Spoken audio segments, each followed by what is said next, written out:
Created by artists for artists, ZBrush for iPad offers a fully reimagined user interface and touch-based controls without sacrificing the power and functionality of ZBrush for desktop. Apple's user-friendly touch capabilities make it easy to jump right into sculpting, especially if you're a new user. And you can streamline your workflow using gestures to control common features such as draw size, focal shift, undos, and redos. The new Apple Pencil features will speed up your sculpting process by assigning actions to adjust things like draw size, Z intensity, or focal shift, or set squeeze to adjust polyframe on or off. You can also customize the Apple Pencil to create simple, quick access to features such as trimming your mesh to the screen, solo your subtool, replay the last stroke, create a new folder, activate symmetry, and so much more. For artists who want to continue their sculpt on desktop, simply save your work. This version allows users with subscriptions to transfer files between iPad and desktop seamlessly, whether it's saving out a ZTL or a Z project, or just pressing the one-button Go Z solution to transfer your creations. ZBrush for iPad's highly customizable user interface lets you personalize your own digital sculpting experience so you can have all the tools arranged just the way you like them. Polycount can reach upwards to the same detail level as the desktop, depending on the iPad memory and version. Up to 92 million polys per mesh has been achieved on the latest M4 iPad. You also can get ZBrush's unrivaled collection of proprietary digital sculpting brushes created with real-world sculpting techniques in mind, so you can get the same type of natural feelings with sculpting with polygons that you get with clay. The familiar ZBrush features you've come to love are now available in ZBrush for iPad. Experience the same powerful tools and capabilities on the go. Z-Remesher generates a new mesh with an even distribution of polygons, preserving the essential details and flow of the original surface. Sculptures Pro adds and reduces triangle tessellation with each brushstroke, making it simple to focus on sculpting without worrying about technical restraints. Dynamesh retopologizes while sculpting, so as you stretch the digital clay or add volume, it retains the same basic digital sculpting detail. Array Mesh lets you create duplicate instances of geometry in varying patterns and shapes in real time.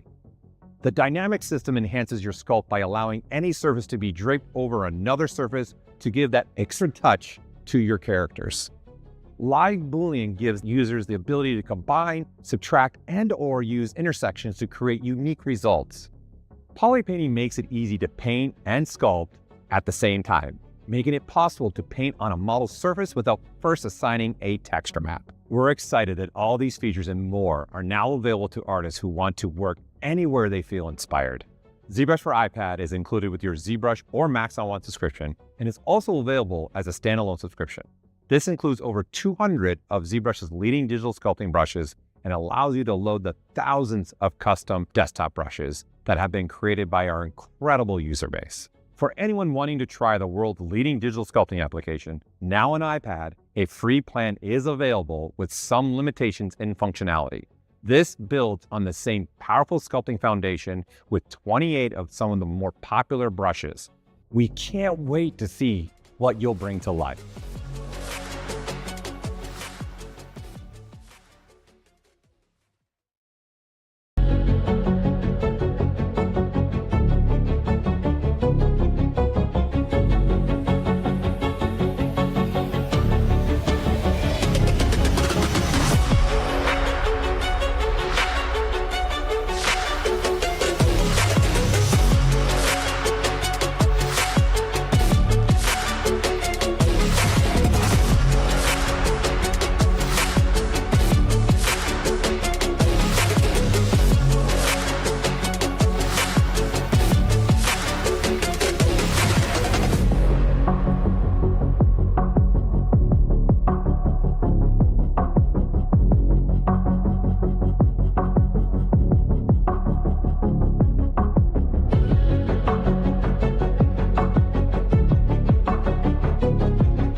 I say hold up, cock my glizzy, bang, bang.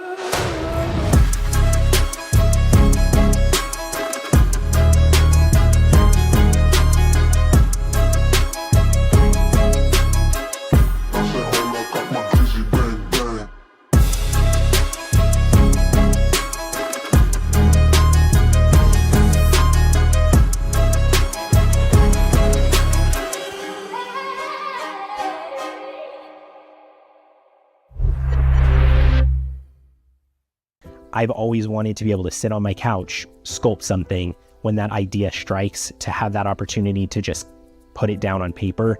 And I think that ZBrush for iPad really allows for that. And I think in the future, it allows for me and my workflow a lot more iteration, a lot more creative ideas, construction of characters quicker, and it allows me to get my ideas out a lot quicker. We are human beings. We need like new stimulus, right? And then when I bring the iPad outside to see the nature more, and I can get inspired more, and I can draw and sketch instantly. So it's huge. You know, you have toys and tools, professional tools.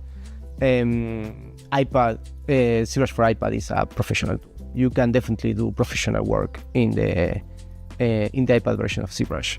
I think the future of sculpting is very bright, because I think before, when you have a huge barrier of entry to someone who isn't an artist, or maybe is but doesn't have the funds to be buying tablets left and right, I think a lot of people have products like iPad, and it's going to allow a lot more people access to be making things that they thought was only possible with a crazy setup.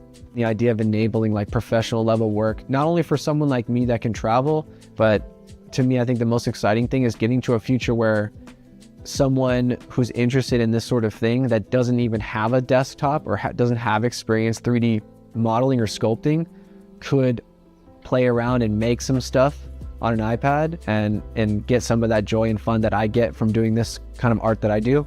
That's what's, I think, the most exciting part of it. I mean, I can really see that to be a very handy tool, especially, you know, if you're in like I said, in a conference with 47 producers who can't make up their mind. And if they said, well, you know, maybe if you want to change that a little bit, you could do it right there on the spot with them, which I really see as an advantage. And I think having them involved in that would actually help them decide, you know, oh, I saw him do that and I suggested that, so I like that design, you know, so I can see that being a real plus. You know?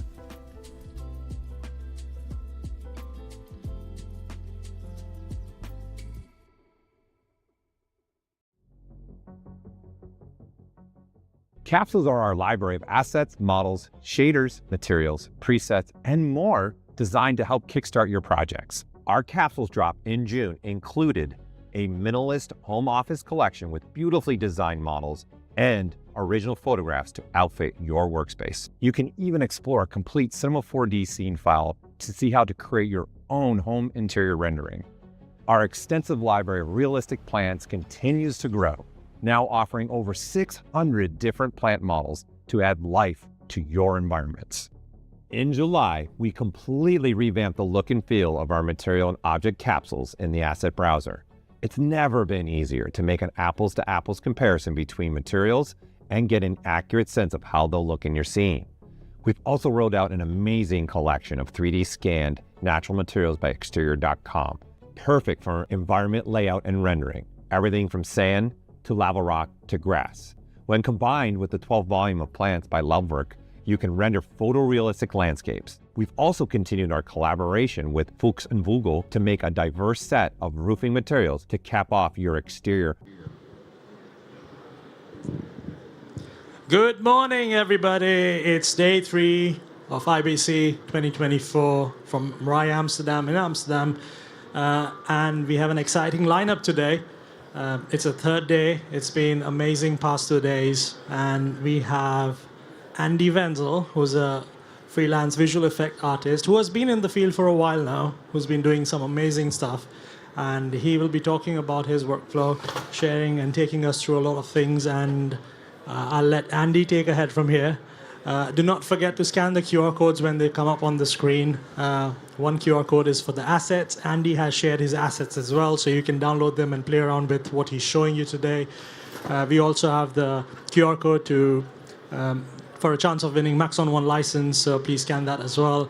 And please be with us. We're going to have some amazing artists today. Let's kick it off with Andy. Take it ahead. Thank you. All right. Thank you very much for the introduction. So, good morning, everyone, here at IBC 2024 in Amsterdam, and also everyone on the live stream. Welcome to my presentation about creating cinematic landscapes in Cinema 4D and Redshift. So, before we start, I just want to introduce myself real quick. My name is Andy Wenzel. I'm a freelance visual effects artist since around 2010. And I would call myself a 3D generalist and compositing artist. As you can see here, there's quite some variation in my work. And on some of these projects, I only did 3D. On others, I only did compositing. But I tend to like the most where I can do both. So although I like being a generalist, I still have a focus on lighting and shading. So maybe some of you remember the Maxon release film from a few years back called Latista. On this one, I did the lighting and compositing. And we made this project as a team at our shared office space called Büro Feuerwache in Mainz in Germany. And there we have a bunch of creative freelancers sitting there. For example, Can Erduman, who's presenting here as well, and Alex Boats. With both of them, I created the Latista short film. And the advantage of the office is that we are able to kind of act like a studio, and we come together as a team to tackle bigger projects together. So why did I choose landscape creation as a topic for this presentation? So during the last few years, I made several projects where I had to build various landscapes. And I think large-scale scenes like that can be quite overwhelming. So at least that was the case for me. And although also they're hard to do on a limited time and budget. And let's be honest, that's almost every time the case when you do client work. So during these projects, I learned some tips and tricks, I think, that I would like to share with you. And everything here that I want to show you is around how to build the environments in an efficient way and in the amount of time that you get. And it's about saving time and resources. So here are some of the projects where it all kind of started for me. I had the opportunity in 2019 to do some showcase renders for the exterior 3D scanned assets, great assets by the way, that are now included in the Cinema 4D content browser. I think it's only a few days ago where they announced that, so have a look at those. And these first projects I did were they're focused more on the details and were close-up shots. But soon I had projects where I had to build wider landscapes, bigger scenes. Here it's pretty simple still, so just the mountains in the background. Here on this project for our sponsor, I had to build kind of the mountain landscape and a forest scene that you see in a minute. This project was super fun.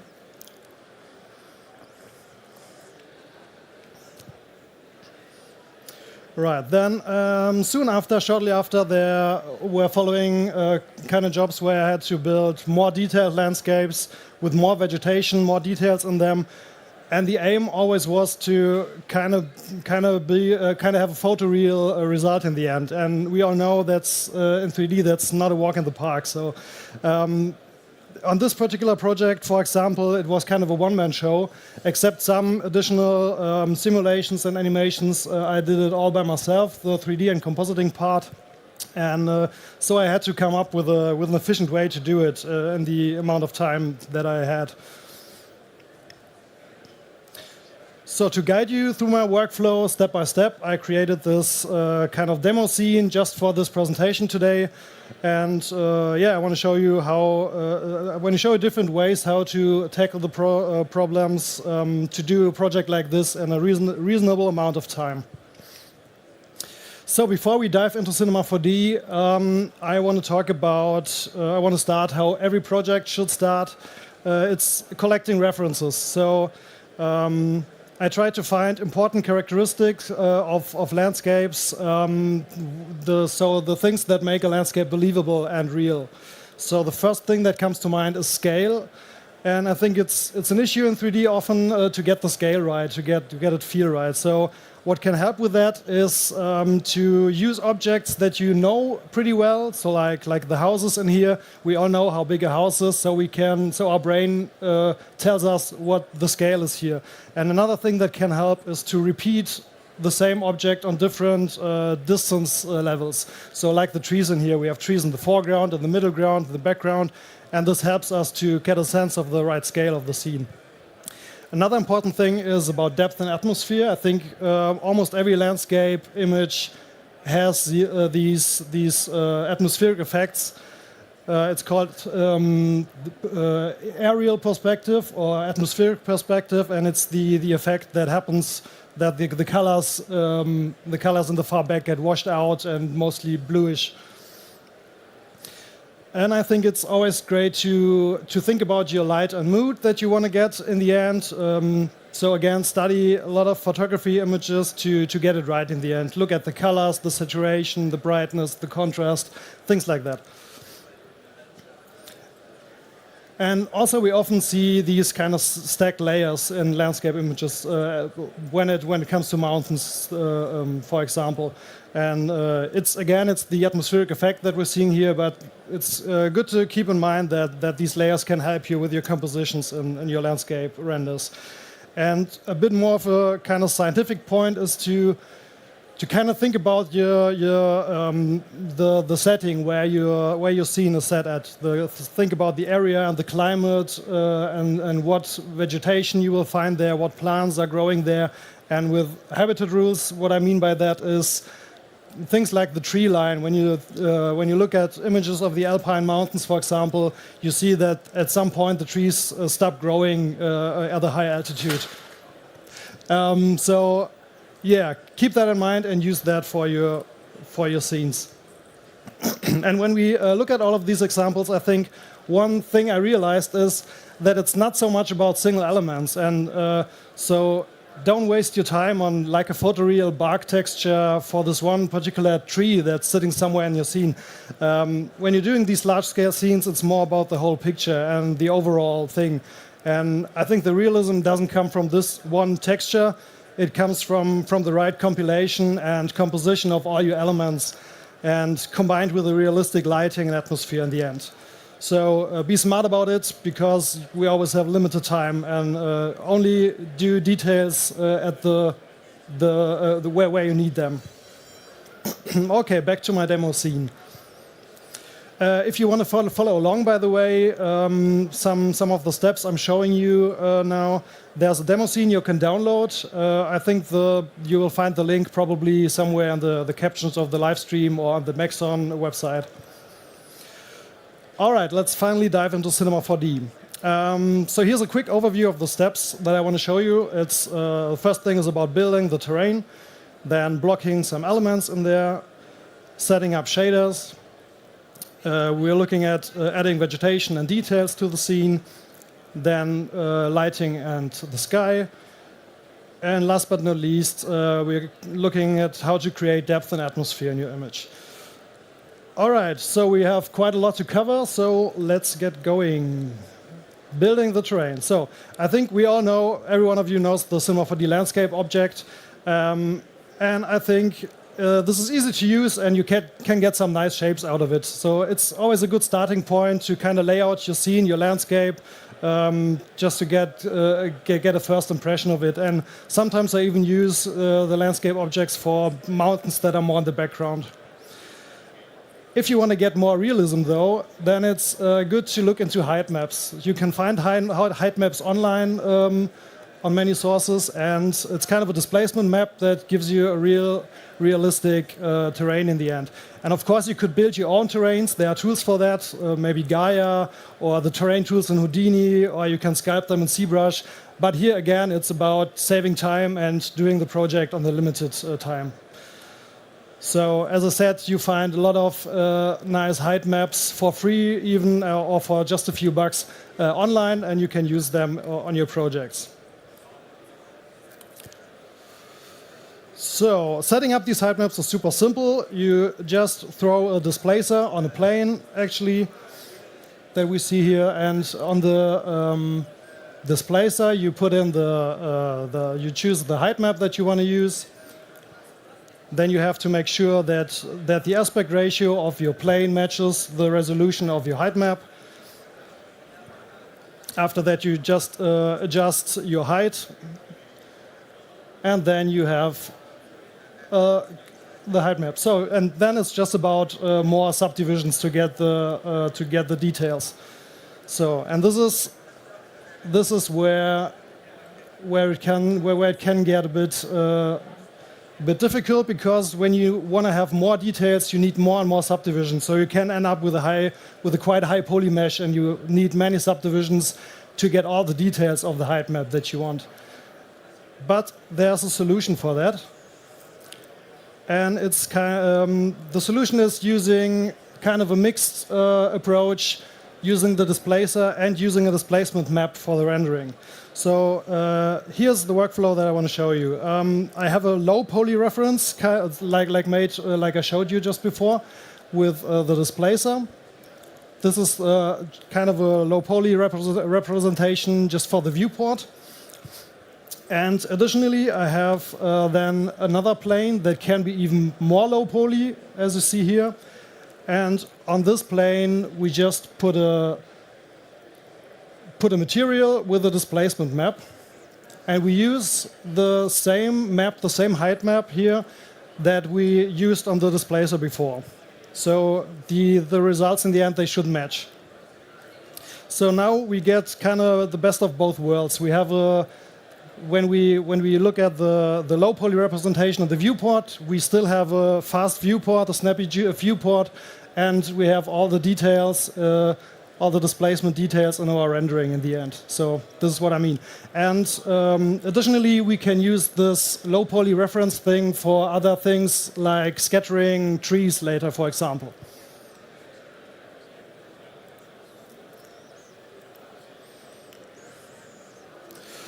All right, another thing is that I always build my scenes in a real-world scale.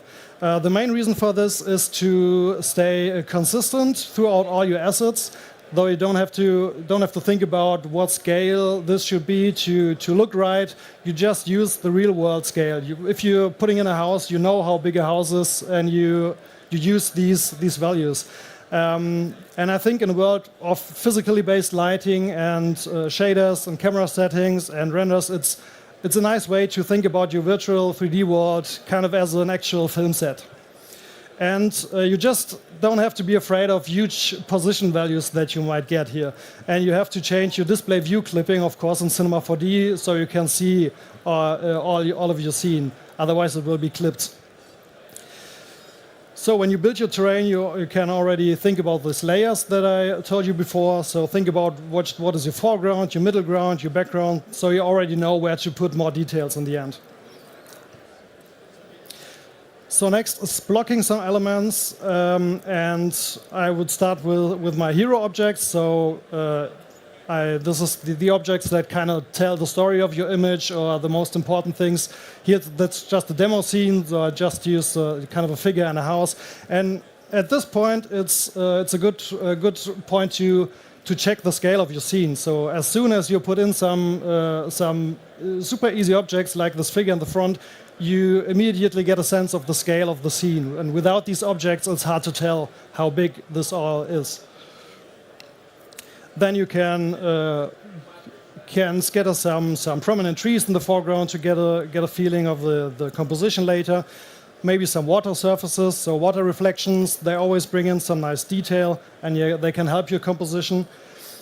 And at this point, I would adjust my camera to get kind of the final framing that I want to use in the end. So. And now it's getting really interesting, I think. It's about setting up the shaders. So this is the point where our simple geometry kind of turns into a real landscape.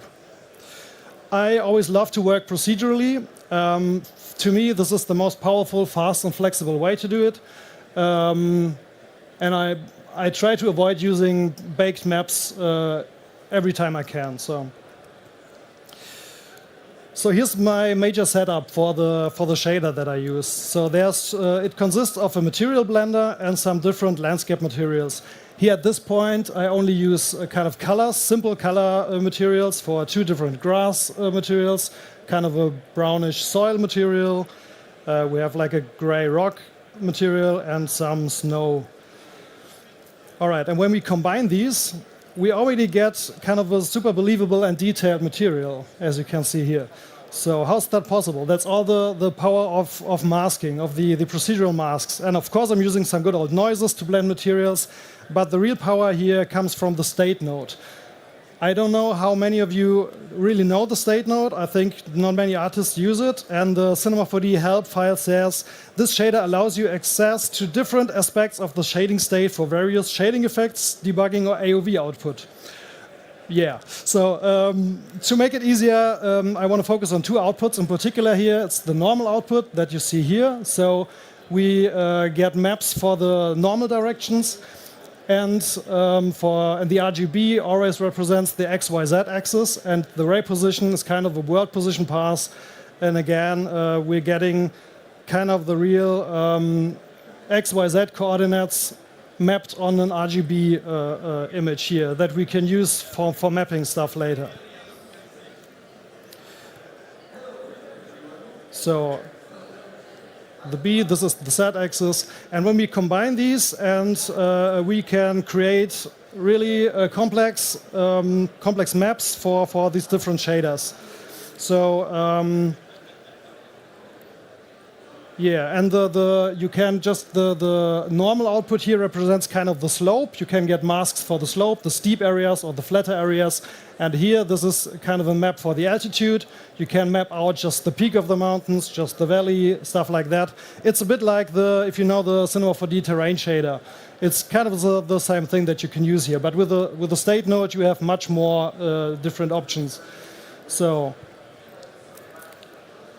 right, and this like this we can pretty nice we can create pretty nice maps, masks for example for the rockier areas where we have the steep areas on the mountain at a higher altitude, for example, and we can combine these with more curvature and ambient occlusion maps, for example, to get even more detail. And here I think we see the map for the snow. It's only on the high altitude and only on these flatter areas. I know this is the rock thing, yeah. And this now should be the snow map in the end. So you can see it's kind of the snow only falls at the high altitude and where the terrain is flat enough that where the snow stays. All right, and this is what it looks in the end. And we are able to control this in a really, really quick way. So we just have to change the range mapper, kind of change the clipping, and we can have really nice control over it. And on our final image here, on the whole landscape scene, there's just this one shader. We have only one material for the whole scene. So the foreground and the mountain in the back, it's all the same shader. This is the nice thing about it. So you get a really good maybe starting point. Maybe you can even use it till the end.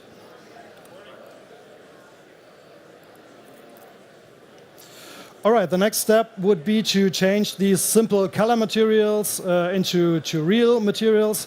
So like PBR materials, and I mostly use scanned textures for it because we immediately get kind of the real thing. So again, it's about saving time. We don't have to create all these maps for ourselves. There's no shame in using the resources that are out there to get it done real quick. And of course, you can find a lot of these materials in the Cinema 4D content browser. Here again, these are the exterior assets I told you before. So these are some materials you can use.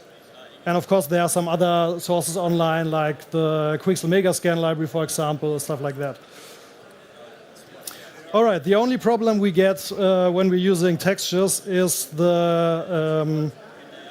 this is a quick overview.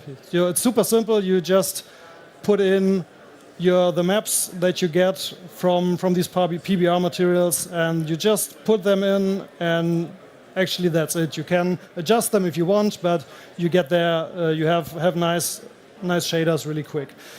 So now, okay, the only problem that we're getting when we're using textures like this is the tiling problem. I think we all know how ugly this can look when it's visible in our image. And especially on these large-scale scenes, when we're doing whole landscapes, that can be a problem. So usually these scanned assets, these scanned textures are supposed to work on a kind of 2 by 2 meter area, and we have to cover a lot of ground on our landscape.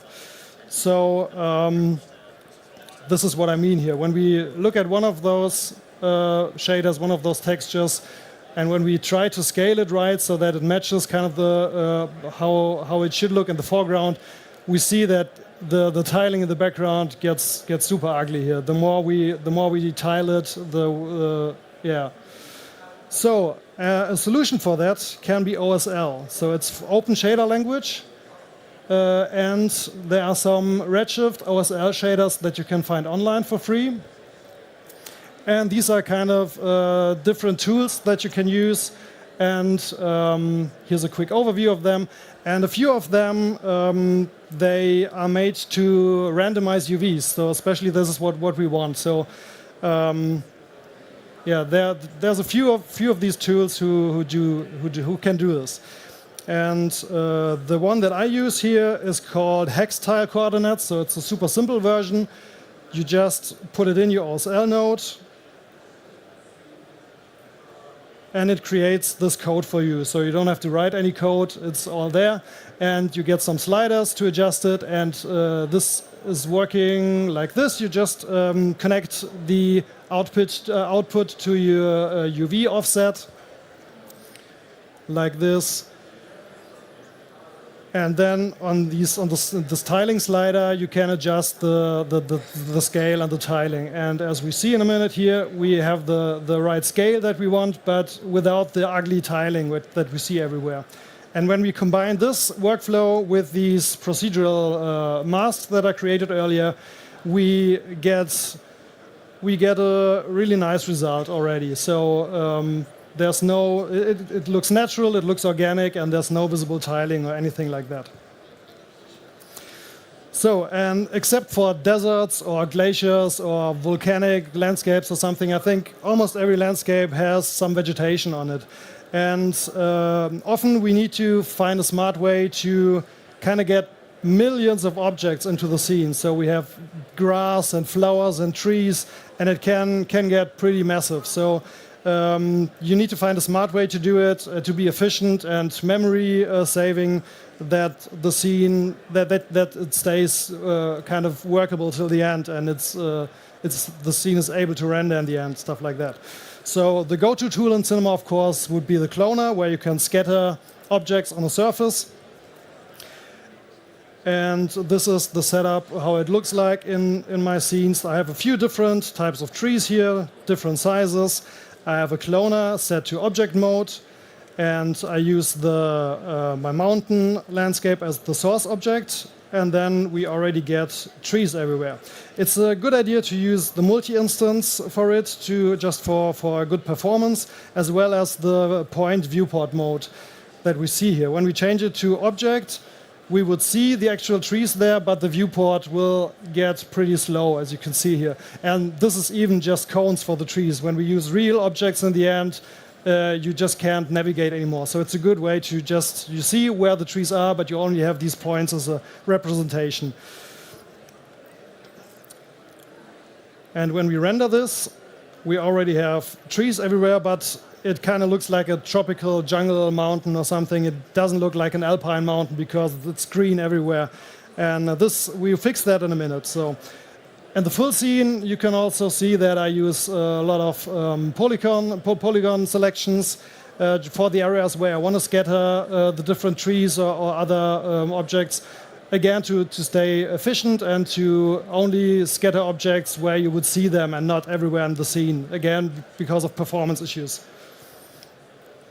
So, and as you can see here, I use only instances in my cloners, though there are no real objects in that. And I have kind of a, yeah, you can see it here. Everything is just instances, and I kind of have an asset library down here with all of my objects. So every object is just in the scene just once. So we don't get multiple duplicates, anything that had to be rendered into the put into the memory of your machine, and it's to keep organized and to use less memory in the end. And again, also you can think about different LODs for your different distances, so you don't need the full detail trees that you use in the foreground for the background. You can use simpler ones for this, because otherwise your scene just would crash and wouldn't be able to render in the end. All right, so back to our jungle mountain before. When we want to control how the trees grow, we can use the power of fields. So fields are super great in Cinema 4D. And so this is how this looks in the scene. So we can control the distribution of our trees here using a vertex map, for example. And the vertex map is linked to a shader field where we have a terrain mask. I told that earlier. It does the same thing as the state node at the Redshift shader. You have masks for kind of the altitude and the slope, and here you can control where you want your trees to grow. So, and then I have this vertex map then is used in field, as a field and effectors that control the visibility and the scale of the trees, and then you already get kind of a nice more convincing looking distribution of the trees. And again, it's super easy to control, super fast. You can just adjust your terrain shader. Yeah, this is the difference. And then you can just adjust your terrain shader here. And that's super quick. You can choose where you want your trees to grow, how many. So it's a super nice way to control these kind of things. All right, but in the end, of course, we don't want to use cones as trees. In the end, we want to use real objects. And again, here I tend to use lots of 3D scanned assets. Again, because you get a good looking photoreal kind of result really quick. And yeah, like this, we can populate our scene really quick, and it's looking great. So again, the Cinema 4D content browser has a lot of these things to use for you. There's a lot of plants, different trees you can just put in. Again, you can also use other resources like the Quixel Mega Scan library or other websites, and they all always come together with textures, so you get there pretty fast, and you can populate your scene with all of the detail that you need.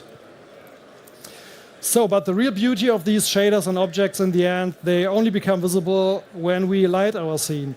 So usually this is what I tend to talk about the most, but actually in kind of daytime landscape scenes like this, the lighting is pretty straightforward. So usually we just have one light source, it's the sun, and maybe some diffuse ambient light coming from the sky. So I start using the RS sun and sky, and just find a nice angle for the sun where I get the mood that I want for my image. Another thing we can use is HDRIs, of course.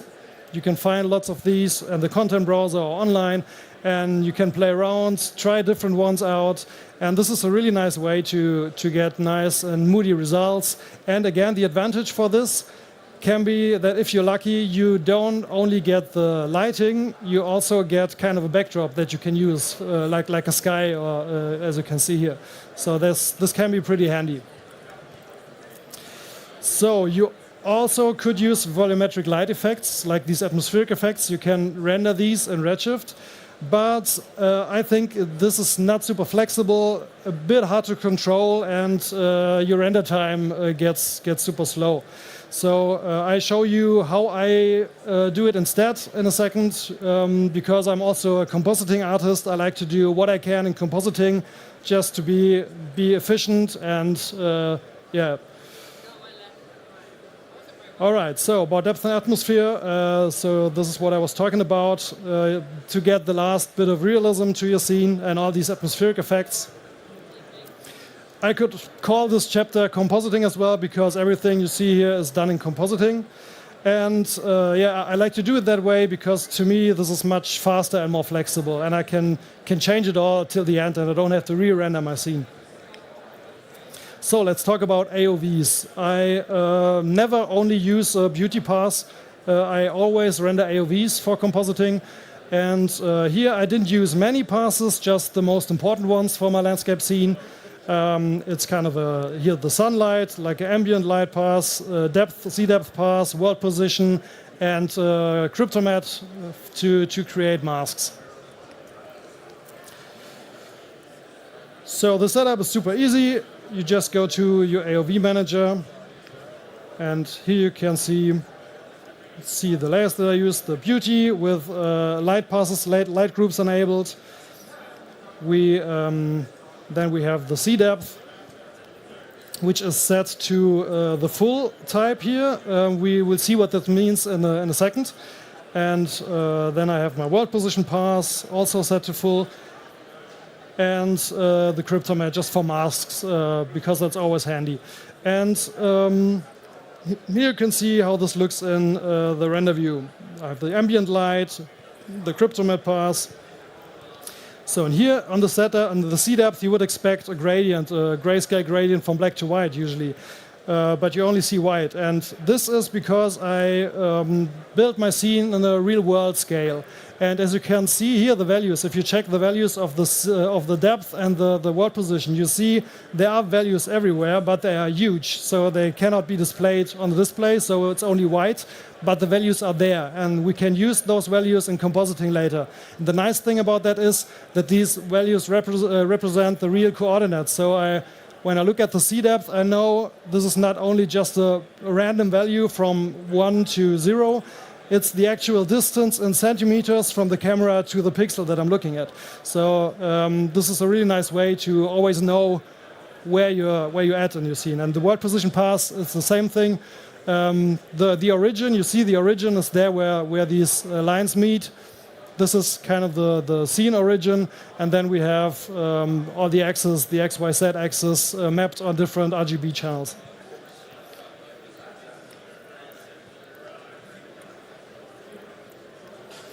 And now I want to show you how I use these AOVs in compositing.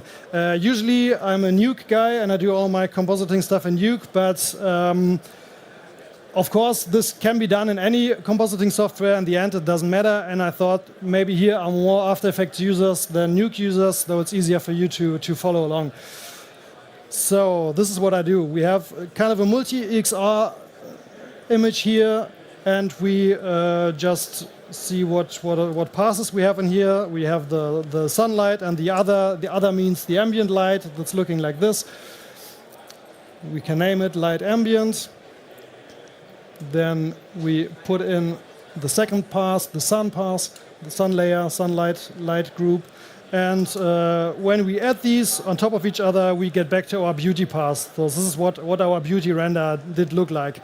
And what I love about light passes, it gets you much control over your grading and your look development, because you can grade the lights individually. To get really different kind of looks. So it can be great for look development, that you don't have to do it in 3D and change stuff. You can just play around it here in compositing and see what looks nice. So again, about the atmospheric effects. I think this is one of the most important things to make the landscape believable in the end. And for the atmospheric effects, I heavily rely on my depth pass, because, this makes sense. And by adjusting the black and white point, as you see here, you see the super high values here that I have to use here, because I rendered it in the full range. And by adjusting the black and white point and some levels, I can create masks for my depth effect. I can control pretty nice how much of it I want, where I want it to go, where it should start, and stuff like that. And additionally, as you can see here, I can mix in, this is from the world position pass, the green channel that represents the y-axis, so kind of the altitude of the landscape. And I can create an additional mask for kind of a ground fog. And I can mix that together with my other mask, as you can see here, to add in some more kind of ground fog for even more realism in the end. So, and then these masks I use then for simple grading layers or color tinting, like it gets more bluish towards the back and washed out, less contrast, less saturation, and like this we get these kind of atmospheric effects. Then again, I like to use fog layers to again add more realism, add more detail to the scene, and it doesn't only help you with your atmosphere and mood. It can also help to separate your layers, to make your composition more interesting by separating the different hills and mountains. And what I usually do here is I bring in my Cinema 4D camera and some helpers down there in the form of lights here that I put into my Cinema 4D scene to kind of put it at the position where I want my fog layers to be in the end, because the After Effects 3D space just is not usable here because of my huge values that I use in my scene, so it's just not visible here. And like this we can just link the fog layers to my helpers right here. You see the high values here, huge values because of my real world scale. And we can just link like fog layers to that you can see now. These fog layers, you find them online. I like to use the ones from Action VFX. It's a great site for assets where you can buy stuff like that. So it's animated, so you can get some nice subtle movement in your fog. And it's always super nice to put them into your scene and play around with them. So here you see how this looks like. And of course, this is just a still. I didn't have to use it in the 3D space, but as soon as we have some camera motion in there, we need that it stays on the right spot in the image, of course. So this would work with the camera movement as well. And I use my world position pass, as you see here, to create masks for these fog layers. So the foreground hills and mountains are left out, and the fog is just behind those hills. And then I have plenty of those layers in my scene, just to get some more detail. Maybe I exaggerated here a bit to make it more clear, but yeah, you see what's possible here. And it's a super fast and easy way to do, much easier than to rendering volumes in Redshift. So some ground fog here on the lake. All right, and we can use the same kind of process even for clouds in the sky. So here I created kind of the sky in compositing, and we can see these layers are in 3D space as well. So when we have some camera movement, we can have some parallax of these layers, which is a nice thing to have. All right, so some volumetric light, it's pretty subtle. You see it here. It's always nice. You can use Redshift to do those kind of things with the RS environment object. Sometimes I do that because sometimes it looks better, nicer, but on most of these wide scale scenes, you can do it in comp as well. And this is a super simple thing. I have just some light burst effect, like God rays coming from the direction of the sun. Like here, you can see them here. I mask them with a soft mask, just that my image doesn't get blown out everywhere. And yeah, it just adds a nice moody effect. So last but not least, some subtle effects to get the last bit of realism. It's about some subtle glow, some... now it's running, yeah. Just about a bit of subtle glow, some grading, maybe. So we can use maybe a vignette and some lens flares. So all of these little imperfections in the end, it's like the imperfection that a real lens would produce when you film a scene like that. So this always helps to make your 3D render in the end look more believable and more like it has been filmed with a real camera.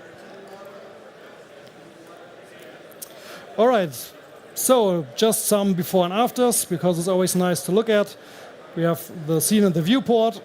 This is just the raw 3D render without compositing, and then all the atmospheric effects in the end. So it makes a huge difference to add these effects in compositing. Before, the scene looked super CG and 3D because there's no depth visible, and later we can achieve much more when we use AOVs for compositing later.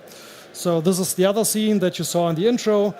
And here you can see I used the HDRI in the end, and I didn't only use the sky, I also used an HDRI with a mountain landscape, and I used these mountains as well. So it's also a nice way to add more depth, more detail to your scene in a super fast way. You don't have to model these mountains. It's like a matte painting, a backdrop, which can work if you find the right HDRI for it.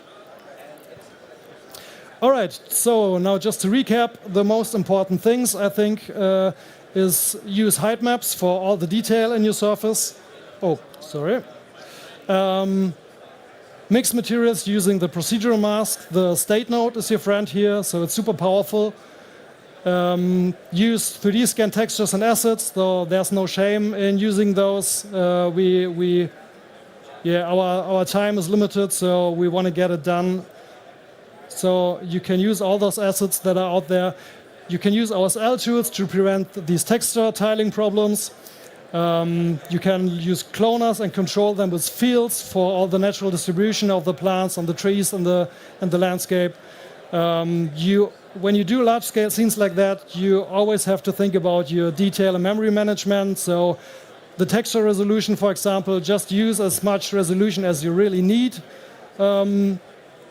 And think about LODs, like do all the high detail objects up front and in the back. Even in the final image, the trees in the final image in the background, they were only cones. There were no tree scanned objects.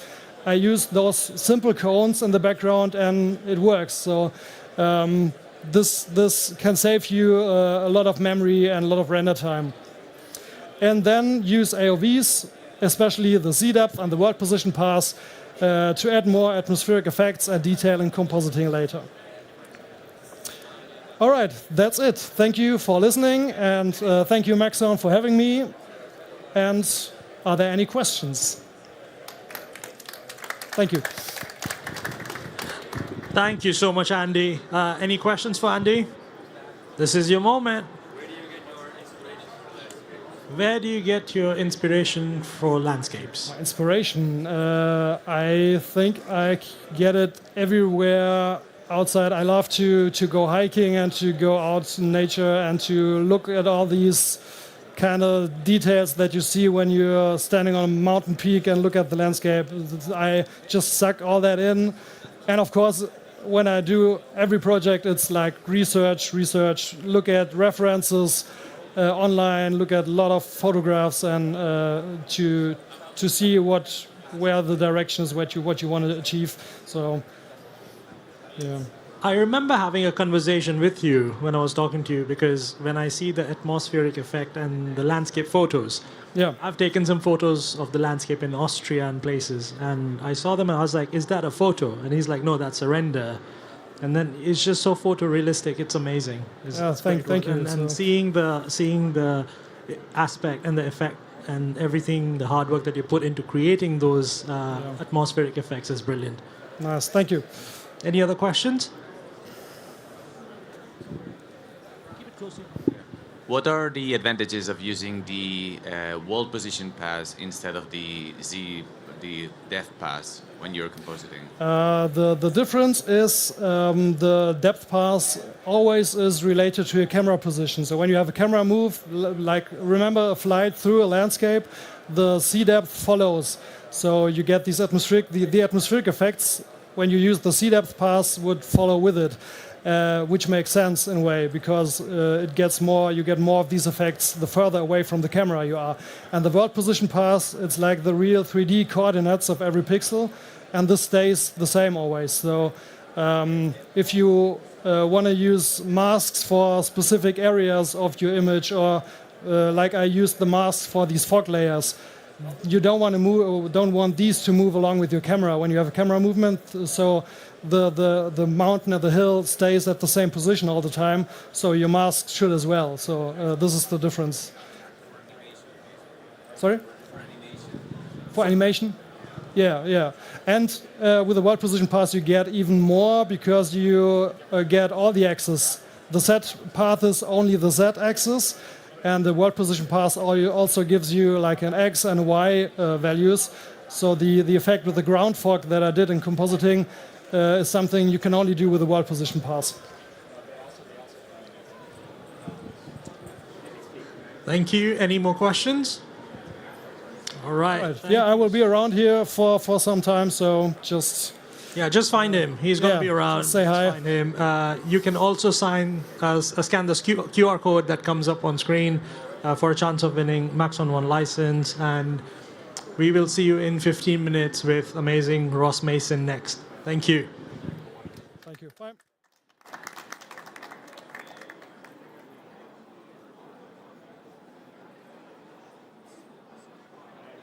Architectural visualizations. Maxon Studio, our new template engine for After Effects, was released in June and harnesses the power of over 130 red giant tools you can use to create amazing videos. Whether you're crafting stunning effects, intricate animations, or captivating motion graphics, Maxon Studio empowers you to enhance your videos with a straightforward dashboard that makes the process quick and easy. Need a quick transition effect or lower third? Launch the Studio dashboard and give it a try. We're thrilled to announce a game-changing update to our template engine that will revolutionize the way you customize and manage your designs in Studio. Now you can save your adjustments as reusable presets. Streamline your workflow by quickly applying your favorite customizations to new projects with a single click. Experiment with different styles and layouts without the fear of losing your favorite designs. Share your presets with your team to ensure a unified brand identity. Experience the freedom and flexibility of the Save as Preset feature. Update your plugin to the latest version and start creating with confidence and ease.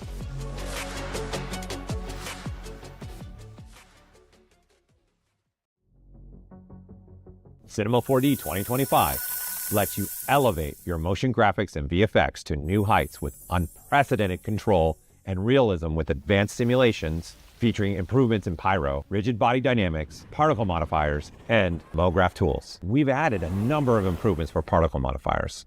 The new follow spline modifier makes it easy to create motion graphic effects with particles flowing along a spline. The spin modifier has been redesigned. We've added align to surface. The math modifier now includes variants, and look, spin, and turn have more artist-friendly controls. Support for MoGraph weights and force objects allows you to quickly dial in rigid body simulations, while the new sparse volume and sparse surface emission types, based on nano VDB technology, allow for faster and larger pyro simulations.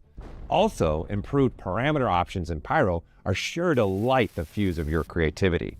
We've also added a bunch of new pyro presets to the asset browser to kickstart your next project. The new field driver tag adds unparalleled flexibility, allowing you to control object parameters with fields. Optimize your scene performance with the Object Profiling Manager, ensuring your projects run smoothly and efficiently. Cinema 4D 2025 offers continuing improvements with updates to color management and render space settings. The color chooser offers a streamlined workflow that makes it easier than ever to choose the right color in the right color space. Colors are also now automatically converted to the proper space when you import presets or copy and paste between multiple projects.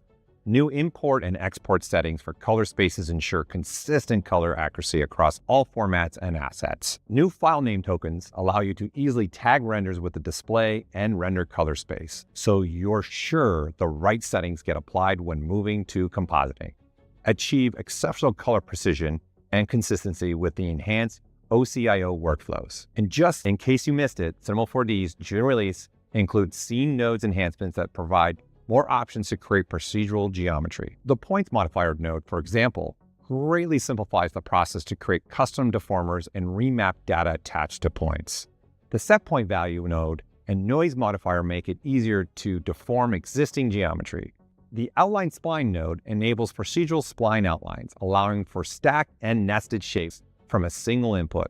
Support for spring connections and motors were added to rigid body simulations, along with easier options for creating connectors between objects. Cinema 4D 2025 also enhances its extensive import and export capabilities to ensure a smoother, more integrated workflow.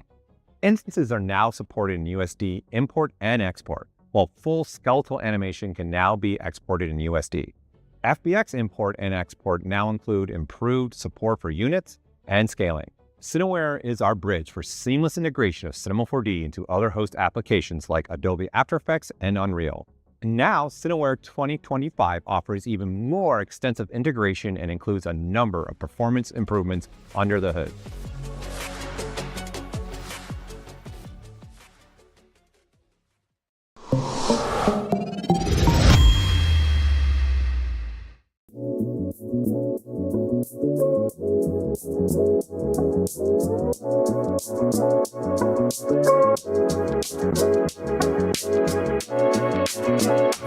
Check out these rims. Let's go, G.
I've always wanted to be able to sit on my couch, sculpt something when that idea strikes, to have that opportunity to just put it down on paper. And I think that ZBrush for iPad really allows for that.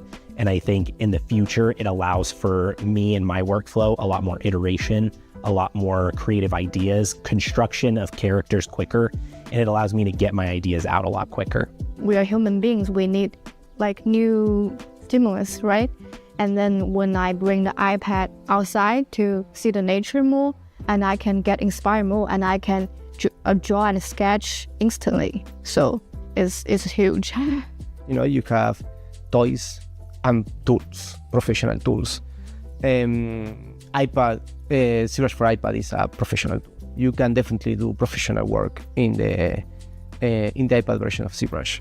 I think the future of sculpting is very bright, because I think before, when you have a huge barrier of entry to someone who isn't an artist, or maybe is but doesn't have the funds to be buying tablets left and right, I think a lot of people have products like iPad, and it's going to allow a lot more people access to be making things that they thought was only possible with a crazy setup. The idea of enabling like professional level work, not only for someone like me that can travel, but to me, I think the most exciting thing is getting to a future where someone who's interested in this sort of thing that doesn't even have a desktop or doesn't have experience 3D modeling or sculpting could play around and make some stuff on an iPad and get some of that joy and fun that I get from doing this kind of art that I do.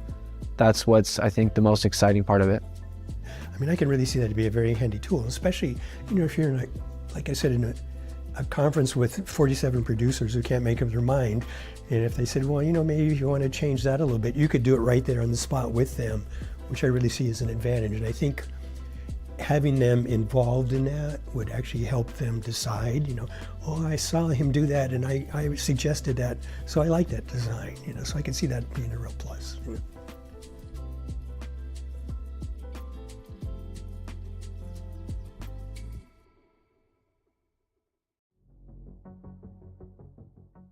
Red Giant 2025 injects fresh new energy into your workflows with a stunning set of new features for geos such as rig animation support, expanded cloner capabilities, and depth of field. The new Particular Designer gets a refresh with improved preset search and navigation, timeline controls, and AE project saving.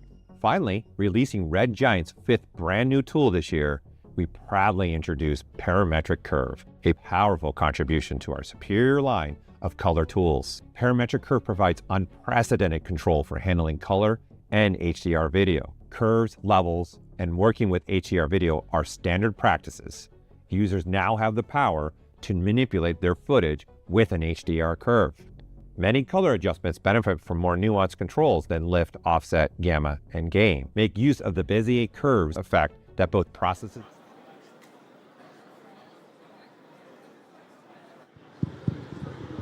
Welcome back, everybody present here and watching it live. We are live from IBC 2024 in Rye, Amsterdam. We have amazing Ross Mason now. I've had a pleasure of talking to him, meet him a few months ago, and he's an amazing artist based out of London. He's a freelance 3D artist working with brands and agencies. And he also teaches Cinema 4D and Redshift on YouTube and Patreon. So follow him, get to know what he does. You can also scan the QR code to download the assets that he has shared today. He's going to talk about it as well. You can learn with it later when you watch the videos again. I'll let Ross take ahead and have you take through the journey. Thank you. Amazing. Thank you very much, Karan, for the lovely introduction. Hello, everyone, and everyone watching at home. Thank you, IBC and Maxon, for having me here today. It would be useful if my laptop was on. There we go. Is it working? Cool. So today I'm going to be talking through lighting and texturing in Cinema 4D and Redshift. That's kind of my primary software that I use. I'm a freelance 3D artist, motion designer, teacher, like Karan mentioned. I like nature, fitness, photography, and that's pretty much everything about me. So I'm going to quickly show you a show reel, and then we'll just dive straight into some projects.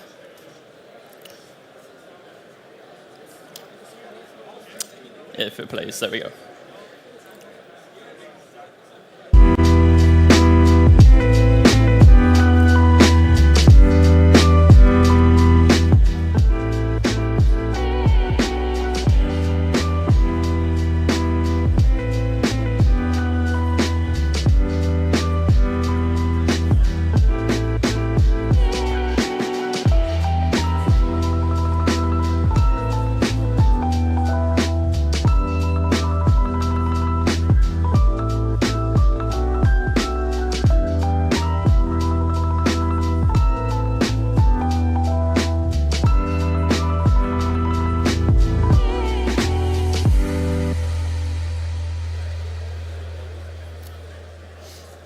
Cool. So like I said, I like lighting and I like texturing. So let's just get straight into both of them. And I want to start off with lighting and my approach to building scenes and kind of how I approach this side of things. So I want to start off with this interior project, which I made with a good friend of mine, Owen Schmidt.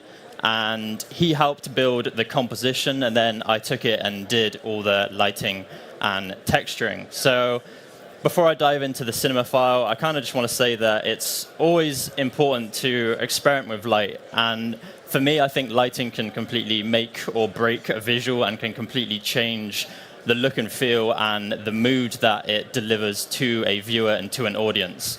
So, for example, using this like nighttime lighting gives it this very like mysterious kind of ominous feel, and then like the golden hour lighting makes it feel extremely cozy and completely transforms that same visual. So I'm going to dive straight into cinema and kind of show you the setup for this. So it's fairly straightforward. I mean, it kind of, let's see if this will update. And I don't know why this is so zoomed in, but it's okay. We'll work with it. Okay, hold on. Am I going to have to reboot this? Maybe. Hold on. Do a bit of updating on the fly. Okay, whilst that reboots, hopefully. Sorry, bear with me. There we go. Okay. Yeah, while that reboots, kind of why I wanted to mention this slide is that obviously I'm going to show you kind of my lighting setup for this, but there is a lot of experimenting and look development behind the scenes until I get to a point where I'm happy with what a visual looks like. So if I can open this, I'll show you exactly what's going on. So we can see on the right-hand side, we have this dome light. So this essentially is going to take a HDRI, which is a 360-degree image, and use that to light the scene. So I like to use this for, I'd say, like 90% of my projects, because obviously it's using an image from the real world, and it's using that real lighting and that diffuse and that reflection, which is then kind of projecting itself into the scene. So I find that this delivers incredible realism, which is what we're seeing here. And we can obviously completely rotate this. And this is quite an intense scene, so it's going to take some time to preview, but Redshift luckily is super flexible and versatile, so it does calculate it at a pretty good rate considering everything going on. But kind of like I said a minute ago with the experimenting, we can like rotate this dome light around and get completely different looks and feels. And as Andy mentioned in the previous presentation, also the Redshift sun and sky is super powerful and can kind of deliver very, very similar results with a really nice kind of art directable ability. So I can just bring this in and like rotate this around and get just really nice lighting kind of straight out the gate.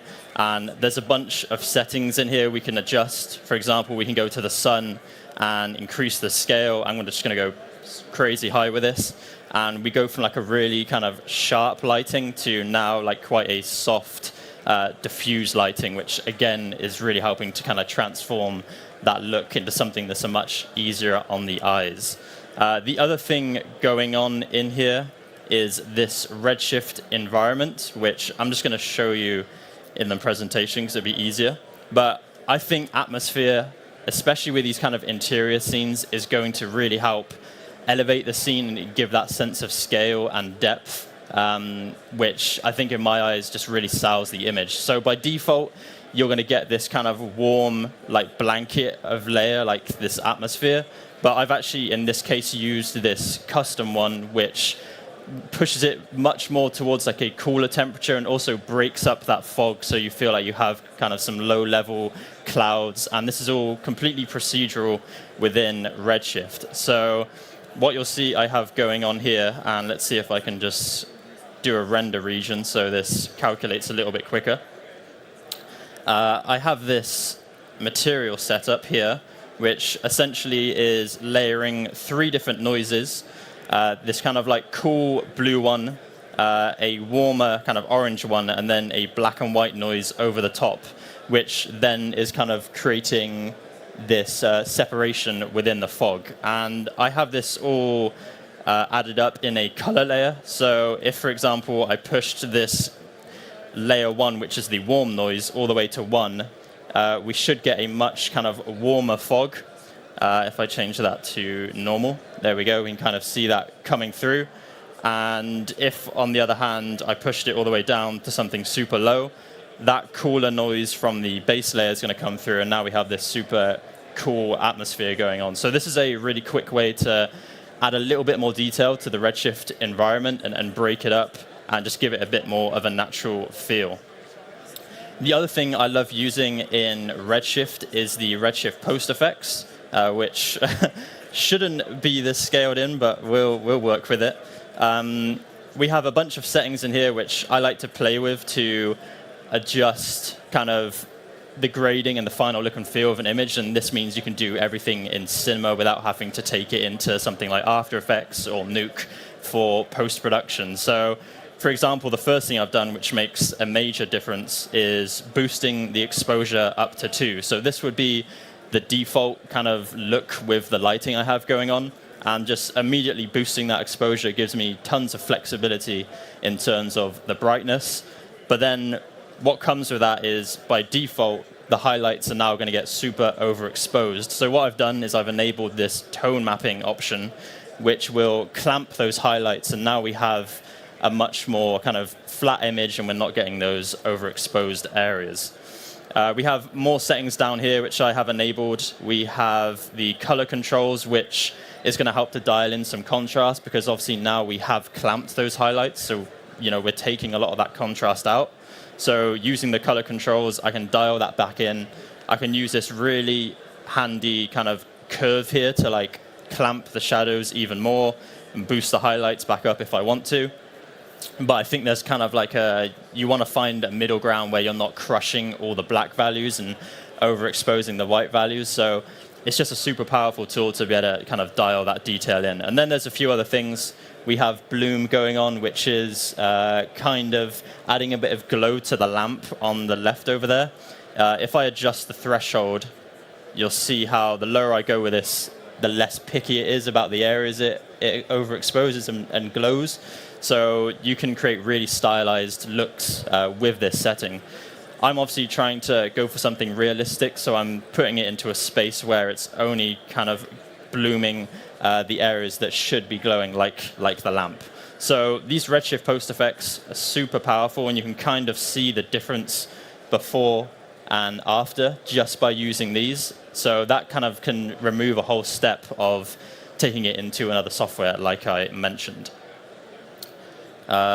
Okay, so I want to move on to some product lighting. I do a lot of product work, and I think it's always important to reference photography when working in a 3D space. So something I like to study a lot is lighting techniques that photographers use, and one of the most popular ones is the 3-point lighting system. So this consists of a key light, a fill light, and a rim light. So essentially we're using these to illuminate different parts of the product and give it a really nice kind of studio finish. So the key light is what we're seeing on the left-hand side. That's the brightest and biggest light in your scene. And we then have the fill light, which is just going to lift those shadows ever so slightly so nothing's completely dark. And then we have this lovely rim light on the right-hand side, which is going to separate your product from the background. Now, this is quite a basic principle, but I think once you learn this, you can start to bend the rules and apply this to your own work and start to create more stylized looks. So you'll notice as well, there's one final step at the end, which is just lifting everything that little bit further. And that is, again, the dome light, which I've mentioned in the previous one. So a dome light, I've already talked about it briefly, but it's a 360-degree image, something like this. And we're just using that. If I open the file, there it is. We're just using that to, let's see. There we go. We're using this dome light just to kind of lift that scene ever so slightly. And the reason why I do this, again, is for extra realism in reflections and diffuse. And even though in this case it's quite subtle, you can kind of see, I don't know how well you can see on the screen, but it's adding some extra reflections on this oil can, which has actually come as part of the Cinema 4D asset browser. So they have a really good collection of models and materials and all sorts. It really has expanded recently. So you can grab a lot of stuff straight from there and bring it into your scenes. But like I said, this dome light is kind of the missing piece, I think, in 3D for this 3-point light setup. Because if you think in real life when a photographer is shooting a product in a studio, obviously that space is reflecting in the product. So I think this dome light helps to kind of simulate that. The other thing we can do in Redshift with lights, which I think is super powerful, is we can actually add textures in here. So again, everything I'm kind of doing and my thinking behind this is how would a photographer approach it? So for example, in these area lights I'm using, so in this key light, for example, I have this softbox texture down here, which I have grabbed from Grayscale Gorilla, which is a great kind of resource for, again, textures, materials, HDRIs, but you can find these kind of anywhere. And even though it's very subtle in this example, if I was to go down and reduce the spread of this light and then reduce the intensity ever so slightly, we can start to see that texture come through in that light. So it's breaking it up from just being a solid white light to something that now has a little bit more detail. So you can see that's kind of like the basic light. And with this softbox enabled, we get a really nice fall off and we get a bit of breakup in that light, which I think just kind of helps to add that extra little bit of detail, which when you piece everything together, creates a really nice finish. So kind of with this principle in mind, I want to talk about this barn door style of lighting. I don't know if that's the official name, but that's what I've named it. And this comes from the idea, again, in photography of where you have these barn door attachments on the side of your softboxes and your spotlights, which then helps to focus the light into a certain area. So we can do this super easily in Cinema 4D using that spread tool that I just mentioned a second ago. So this is the scene here. Just like we did with the interior, we have some post effects going on just to kind of clamp that contrast. But you can see in our key light here, if I go down to the spread, we have this set super low to 0.1, which is giving us this really nice kind of high contrast look and feel. And this is just super easy to do in Redshift. So if I lock the camera and jump out, I can kind of show you the scene and what we have going on here. So I've just made this light really, really small. And the reason for kind of hitting it from this left-hand side, and this is like another thing that I'm very aware of when I'm lighting my scenes, is how the positioning of your light affects the look and feel of the product. So for example, if I was to take this same light and move it in front of my product and just rotate this around, let's try to get it somewhere like that. So now we kind of have the same light with that same kind of high contrast, which is a little bit too bright right now. Let's drop that down. There we go. So we have that same light, but we're starting to lose a bit of the shape and the depth of the object because it's being lit front on. So we can see, we still see some of those creases and those details, but from a viewer's perspective, lighting it from the side really helps to capture that depth and the volume of the product. So when I'm approaching these types of projects, I'm really thinking about how the viewer is going to perceive the image and what I can do to kind of show the product in the best way possible. So this is kind of one of those smaller details, and I think this is something that you develop the more you play with lighting in Cinema 4D or any kind of 3D software. And yeah, it's just kind of learning where to position it, and again, constantly referencing photography and how they light their scenes. So let's move on to texturing, and particularly I kind of want to focus on the extra like tips and tricks you can do to push your texturing, that extra like 10%, which pushes it from something that potentially may be perceived as CGI to something that moves more into like a photoreal space. So for example, I do a lot of work for drinks brands, so I've done a lot of glass texturing, and something that I've really studied is like all the tiny little imperfections in glass, but this can obviously be translated to any type of product. So for example, what we see here is these kind of little I guess like deformations in the glass, because no glass is ever perfect. So like really like dialing in these smaller details here and kind of looking at surface imperfections where we have these kind of smudges and scratches, I think is what takes it to the next level from, like I said, something that might straight away be perceived as CGI to something that feels a bit more realistic. So I want to dive into kind of setting this up and these kind of smaller details, but I want to start off by saying, obviously you want your object to be UV unwrapped, so I've kind of done that process here in Cinema, which gives me then the flexibility to add those details in the texturing. So I've UV unwrapped it, brought that into Photoshop, and kind of set up those smaller artwork details. And this can then be used for something like a bump map or displacement map. And what I'm doing here essentially is anything that's black is going to have 0 displacement, and anything that's white is going to be like 100% displaced. So by blurring the artwork, you're kind of creating that gradient from no displacement to full displacement, so you get that kind of like feathered effect, which we can see in this second version here. So the less blurry it is, the sharper those extrusions will be. And there's usually a bit of back and forth between Photoshop and Cinema 4D to kind of finesse this and get this into a place that I'm really happy with. So let's open this in Cinema and take a look at this. So give it a second to update. There we go. And I'm going to actually just change this from a glass material to more of a diffuse material, just so it's kind of easier to showcase to you guys.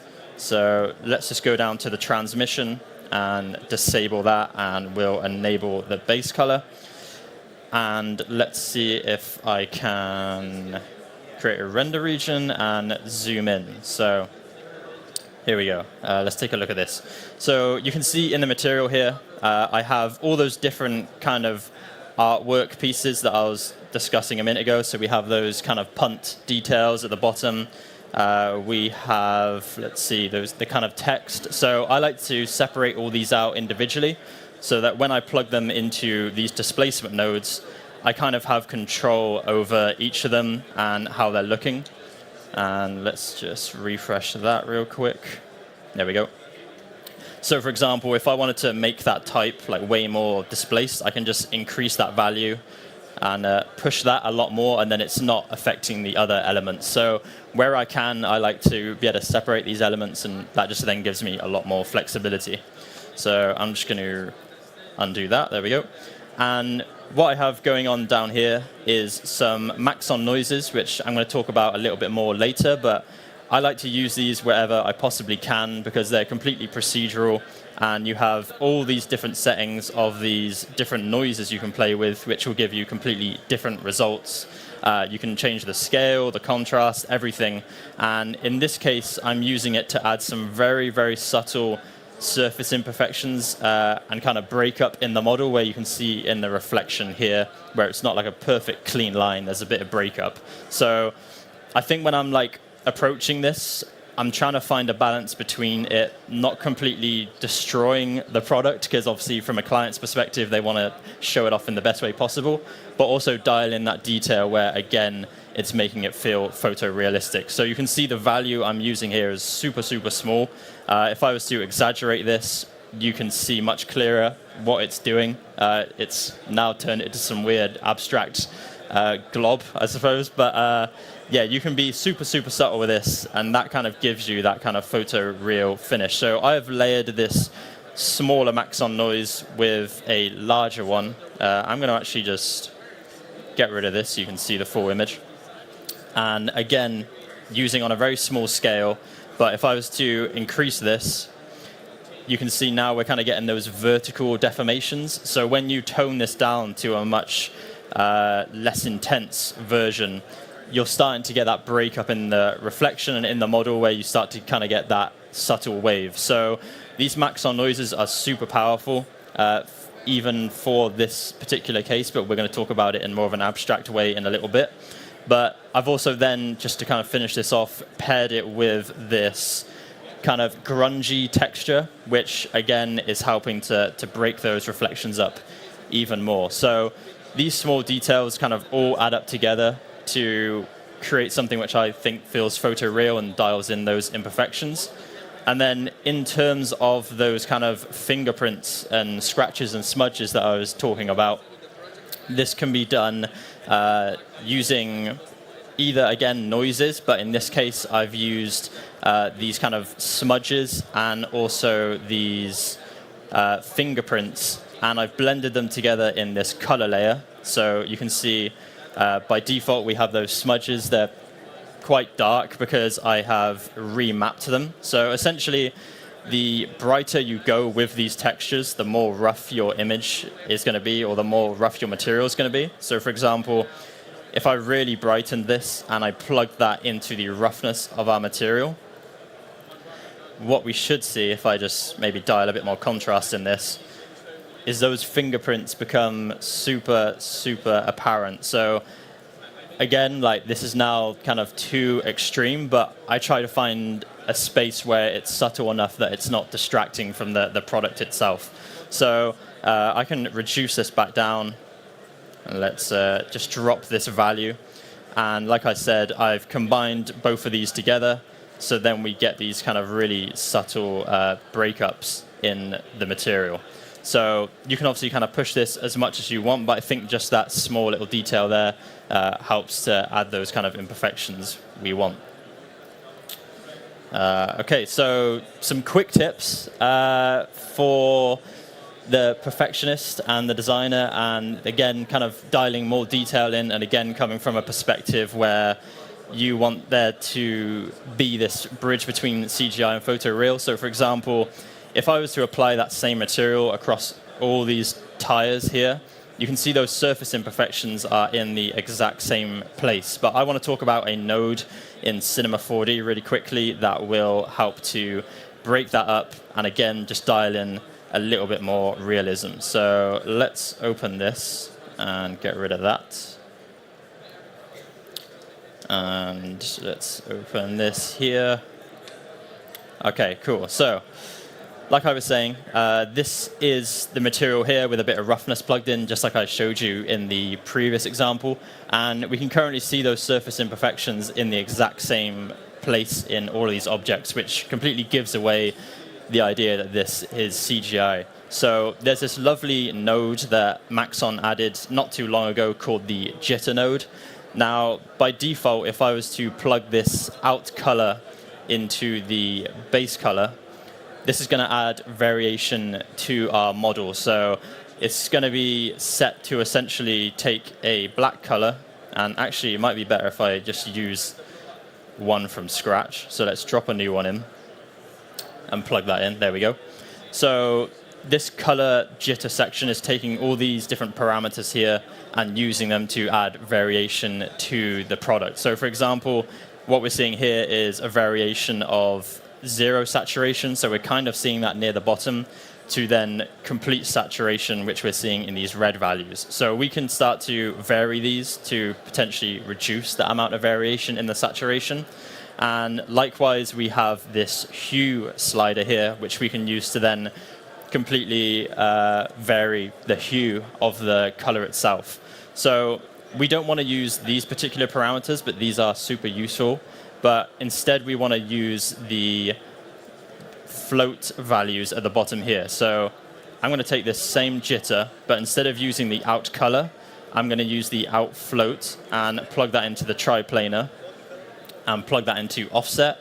And I'm also going to plug it into rotation, if I can do it. Let's move it over here. There we go. So rotation, and at the moment we're not going to see any change. I'm going to just add a render region, so that's a little bit quicker to preview. But if we go to our jitter node and we go down to the float jitter, we have this minimum and maximum value again. And I could crank this up to something like 1. We're not going to see too much difference. If I go to 100, we're going to see a little bit more. And then if I go all the way up to something like 1,000, you can see now these two textures are completely offset from one another. So this is a really easy way to add variety across your objects, especially if they're sharing the same material. And this used to be a really complicated setup with color user data and change ranges and all sorts going on. But now it's super simple with just this one jitter node, which Maxon has introduced. And this is quite a simple example of this, but this can be used in all sorts of different ways to really help break up your products and your objects in your scenes.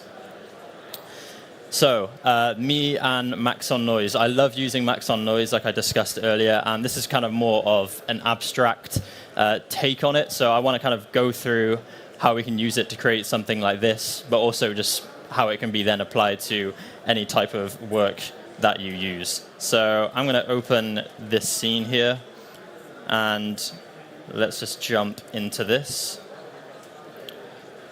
and take a look at this scene here. So all these scenes are using that same kind of lighting setup I was talking about with a key light and a rim light. And let's just open this material and we can kind of break this down. So like I mentioned earlier, these Maxon noises, super powerful and procedural in your scenes, so you can create some really cool looks with these. And I like to use these sometimes for these abstract visuals just for good practice, and also to think of ways how I can then apply it to other types of work. So let's break this down step by step. So we have this kind of glass material here, which is essentially just the basic material, but I have enabled transmission with an IOR of 1.5, which is kind of like the IOR and the index of refraction for a glass. And straight away what I've done is I've used this Maxon noise here, and I've used a ramp node to clamp this down so it has a lot more contrast. and this is being dialed in to the reflection roughness. So essentially, we're going to get some breakup in that reflection, like I talked about with the wine texturing. I'm just going to quickly get rid of the displacement so it's a bit easier to see. And I also have these bubbles inside, so let me just hide those very quickly. But if I push this into kind of a much brighter space, so for example, if I lift this value from 25% to 100, that noise becomes much brighter, and if I increase that ramp and move that slider along, what we should see now is that roughness becomes super apparent. So now we're kind of getting some breakup in that reflection. Again, I used it quite subtly here, so I'm just going to drop that back down and reduce some of that contrast. But I think kind of the main approach for everything I've talked about so far is using things in a way where it's not taking away from it, but it's adding that kind of necessary detail to push it into more of a realistic space. So that's what I'm trying to do here with the noise. The next thing I have set up is this very large scale noise here, which is set to the turbulence noise, which if I just drop the scale down something like 60, and let's just fix that real quick. There we go. This gives you a much kind of like rougher, grungier noise as opposed to like the basic noise, which I can't see. Where's it gone? There it is. Which, yeah, is much softer. So the turbulence one I find gives you a lot of detail. And in this case, what I've done is I've made it super large scale and just increased the kind of stretching on the x-axis, and then this has also been multiplied with this other noise I have going on, again using turbulence, but this time stretched on the x and the z-axis to kind of give this like swirling effect. And I've then inverted it using the color invert node and multiplied it over the top of that kind of Maxon noise we had there previously. So with all of this combined, I then have plugged it into a material blender, which is going to basically take this blue material I've made. Let's just get rid of that. There we go. So this kind of blue material with a bit of subsurface going on, which gives us that really nice yellow fall off, which is in here. So subsurface is a great way to kind of scatter light through your objects and give you a really nice kind of soft feel, which you can use for like marble textures or like kind of milky textures. And essentially that is going to be scattered and blended using that Maxon noise. So you can see now we have some of that glass and we have some of that subsurface material coming through with those kind of cutouts from the Maxon noise where we can see in that kind of spiral pattern. So straight away we're starting to layer these to kind of add more detail and create something a bit more abstract.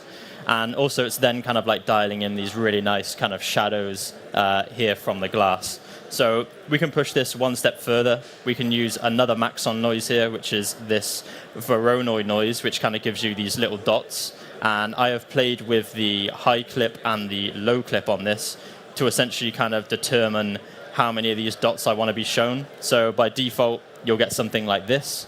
But if we use the low clip and the high clip, we can really crush those black values and boost those white ones. And now we get something like this. And then if I duplicate that and make it much smaller scale, I have this smaller version, and then I'm using a color mix to get a mix of both of them. And this, again, is being used in the material blender for this third material, which is this very like metallic material here. So if I just plug that into layer 2 of our blend material into the blend color, or sorry, not the blend color, the material color. And then I use that color mix and I plug that into the blend color and then output that. Now we can see those kind of dots coming through in that texture. So you can start to see how this all comes together to layer a material. And obviously this is completely procedural, but you could use texture maps to get really realistic results. But I think the main thing from this is that it's completely procedural, and I could change, like this noise here, for example, I could just change the seed of it and maybe just change the scale. And now we get like a completely different noise. And then that gives us like a completely different look in our material. Now we don't have those kind of spirals. We have like these little bumps going through the material. So that's what I love about using the noises, is how procedural and how flexible they can be. And the final thing, which is going to really elevate this material here, is then using these noises for displacement. So I can use that same noise here, plug this into a displacement, and then plug that up into our material displacement up here. And there we go. Now we get that Maxon noise kind of extruded into this object. So this object that is very simple, it's just this kind of like half sphere, glob looking thing, is now like completely transformed just using texturing and using noises and displacement. So there's so much you can do with noises. I think they're super powerful, and that by experimenting with them, you start to kind of really open your mind to how you can approach texturing, and also it's just a good way to practice and play with things in a more fun way. So I think I've got a bit more time. I wasn't going to discuss this, but I will, since I seem to have flown through it also so quickly. Another thing I want to discuss is user data in Cinema 4D, and this becomes super useful for client projects. For example, with this electrolyte company I was doing work for, where there's different variations of their products, and I want to be able to use one material and just be able to create variations of each of them. So for example, they have these different flavors, and I have just set up this user data setup here to be able to quickly flick through this variations. Now this is obviously like a small example, but if you're working on a project where there's like tens or hundreds of products, this can be a really quick way to be able to flick through those variations. And then with the take system in Cinema 4D, you can set up these different takes to then go through these different variations and then just render out these takes, so you can just leave Cinema to just work its magic and run through everything. So I'm going to show you how I set this up. So let's first of all open the material for the sachet. There we go. So what you'll see is I have each of these different variations. For the sachet over here, you can see the different artworks. And essentially what I've done is I've plugged them into a shader switch, which by default you would have to manually plug in the offset or the shader selector, but we're using the user data here to drive that. So the way we set that up is if we go to add user data, and I'm just going to delete the previous version, and we can go from float to, let's see, where's it gone? Hold on. Let me undo this. Okay. Add user data. There we go. So we can go from float to integer. So that's like a single value. And then by default, the interface would be integer. So if I was to kind of plug this into the material, it would just be a number we would have to change. But I can change the interface from that to something like radio buttons, which now would give us these kind of little buttons we have down here. And we then just have to correspond this to the textures in the material. So for example, if I put 0 and then corresponded that to the berry variant, and I'm going to have to delete this original one. There we go. Cool. And I don't know why that's done that either. Quick tab radio. There we go. So now it's basically saying to this user data, okay, which user data do we want to reference? And I haven't actually named it, so let's name it something. Let's call it, we'll just call it variant. Hit OK. And in this user data, we're searching for that variant data, and this is plugged into the shader selector. So now, because we have told the user data that 0 is the berry flavor, that's going to try and reference whatever is plugged into shader 0, which in this case is berry. So I've made sure that those two link up. And you can dial all these in, so I'll just quickly do that. So we have, let's call that outer, we have lime. And I'm separating all of these with a colon, and then obviously having the number and the name. So this is the number of the shader object, so shader 0, 1, 2, 3. and then the name for each of these, which then we will see in our user data here. So now what we should see is we have berry, we have the elderberry, the lime, and the lychee. So this is a really quick way to be able to flick through these. And then in terms of setting up the takes, let's just go through that from scratch. So we have our default take here, which is going to be set to berry. If I press new child take and I set this to lime, for example, what I can do is I can enable auto take and also the lock overrides. And basically anything I do now in Cinema 4D is going to track it. So if I just change this from berry to lime, you can see this now appears in our category down here, and it's seen that we have enabled the lime. So if I flick between the main, where it goes back to berry and lime, and that's like a really quick way now to have that take set up, and we can duplicate these and make all the different actions and adjustments that we would like. So obviously this is a simple setup, but this can go on, you can make this as complex as you like.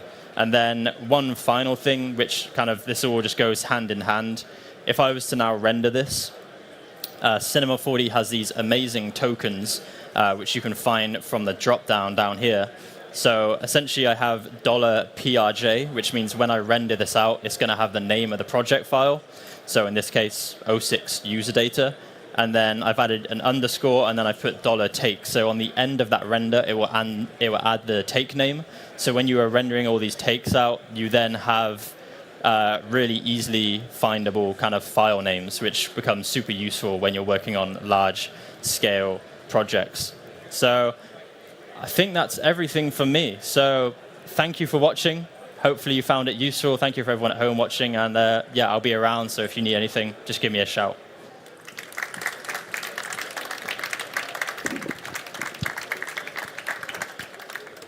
Thank you so much, Ross. It was amazing. I loved it. Do you have any questions? Anybody?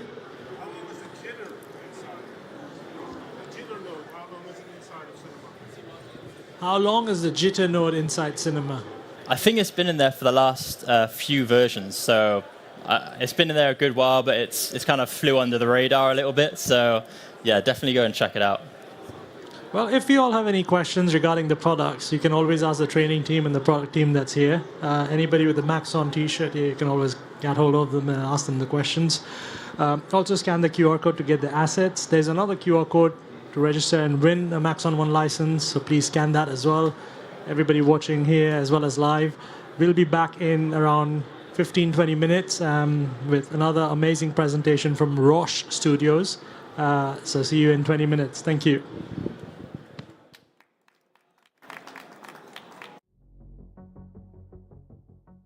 Red Giant 2025 injects fresh new energy into your workflows with a stunning set of new features for geos such as rig animation support, expanded cloner capabilities, and depth of field. The new Particular Designer gets a refresh with improved preset search and navigation, timeline controls, and AE project saving. Finally, releasing Red Giant's 5th brand new tool this year, we proudly introduce Parametric Curve, a powerful contribution to our superior line of color tools. Parametric Curve provides unprecedented control for handling color and HDR video. Curves, levels, and working with HDR video are standard practices. Users now have the power to manipulate their footage with an HDR curve.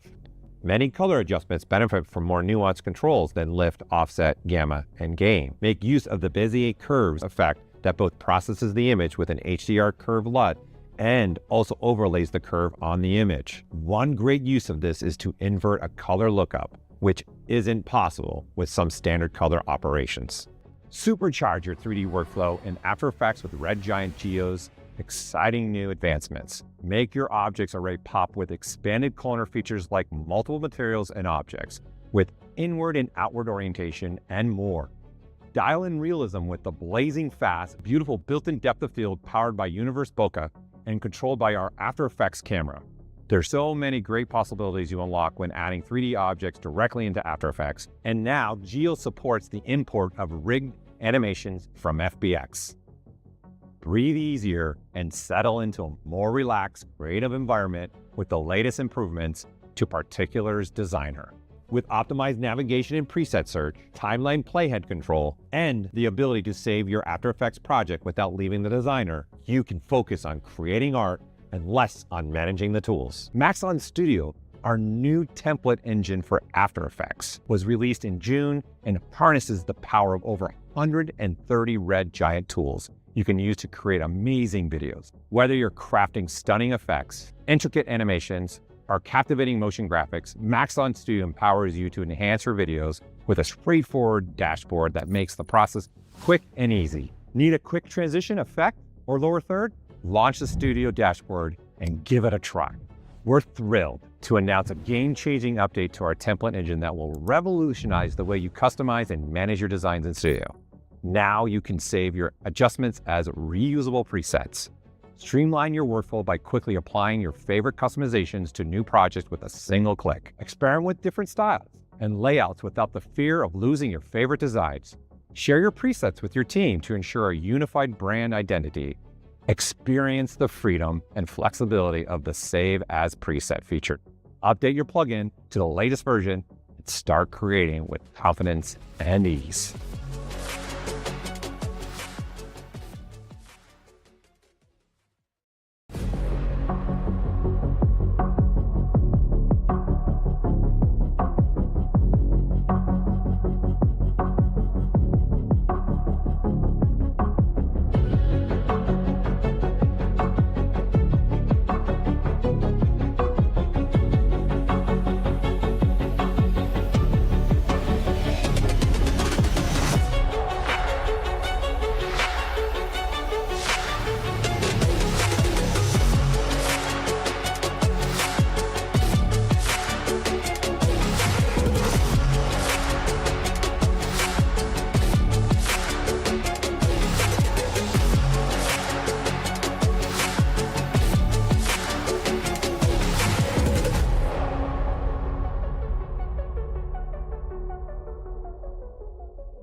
Today, we're thrilled to unveil the September release of Maxon 1, packed with updates and enhancements to our award-winning tools, including Cinema 4D, Cineware, ZBrush, Redshift, and Red Giant.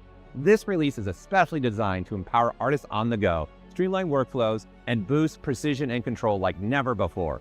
We're excited to introduce ZBrush for iPad, which brings the powerful features of ZBrush on the go, allowing you to sculpt whatever you can imagine anywhere you feel creative. Cinema 4D 2025 extends fast and intuitive unified simulation and particles even further with tools to help you better art direct projects, while advanced users will enjoy new tools to create efficient procedural animation. With Redshift, artists enjoy production class GPU rendering, now more photoreal than ever thanks to caustics improvements, while also offering more creative options for non-photorealism. And Red Giant gives editors and compositors powerful tools to add effects, transitions, and correct color using Maxon Studio to quickly apply creative capsule templates, Geo to add 3D objects with After Effects, plus a new powerful color correction tool for both After Effects and Premiere. Created by artists for artists, ZBrush for iPad offers a fully reimagined user interface and touch-based controls without sacrificing the power and functionality of ZBrush for desktop. Apple's user-friendly touch capabilities make it easy to jump right into sculpting, especially if you're a new user. And you can streamline your workflow using gestures to control common features such as draw size, focal shift, undos, and redos. The new Apple Pencil features will speed up your sculpting process by assigning actions to adjust things like draw size, Z intensity, or focal shift, or set squeeze to adjust polyframe on or off. You can also customize the Apple Pencil to create simple quick access to features such as trimming your mesh to the screen, solo your subtool, replay the last stroke, create a new folder, activate symmetry, and so much more. For artists who want to continue their sculpt on desktop, simply save your work. This version allows users with subscriptions to transfer files between iPad and desktop seamlessly, whether it's saving out a ZTL or a Z project, or just pressing the one-button Go Z solution to transfer your creations. ZBrush for iPad's highly customizable user interface lets you personalize your own digital sculpting experience so you can have all the tools arranged just the way you like them. Polycount can reach upwards to the same detail level as the desktop, depending on the iPad memory and version. Up to 92 million polys per mesh has been achieved on the latest M4 iPad. You also can get ZBrush's unrivaled collection of proprietary digital sculpting brushes created with real-world sculpting techniques in mind, so you can get the same type of natural feelings with sculpting with polygons that you get with clay. The familiar ZBrush features you've come to love are now available in ZBrush for iPad. Experience the same powerful tools and capabilities on the go. ZRemesher generates a new mesh with an even distribution of polygons, preserving the essential details and flow of the original surface. Sculptures Pro adds and reduces triangle tessellation with each brushstroke, making it simple to focus on sculpting without worrying about technical restraints. Dynamesh retopologizes while sculpting, so as you stretch the digital clay or add volume, it retains the same basic digital sculpting detail. Array Mesh lets you create duplicate instances of geometry in varying patterns and shapes in real time. The dynamic system enhances your sculpt by allowing any surface to be draped over another surface to give that extra touch to your characters. Live Boolean gives users the ability to combine, subtract, and/or use intersections to create unique results. Polypainting makes it easy to paint and sculpt at the same time, making it possible to paint on a model surface without first assigning a texture map. We're excited that all these features and more are now available to artists who want to work anywhere they feel inspired. And we can't wait to see what you'll bring to life. ZBrush for iPad is included with your ZBrush or Maxon One subscription and is also available as a standalone subscription. This includes over 200 of ZBrush's leading digital sculpting brushes and allows you to load the thousands of custom desktop brushes that have been created by our incredible user base. For anyone wanting to try the world's leading digital sculpting application, now on iPad, a free plan is available with some limitations in functionality. This builds on the same powerful sculpting foundation with 28 of some of the more popular brushes.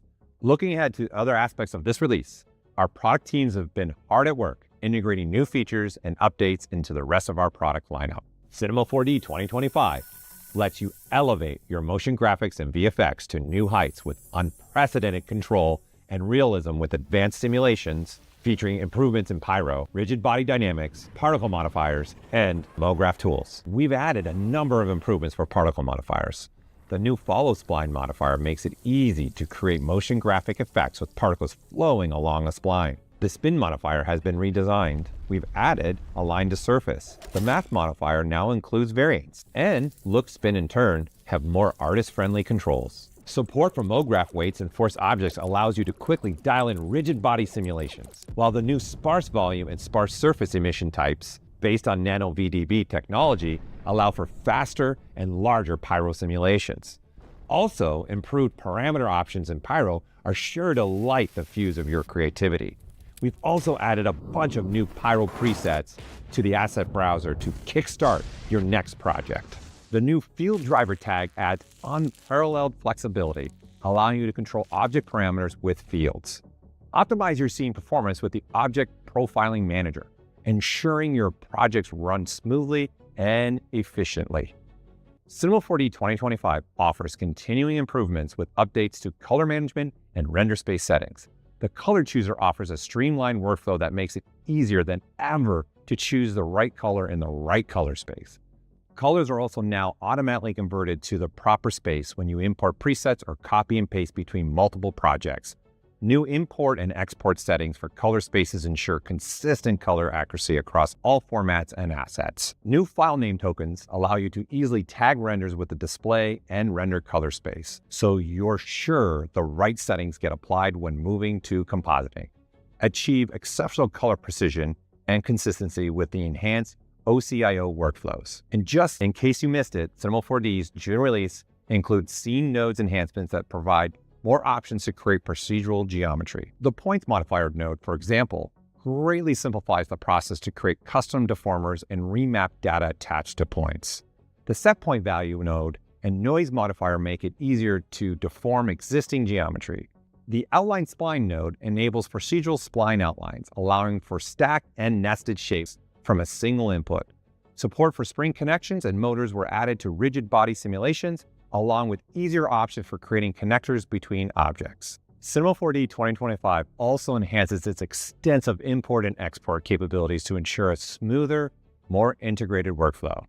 Instances are now supported in USD import and export, while full skeletal animation can now be exported in USD. FBX import and export now include improved support for units and scaling. Cineware is our bridge for seamless integration of Cinema 4D into other host applications like Adobe After Effects and Unreal.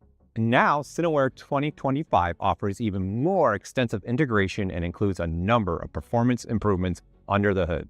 Redshift 2025 updates several aspects of our GPU-accelerated renderer so you can achieve photorealistic and non-photorealistic results with unprecedented speed and efficiency.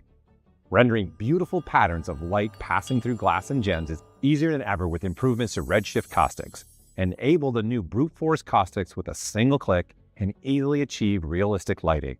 Brute force caustics are ideal when your scene is lit by dome lights or large area lights, but you can still choose photon-based caustics that work best for detailed areas lit by point or spotlights. Improvements to the non-photoreal rendering system let you achieve amazing toon-like results and tone mapping for contours, a global contour option, and custom pattern inputs.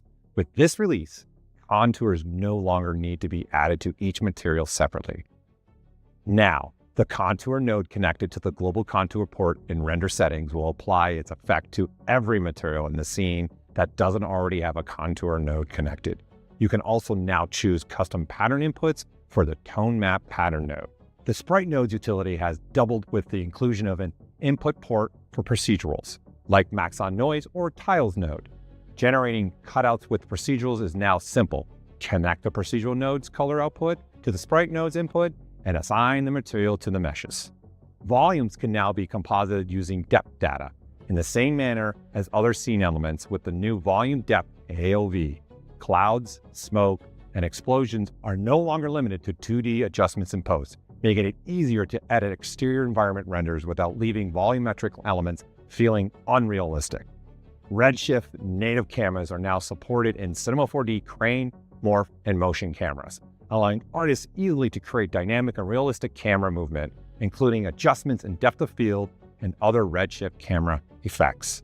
Continuing our partnership with Adobe, Substance 3D materials with Redshift for Cinema 4D now include improved options for adjusting the size, rotation, and color space of materials. Presets stored within the SBSR files can now be easily applied, so it's quick to explore different surfaces based on each Substance 3D material.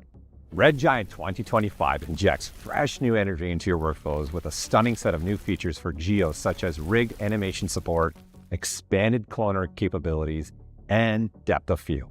The new Particular Designer gets a refresh with improved preset search and navigation, timeline controls, and AE project saving. Finally, releasing Red Giant's 5th brand new tool this year, we proudly introduce Parametric Curve, a powerful contribution to our superior line of color tools. Parametric Curve provides unprecedented control for handling color and HDR video. Curves, levels, and working with HDR video are standard practices. Users now have the power to manipulate their footage with an HDR curve.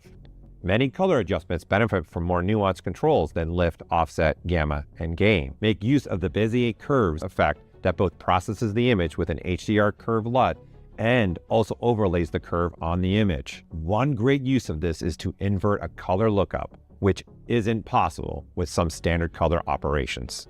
Supercharge your 3D workflow in After Effects with Red Giant Geo's exciting new advancements. Make your objects array pop with expanded cloner features like multiple materials and objects, with inward and outward orientation, and more. Dial in realism with the blazing fast, beautiful built-in depth of field powered by Universe Bokeh and controlled by our After Effects camera. There's so many great possibilities you unlock when adding 3D objects directly into After Effects, and now Geo supports the import of rigged animations from FBX. Breathe easier and settle into a more relaxed, creative environment with the latest improvements to Particulars Designer.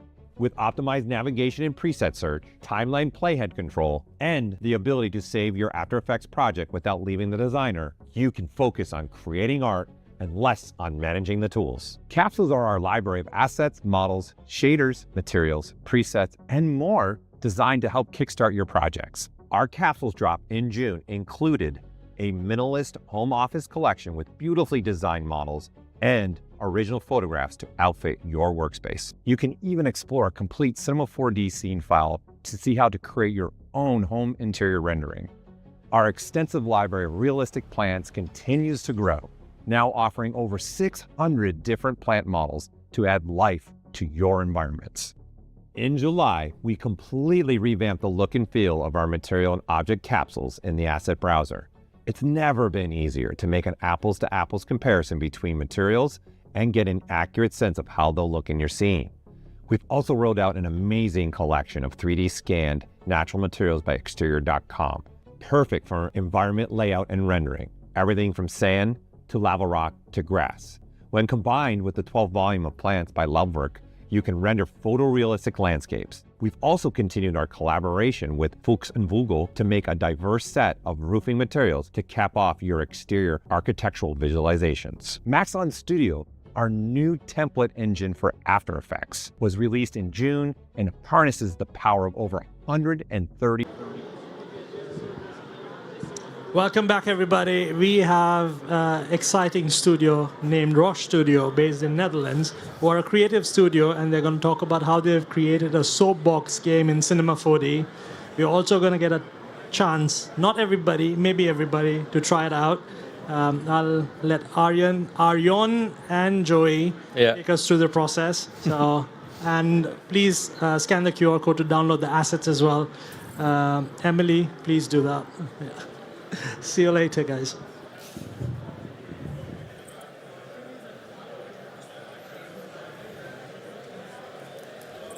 Hey guys, my name is Arjan van de Knijf and this is Joey van Dijk. We work at Roche Studios and we are here to talk about a project that we did lately. But before we are actually getting into that project, we first want to introduce ourselves a little bit further. I'm a 3D designer at Roche Studios, so I focus on mainly on creating style frames for animations, and I do a little bit of 3D illustrations for various branding projects as well. And in my free time, I like to do this kind of stuff, usually cartoony and colorful, and sometimes, as you can see, a little bit sad. A sad ghost. A sad ghost. I'm actually more of a brand designer, so I work on corporate identities, but I do try to incorporate a lot of 3D into these projects. And in my free time I also like to experiment a little bit with 3D, which is one of them is standing right here, one of the experiments. So Joey and I actually met in university about 8 years back. And we both graduated together. We did some cool projects together there. And from there on, we even landed a job at the same company. I left that company and went to Roche Studios. And Joey quickly came after me because I think he missed me. Yep. So Roche Studios, that's where we work. It's a creative agency, and we do 3D animation, motion graphics, graphic design, branding, complete campaigns and marketing, but we are here for the visual stuff. And we also have had the privilege to work for some pretty cool clients. And we also brought our showreel.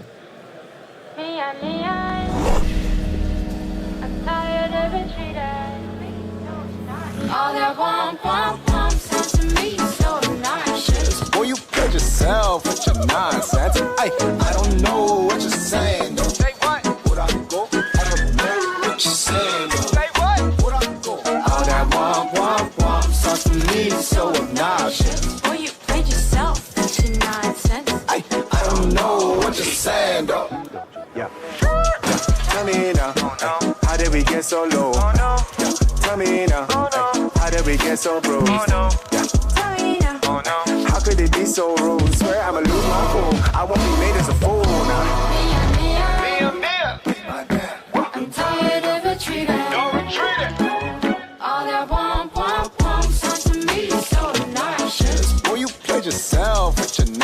nonsense. I don't know what you're saying, bro. Say what? What you saying, bro? Say what? All that womp sounds to me so obnoxious. Boy, you played yourself with your nonsense. I don't know what you're saying, bro.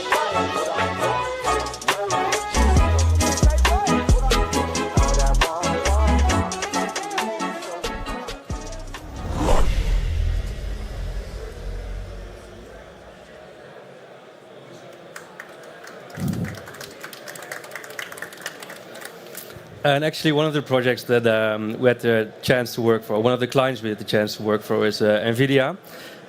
They basically approached us to make something cool. That was the briefing, and show the hardware capabilities of their video cards. We had to make a case video of the project, and apart from that, we had total creative freedom, which every creative I think likes to hear. So we got to thinking, what can we do with all that creative freedom? And we actually set the challenge to ourselves, okay, can we make a game inside of Cinema 4D? The program that we usually do for creative stuff, can we take it one step further and actually make a game inside of it? By using all of the various simulation tags and all of the dynamic tags, and see if this is possible. So we thought of inspiration, what kind of game do we want to make? And one thing we like to watch is the Red Bull Soapbox races, which are held throughout Europe, I believe, where basically a team is building a car together, and they try to set the fastest time going down a track. There's only steering and only braking, so no engines or no accelerating, which we also did for our project as well. But nowadays it's quite all over the place, quite a lot of different themes and quite a lot of over-engineering. So we want to take it back one step to probably around the 70s, where you build this car together with your dad, probably in your garage, with stuff you find laying around the house or at the dumpster or somewhere accessible. And then you race that car against your friends on the street somewhere where the hill is. We kind of wanted to embrace that kind of feeling, so keep it nostalgic and more in one theme. So that's how we landed on the concept of the first Cinema 4D Soapbox race. At least we think it's the first one. If you've already done this, then please raise your hand and you can do the presentation. We'll first show you the end result, the one we delivered to NVIDIA, and then we dive into the process and how we've done everything and show you some insights in Cinema 4D. Creativity, technology, and a good dose of fun. That's how we created the first Cinema 4D Soapbox race. In the old days, you would build a soapbox in your garage. We wanted to give it a try in our workspace, Cinema 4D. It started with a kickoff, a plan, and lots of sketches. The racers got to work developing their soapbox cards.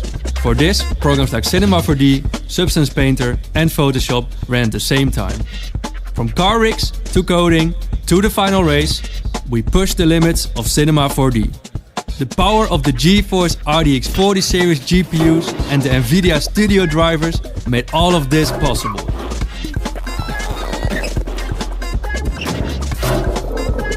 From start to finish, the entire process was way faster thanks to NVIDIA GeForce RTX.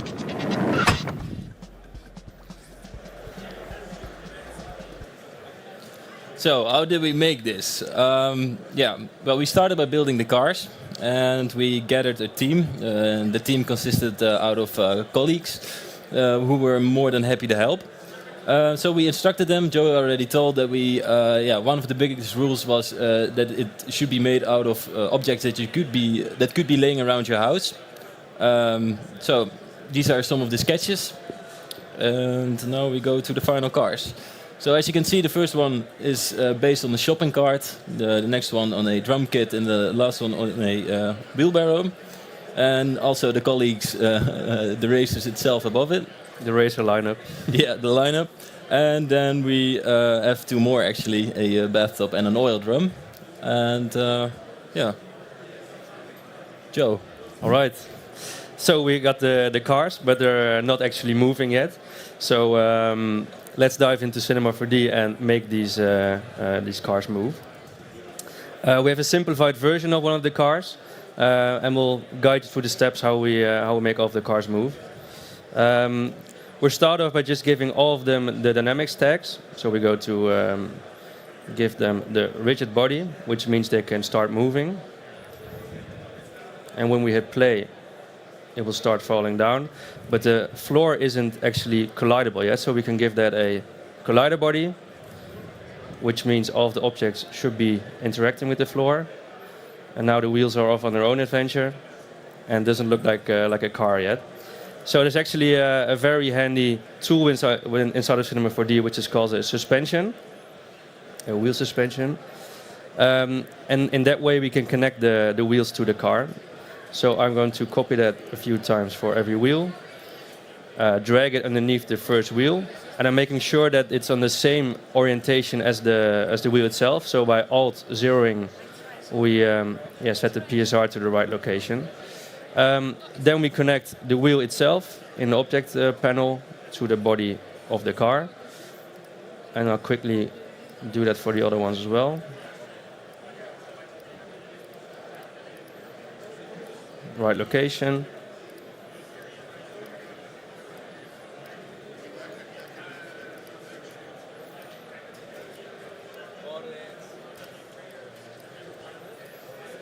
And I think they should be connected. So let's give it a try.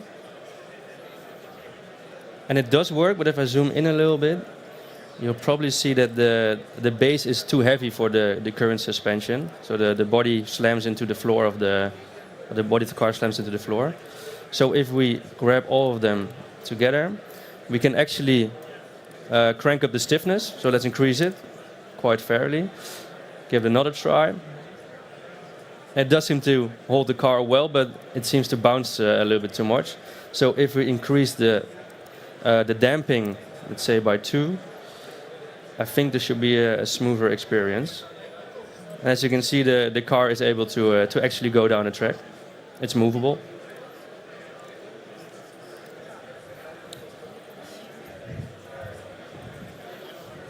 Yeah, so the next part would be make him then steer. And we've got the steering wheel over there, and we wanted to hook that up to Cinema 4D. On default, Cinema 4D doesn't handle any kind of controller or steering wheel input, so we had to figure out another way. We went on the internet, but we couldn't find a suitable plugin for that as well. So we thought we would just dive into Python and try to make the plugin ourselves. And with a little bit of help from a friend, we actually managed to create it. We're not coders. We're not coders. We're actually designers. So for us, it was a deep dive. So we used the Pygame module. Pygame is a module that is used within Python to create games. So actually, in there is a sort of listener for that kind of stuff. So we could use that to create the plugin. And now I have some proof that we actually did that. So now under extensions, we got our plugin. We've got the steering right here, and this will give us a value from -1 to 1, and that will come in handy when we are trying to hook this thing up. So the first thing that we want to do right now is get to espresso, and we want to have this one in there. And then we also want the front wheels, because if we have the back wheels, it's going to be very hard to steer. And then, the steering angles that we are going to use here are in degrees. And we are coming from, I think it's integers or something, or floats. So we need a range mapper for that to convert this data. So what we want to do here is we want to get the steering. We want to hook it up there, and then we want to hook these two up in there. So now in the range mapper, you've got the input. That's just fine as it is. But now we want this on degrees. And mine is 60 and 60. And Joey, if you want, you can go to the steering wheel. And then we actually need to make sure that it's flipped. I'm still not sure why, but we go from 1 to -1, instead of -1 to 1. So, and when we hit play now and Joey does its job right, then we should have some steering. There's something funky going on there, but oh yeah, that's because the steering wheel is probably not centered. But doesn't matter, the steering works. Oh yeah, little dance here. Okay, so we got the car. It's moving and we're able to steer the car. Now we're actually in a racetrack to race these cars on. A quick side note, I think it's already introduced, but there is probably a chance to ride for one of you guys. So pay close attention. This might help you down the road. We made various obstacles with various degrees of difficulty and some nice challenges. Here's a compilation of the course. So remember them. Try to remember them. It might be easier if you actually encounter them along the way. For most of them, there's actually two options. There's the green one, the green option, which is the safer version. You need more braking, but it's safer to get through. We have the red one, high reward, high risk. It's also more spectacular. So maybe you just go for that one for the nice views. But it's faster most of the times, but it's also more risky, and you risk not even getting to the finish. So let's dive back into Cinema and rig some of these obstacles. We have a few simplified versions laid out. We'll skip the first ones, fairly easy for time's sake. Let's start with this pile of tires. And we actually want those to have dynamics as well. So I'm getting the folder. Oh no, this one. Let's give it a rigid body as well. And because it's at the null on top, and we set this one to apply tag to all children, all of those will get the same settings as the null above it. So let's see if this works. And as you can see, we have a problem. The tires are already sliding down the slope before the car even hits it. And also another problem you can't see directly here is that we have a bunch of those tires scattered across the track. And if you want to, and Cinema has to calculate all of those interactions at the same time for the whole obstacle course, we make way too much to compute. So we don't want Cinema to calculate anything that doesn't need calculating at the moment. So if we go into the dynamic settings, we can actually set the trigger to on collision instead of immediately, which means it won't do anything until something hits it, basically.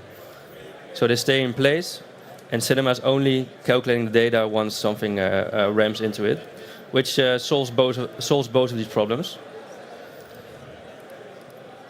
The next one is the seesaw, where we have two components. One is the base, which needs to stay in place, and we have the plank on top. The base, like I said, needs to stay at the same place, so we'll just give it a collider body.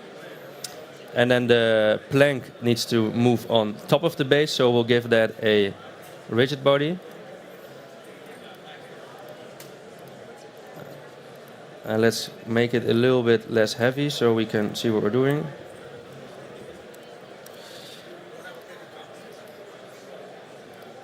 And if we hit play, it does seem to move. But as you can see, it's not really connected to each other. The car is able to push the ramp away instead of go over it. So to fix that, we do something quite similar to the suspension that we already used, but this time just a connector instead of a suspension. We put it underneath the base, Alt-0 it again for it to be in the right location. And I'm quickly going to upscale it to see what we're doing. So basically the yellow part is able to rotate around the light blue part. So it seems like the orientation is still not correct. It needs to go this way, because right now the plank can move over the base. We still need to connect them, so we take the base and the plank. And you can see it's drawing a little line, so that means it's probably working. So let's hit play again. And it seems they are connected. but something weird is happening with the car and the plank, which is actually a setting inside of the dynamics tag. On the collision tab, it's set to shape automatic, which means it's the fastest way of computing, but it draws like a simple bounding box around the shape, and you are able to go inside the shape, so to say. A little bit hard to explain, but if you set this to moving mesh, Cinema takes a little bit more power to calculate, I guess, and is able to calculate the intersections. So right now it is moving, just the driving isn't on point yet. Okay, so the seesaw is working. Let's go to the next one. This one is the most complicated. Well, I'll try to explain it correctly. We basically have two ramps with tires on them, and we want the tires to try to hit the car as it goes along this track. This isn't actually a wall, it's a collider detector.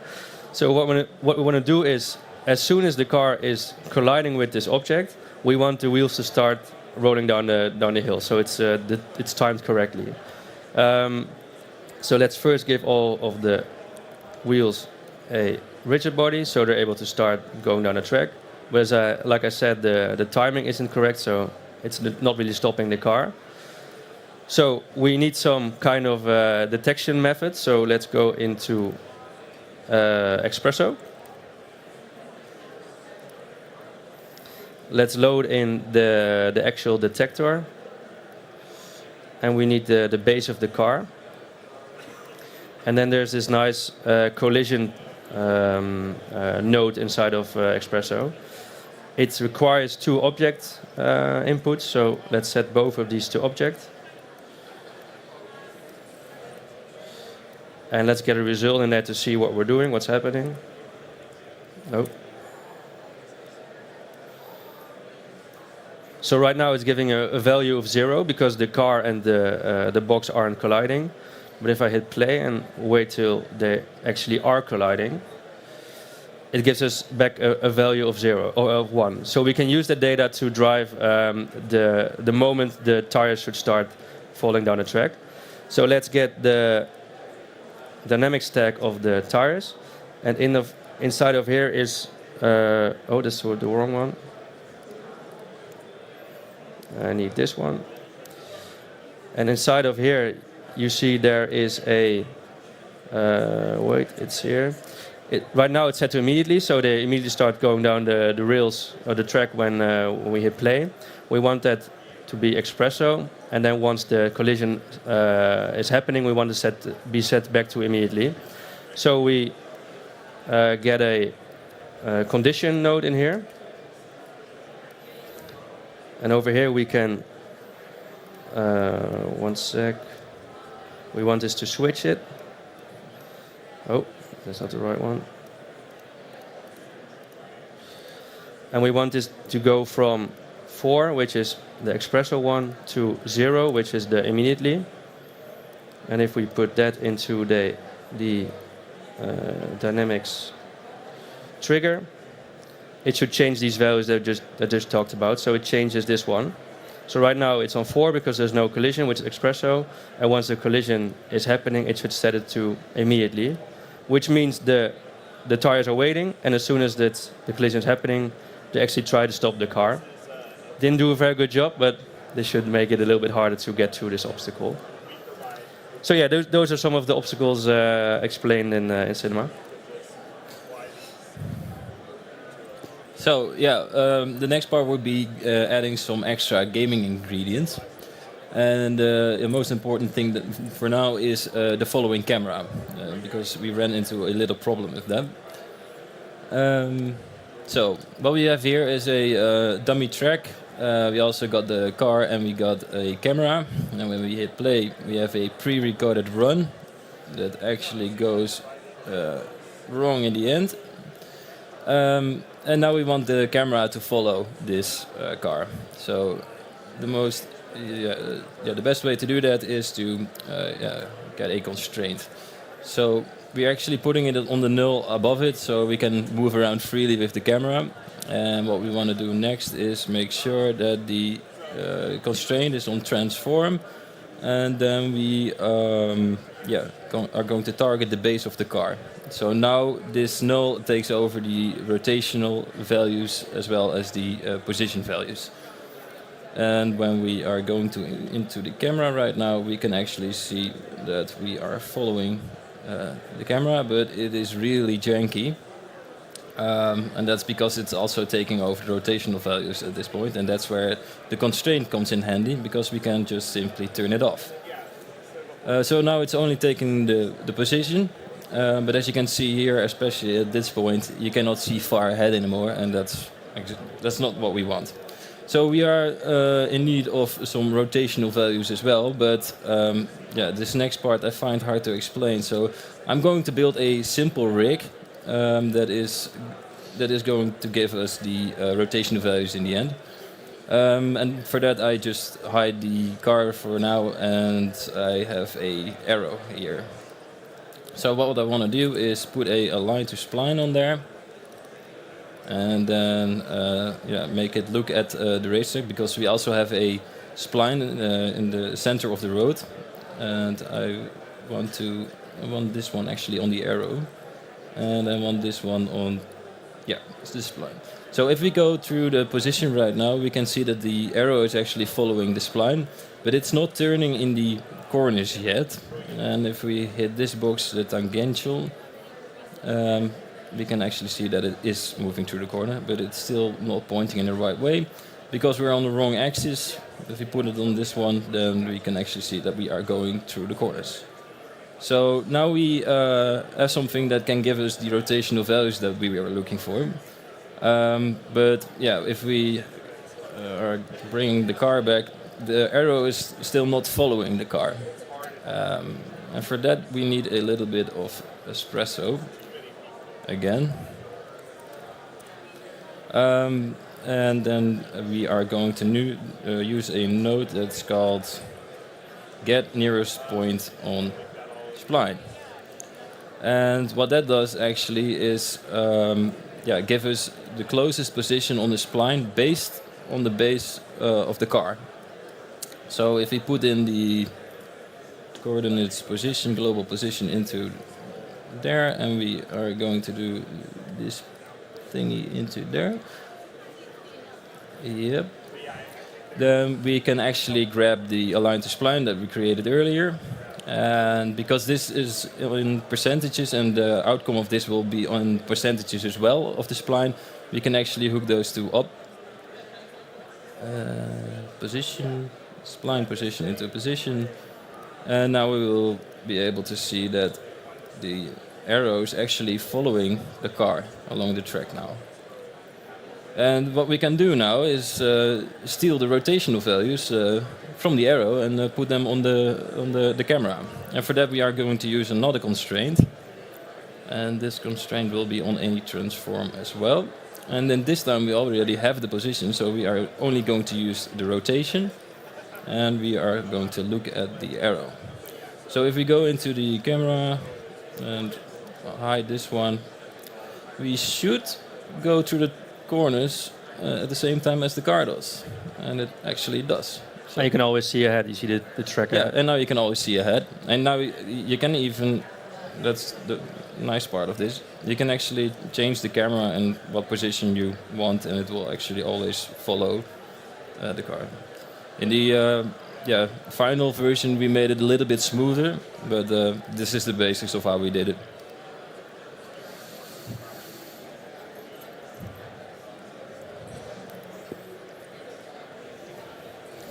Okay, so one of the other gaming ingredients is map loading.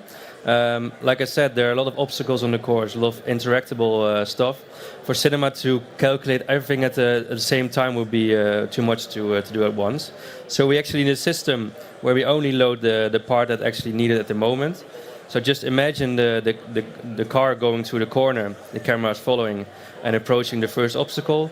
We want to load that, view that, and enable all of the dynamics. And as soon as we're past it, we want to disable it and move on to the second one and enable that one. So that means cinema only has to calculate one of the obstacles at a time and is able to do it way faster. Here's a demonstration. So if we approach the first corner, the first one's disabled, and the first one is enabled or disabled.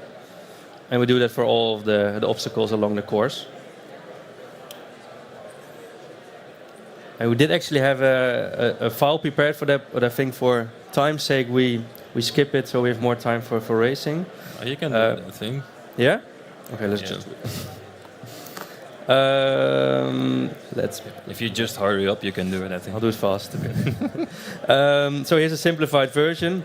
We have the same animation, so the car going through the course. Just imagine the blue perimeters being the obstacles, and the pink boxes are the bounding boxes to see if it's colliding. So it's basically the same as one of the obstacles that I already explained. We need a collision tag that calculates whether the base of the car is colliding with one of the boxes. Set both to object again. So now we're calculating whether this is actually colliding, whether the car is in proximity of the first obstacle. And then we need a way of hiding it and not being able to calculate the data that's not necessary. And luckily there's a nice system in Cinema called layers. And we actually prepared 2 layers already. One is the default one, which is show. The other one is hidden. And the hidden isn't showing it in the viewport, it isn't showing it in the render, and it's also not calculating all of the dynamics and all of the computing power. So we want to switch in between those. We want to make sure the obstacles are in either one of those layers. So let's get back to Espresso. We need a condition again to translate this 0 and 1 to more usable data. This one we actually want to be a link, because we can link both of the layers. We can put them in here, and now it's able to switch between those. So we use this to drive the switch. Then we load in the obstacle itself, so the sphere for this one. We get the layer, because we want to drive the layer data of that object. And we can put it in there. So that means now it's able to switch between those layers. You can already see it happening over here. It's giving it the hidden layer because they're not colliding. And as soon as the car is inside of the collision detector, it sets the layer to visible again. So let's do it quickly for the other ones. Already prepared that, luckily. And now if we go to the track, we should only load one obstacle at a time. Yeah, so all the dynamics are as well turned on and off, and that's pretty handy, because at some point, if you have all those tires rolling around, it gets clogged up. Dan moet ik door. Yeah. Okay, so we have the Soapbox cars. They can ride, they can steer. We got the racetrack to race on. We got some gaming ingredients to make it a nicer gaming experience. So here's the end result. We see Peter from the office who is driving his car down the racetrack. It's steering, the camera is moving along with it, and all of the obstacles are interactable. So that means we're actually ready for race day. We organized a day at the office where we set up a nice camera rig so we could document the whole process to use on the video later on. We got all of the office together, had some pizza and some beers, and all of the racers were invited to try to set the fastest time. And that's when we encountered that it's actually way too hard. Both of us, we are testing and tweaking all the time, so we're able to get all of the cars down the track. But for the ones who didn't have the experience, it was way harder, which did result in quite some fun footage. Actually, 2 of the racers didn't even get to the finish. Everyone got like 20 or 30 tries, I believe. And the fun part is, in the actual Soapbox race, a lot of the drivers also don't get to the finish. So, although it was unplanned, it was fun that it was a nice representation of the real world. And this does lead to the most fun footage, I believe. Luckily, there were 3 of the 5 who did get to the finish. We wrote a little script that kind of for every keyframe along the race, record all of the data from the cars, the tires, the obstacles, and keyframes that, so we have that data to use in a later stage. Yeah, so the last part that we had to do is, we were just looking all the time in the viewport. We actually had some high poly models laying around as well, so we had to swap the keyframes from the one to the other. Also add some lighting, texturing, and we needed to build a world around it. And for that we went to San Francisco, not in real life unfortunately, but on Google Maps. We drove around there and we found the geometrical look of the city, and we found it just very stunning, and we thought it would be a good thing to add to our game, especially the steep hills. Maybe too steep, but speed is fun, right? So we actually built the whole world around it, and then we had to render all the runs, and that's the end of our presentation. First of all, we want to thank Maxon, of course, for having us here, and now we want to see some hands for people that dare to go on the seat. And if nobody's doing it, go ahead. All right. You can help him? Yeah. And I'll set it up. Okay, basically it's just the steering wheel and this one for braking. And if you can reach it right, we can also put a little bit close together. Wait.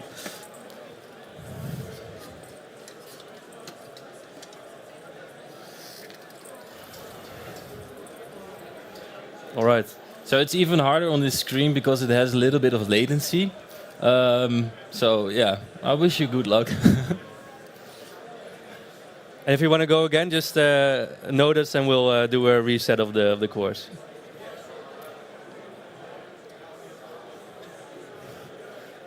I'll reset it for you.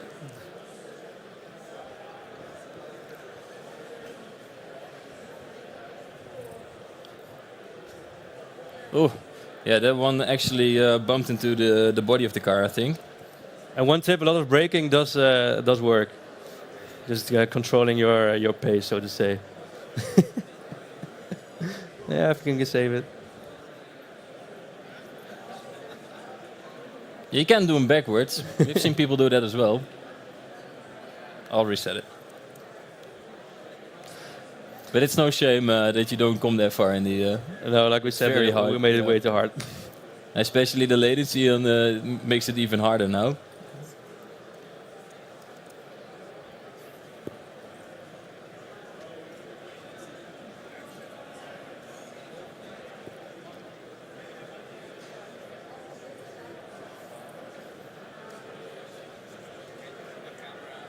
Yeah, we can do another camera. We actually let the people. I don't know where it is. Can you do that? Can you do the POV? Yeah, I don't know where it is. But we actually did it in this view because we wanted to have it in the same view as we rendered it. So it made it a bit harder. And this one is not completely. This camera is not completely. The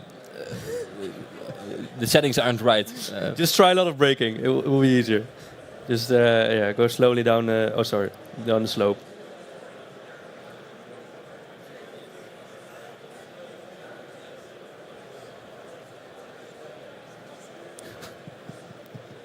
Oh, that's a nice jump, though. Okay, saved it. Nice.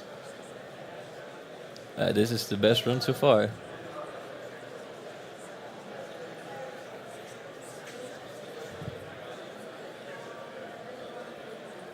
Yeah, sometimes you can wiggle yourself free, but.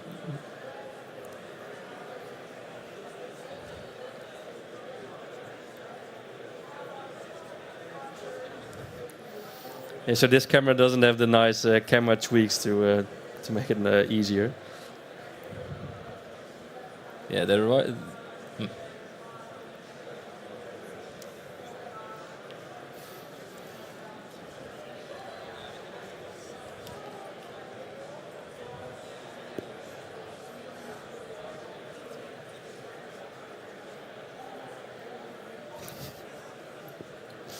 Spectacular, nice.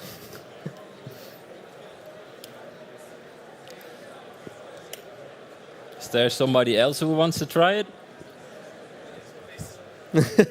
Ross wants to try it? Okay. Yeah, so left pedal is braking and just normal steering. And like I said, a lot of braking and controlling your pace helps a lot. Yeah.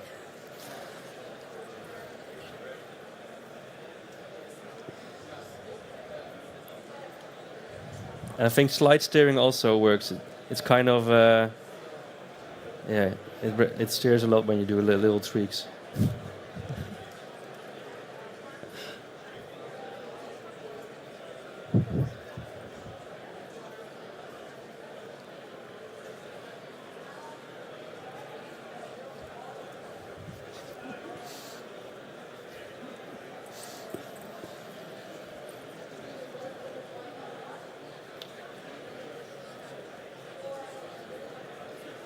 Nice.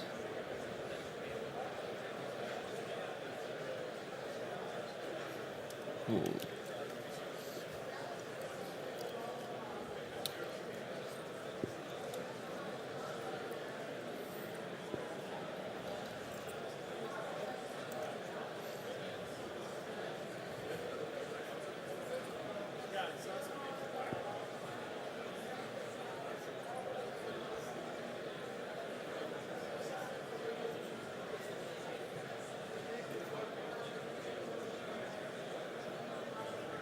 So far, so good. Oh, nice grind. And land on. Oh, no. Maybe. You want to try the other camera as well? Yeah?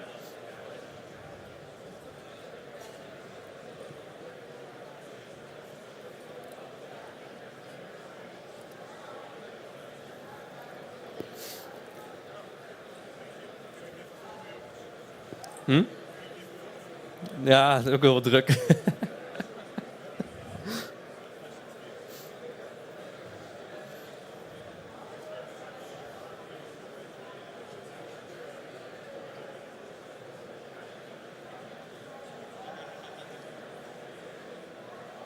Oeh.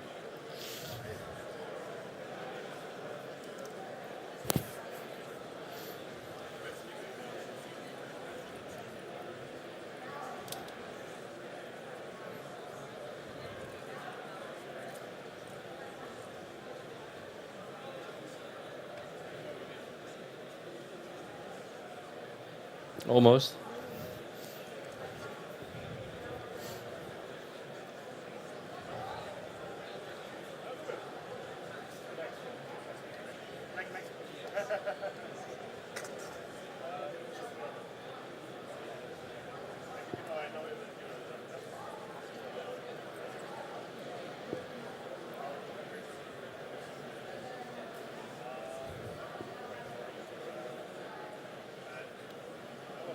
Nice.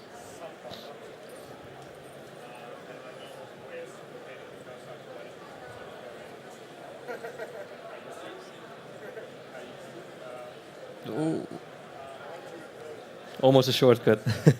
Does someone else want to give it a try? Wil jij nog een keer racen? Wil jij nog een keer?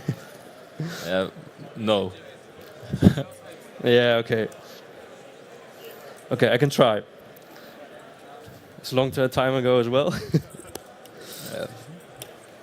The latency is gonna kill you, Joe. Yeah, probably.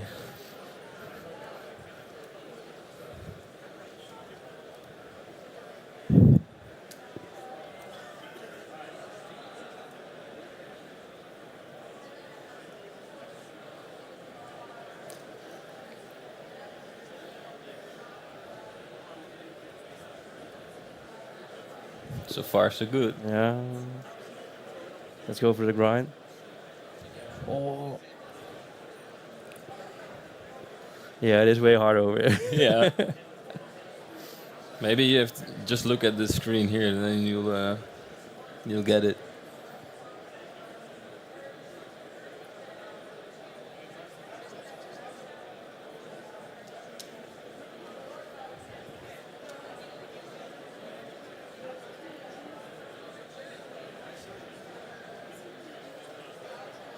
Okay.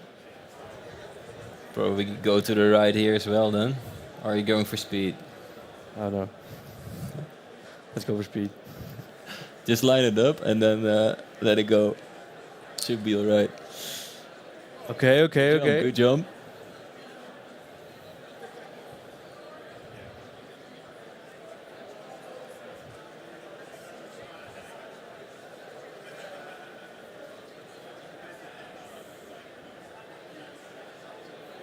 Oh, this one's hard. Yeah.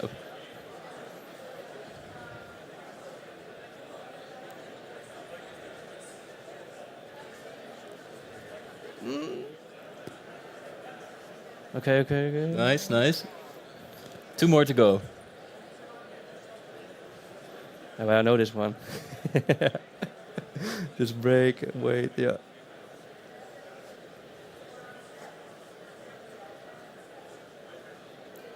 Oh. That almost went wrong there.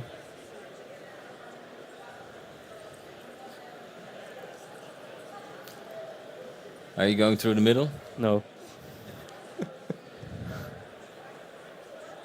There were extra points when you get the cone on the top and make it to the finish.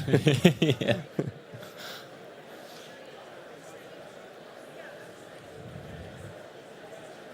Well, you have actually done it. Almost. Well, the fastest time that we did in the office was about 58 seconds, I think. Yeah, not even close. So this is really slow, but yeah, it's easier if you do it on this screen because of the latency, of course. Still, anybody wants to try it, or? I think we're out of time as well, right? Hmm? Are we out of time? Yeah. Yeah, we still got time. Yeah, we still got time. Does anybody else want to try it? Don't be shy. It's Matthias? hard, right? Dimi? Come on, guys. Anybody? Go for it. We'll try and set it up after as well for people to try it. It's probably easier when with the laptop screen because yeah, we'll try. We'll set it up somewhere here. Yeah, and not with many eyes on you. It's probably easier as well. Ooh. Yeah, the reset. Oh, yeah.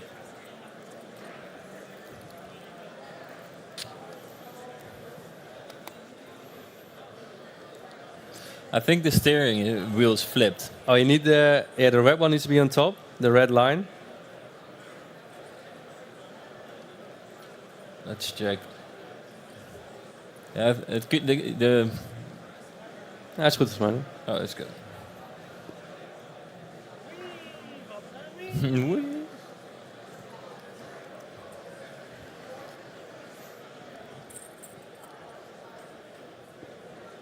It's this one, right? The POV.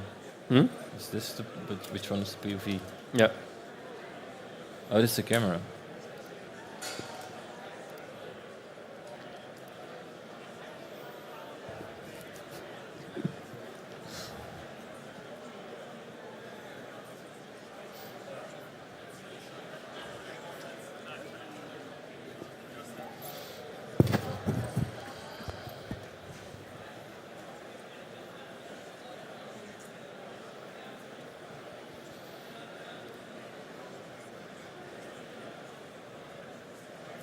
Going for pace, nice.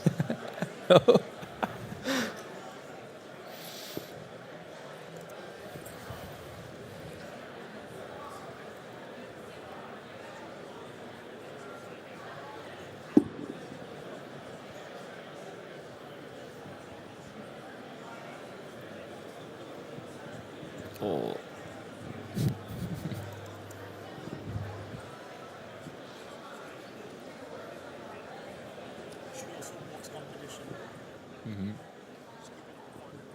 Yeah. And keep track of the times. Then you have a winner. And we do have a stopwatch in there, so it's recording the times as well.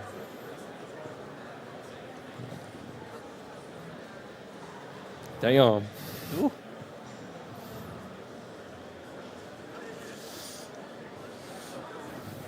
One last time. This is it. You'll get this one. All the 6 obstacles. Come on.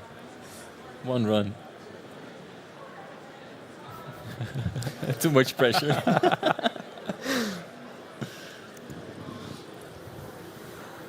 Thank you so much, guys. This has been amazing. I'm sure a lot of guys over here would have questions for you. You'll be around. We'll set this up somewhere here so you all can try it as well, so that nobody else sees how many times you are crashing. We'll be back in like 10 minutes with amazing Leila Khalili, who's going to talk about ZBrush. Please scan the QR code for a chance of winning Maxon 1 license, and we will see you shortly. Thank you both. Thank you. Red Giant tools you can use to create amazing videos. Whether you're crafting stunning effects, intricate animations, or captivating motion graphics, Maxon Studio empowers you to enhance your videos with a straightforward dashboard that makes the process quick and easy. Need a quick transition effect or lower third? Launch the Studio dashboard and give it a try. We're thrilled to announce a game-changing update to our template engine that will revolutionize the way you customize and manage your designs in Studio. Now you can save your adjustments as reusable presets. Streamline your workflow by quickly applying your favorite customizations to new projects with a single click. Experiment with different styles and layouts without the fear of losing your favorite designs. Share your presets with your team to ensure a unified brand identity. Experience the freedom and flexibility of the Save as Preset feature. Update your plugin to the latest version and start creating with confidence and ease. Along with these amazing new products and features, we've also added the ability within the Maxon app to quickly switch license activations when working from a different computer, making your workflow more flexible and efficient than ever. We'd like to thank you for your support and enthusiasm for Maxon's suite of products. The innovations we've unveiled, from the launch of ZBrush for iPad to the enhanced capabilities of Cinema 4D and Cineware, new brute force caustics and NPR shaders features in Redshift, updates to Red Giant tools, and new capsules inside Cinema 4D and Maxon Studio represent our commitment to empowering your creativity.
Redshift 2025 updates several aspects of our GPU-accelerated renderer so you can achieve photorealistic and non-photorealistic results with unprecedented speed and efficiency.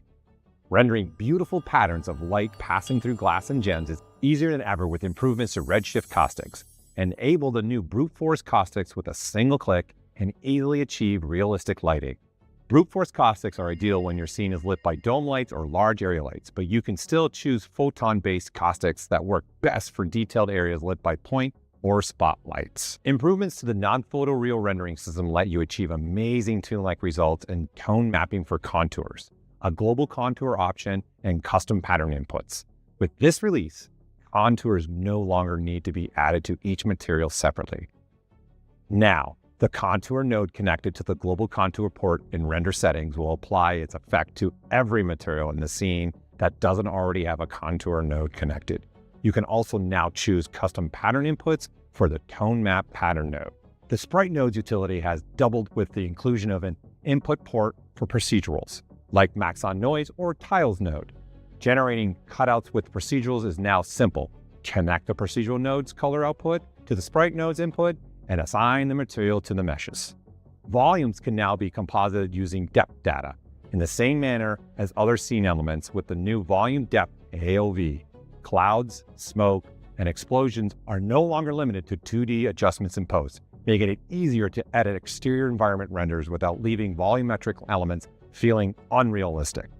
Redshift native cameras are now supported in Cinema 4D crane, morph, and motion cameras, allowing artists easily to create dynamic and realistic camera movement, including adjustments in depth of field and other Redshift camera effects. Continuing our partnership with Adobe, Substance 3D materials with Redshift for Cinema 4D now include improved options for adjusting the size, rotation, and color space of materials. Presets stored within the SBSR files can now be easily applied, so it's quick to explore different surfaces based on each Substance 3D material.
Created by artists for artists, ZBrush for iPad offers a fully reimagined user interface and touch-based controls without sacrificing the power and functionality of ZBrush for desktop. Apple's user-friendly touch capabilities make it easy to jump right into sculpting, especially if you're a new user. And you can streamline your workflow using gestures to control common features such as draw size, focal shift, undos, and redos.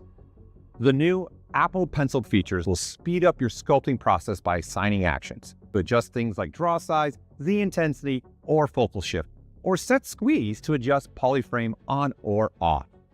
You can also customize the Apple Pencil to create simple, quick access to features such as trimming your mesh to the screen, solo your subtool, replay the last stroke, create a new folder, activate symmetry, and so much more. For artists who want to continue their sculpt on desktop, simply save your work. This version allows users with subscriptions to transfer files between iPad and desktop seamlessly, whether it's saving out a ZTL or a Z project, or just pressing the one-button Go Z solution to transfer your creations. ZBrush for iPad's highly customizable user interface lets you personalize your own digital sculpting experience so you can have all the tools arranged just the way you like them. Poly count can reach upwards to the same detail level as the desktop, depending on the iPad memory and version. Up to 92 million polys per mesh has been achieved on the latest M4 iPad. You also can get ZBrush's unrivaled collection of proprietary digital sculpting brushes created with real-world sculpting techniques in mind, so you can get the same type of natural feelings with sculpting with polygons that you get with clay. The familiar ZBrush features you've come to love are now available in ZBrush for iPad. Experience the same powerful tools and capabilities on the go. ZRemesher generates a new mesh with an even distribution of polygons, preserving the essential details and flow of the original surface. Sculptures Pro adds and reduces triangle tessellation with each brushstroke, making it simple to focus on sculpting without worrying about technical restraints. Dynamesh retopologizes while sculpting, so as you stretch the digital clay or add volume, it retains the same basic digital sculpting detail. Array Mesh lets you create duplicate instances of geometry in varying patterns and shapes in real time. The dynamic system enhances your sculpt by allowing any surface to be draped over another surface to give that extra touch to your characters. Live Boolean gives users the ability to combine, subtract, and/or use intersections to create unique results. Polypainting makes it easy to paint and sculpt at the same time, making it possible to paint on a model surface without first assigning a texture map. We're excited that all these features and more are now available to artists who want to work anywhere they feel inspired. ZBrush for iPad is included with your ZBrush or Maxon One subscription and is also available as a standalone subscription. This includes over 200 of ZBrush's leading digital sculpting brushes and allows you to load the thousands of custom desktop brushes that have been created by our incredible user base. For anyone wanting to try the world's leading digital sculpting application, now on iPad, a free plan is available with some limitations in functionality. This builds on the same powerful sculpting foundation with 28 of some of the more popular brushes. We can't wait to see what you'll bring to life.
say, hold up, cock my glizzy, bang, bang.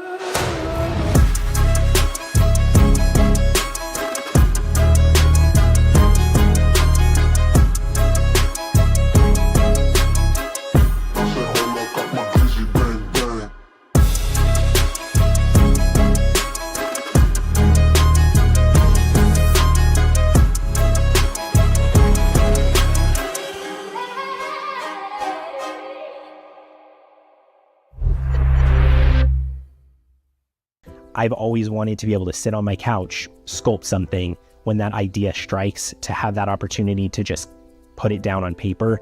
And I think that ZBrush for iPad really allows for that. And I think in the future, it allows for me and my workflow a lot more iteration, a lot more creative ideas, construction of characters quicker, and it allows me to get my ideas out a lot quicker. We are human beings. We need like new stimulus, right? And then when I bring the iPad outside to see the nature more, and I can get inspired more, and I can draw and sketch instantly. So it's huge. You know, you have toys and tools, professional tools. ZBrush for iPad is a professional tool. You can definitely do professional work in the iPad version of ZBrush. I think the future of sculpting is very bright, because I think before, when you have a huge barrier of entry to someone who isn't an artist, or maybe is but doesn't have the funds to be buying tablets left and right, I think a lot of people have products like iPad, and it's going to allow a lot more people access to be making things that they thought was only possible with a crazy setup.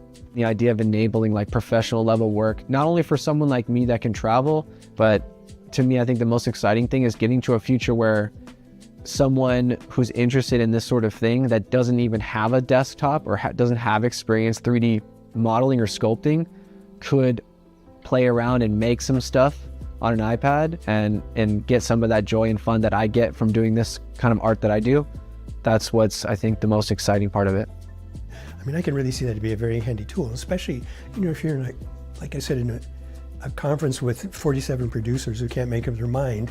And if they said, well, you know, maybe if you want to change that a little bit, you could do it right there on the spot with them, which I really see as an advantage. And I think having them involved in that would actually help them decide, you know, oh, I saw him do that and I suggested that, so I like that design, you know, so I can see that being a real plus. You know?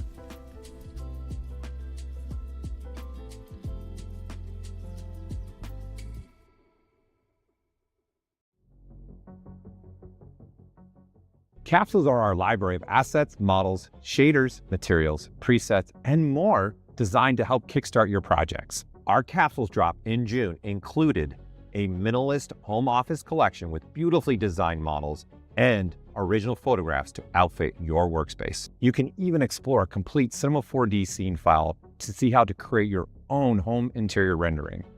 Our extensive library of realistic plants continues to grow, now offering over 600 different plant models to add life to your environments.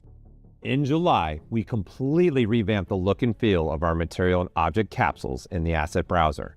It's never been easier to make an apples-to-apples comparison between materials and get an accurate sense of how they'll look in your scene. We've also rolled out an amazing collection of 3D scanned natural materials by exterior.com, perfect for environment layout and rendering, everything from sand to lava rock to grass.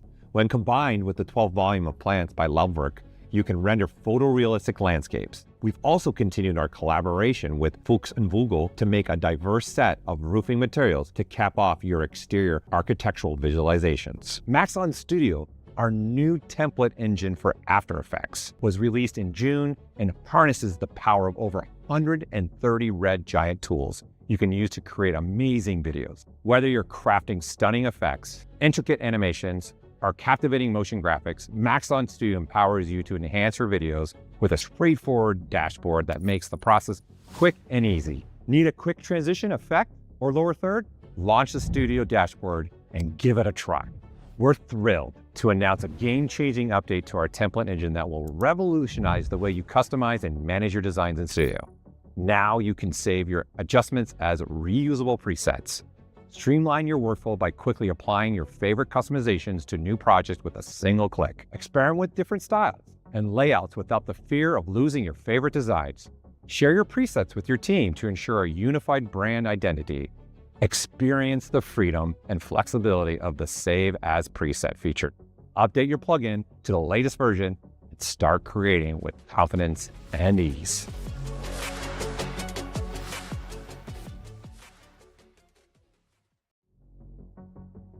Cinema 4D 2025 lets you elevate your motion graphics and VFX to new heights with unprecedented control and realism with advanced simulations featuring improvements in pyro, rigid body dynamics, particle modifiers, and MoGraph tools. We've added a number of improvements for particle modifiers. The new follow spline modifier makes it easy to create motion graphic effects with particles flowing along a spline. The spin modifier has been redesigned. We've added align to surface. The math modifier now includes variants, and look, spin, and turn have more artist-friendly controls. Support for MoGraph weights and force objects allows you to quickly dial in rigid body simulations, while the new sparse volume and sparse surface emission types, based on nano VDB technology, allow for faster and larger pyro simulations. Also, improved parameter options in pyro are sure to light the fuse of your creativity. We've also added a bunch of new pyro presets to the asset browser to kickstart your next project. The new field driver tag adds unparalleled flexibility, allowing you to control object parameters with fields. Optimize your scene performance with the Object Profiling Manager, ensuring your projects run smoothly and efficiently. Cinema 4D 2025 offers continuing improvements with updates to color management and render space settings. The color chooser offers a streamlined workflow that makes it easier than ever to choose the right color in the right color space. Colors are also now automatically converted to the proper space when you import presets or copy and paste between multiple projects. New import and export settings for color spaces ensure consistent color accuracy across all formats and assets. New file name tokens allow you to easily tag renders with the display and render color space, so you're sure the right settings get applied when moving to compositing. Achieve exceptional color precision and consistency with the enhanced OCIO workflows. And just in case you missed it, Cinema 4D's June release includes scene nodes enhancements that provide more options to create procedural geometry. The points modifier node, for example, greatly simplifies the process to create custom deformers and remap data attached to points. The set point value node and noise modifier make it easier to deform existing geometry. The outline spline node enables procedural spline outlines, allowing for stacked and nested shapes from a single input. Support for spring connections and motors were added to rigid body simulations, along with easier options for creating connectors between objects. Cinema 4D 2025 also enhances its extensive import and export capabilities to ensure a smoother, more integrated workflow.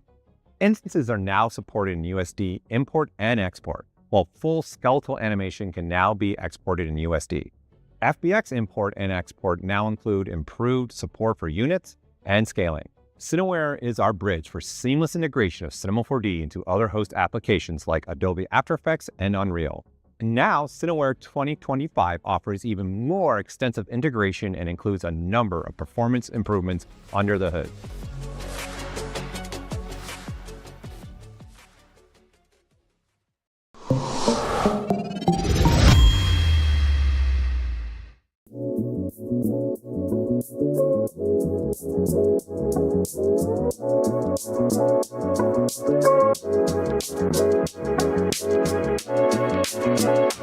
Check out these rims.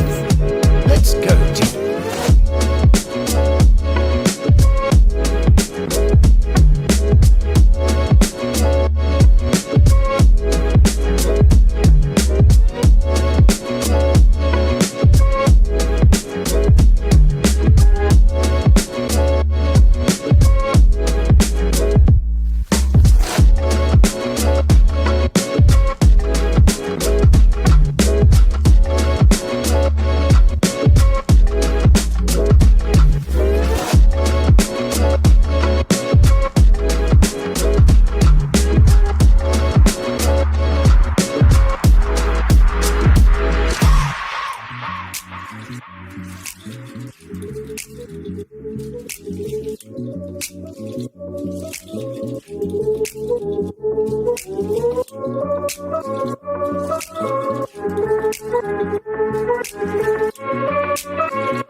I've always wanted to be able to sit on my couch, sculpt something when that idea strikes, to have that opportunity to just put it down on paper.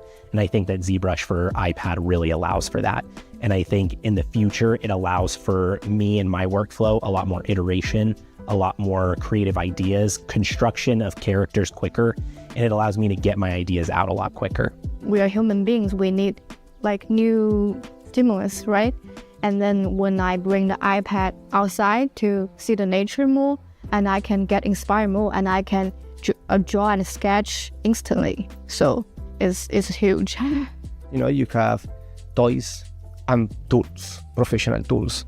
iPad, ZBrush for iPad is a professional tool. You can definitely do professional work in the iPad version of ZBrush. I think the future of sculpting is very bright because I think before, when you have a huge barrier of entry to someone who isn't an artist, or maybe is but doesn't have the funds to be buying tablets left and right, I think a lot of people have products like iPad, and it's going to allow a lot more people access to be making things that they thought was only possible with a crazy setup. The idea of enabling like professional level work, not only for someone like me that can travel, but to me, I think the most exciting thing is getting to a future where someone who's interested in this sort of thing that doesn't even have a desktop or doesn't have experience 3D modeling or sculpting could play around and make some stuff on an iPad and get some of that joy and fun that I get from doing this kind of art that I do. That's what's, I think, the most exciting part of it. I mean, I can really see that to be a very handy tool, especially, you know, if you're in like I said, in a conference with 47 producers who can't make up their mind, and if they said, well, you know, maybe if you want to change that a little bit, you could do it right there on the spot with them, which I really see as an advantage. And I think having them involved in that would actually help them decide, you know, oh, I saw him do that and I suggested that, so I like that design, you know, so I can see that being a real plus. You know?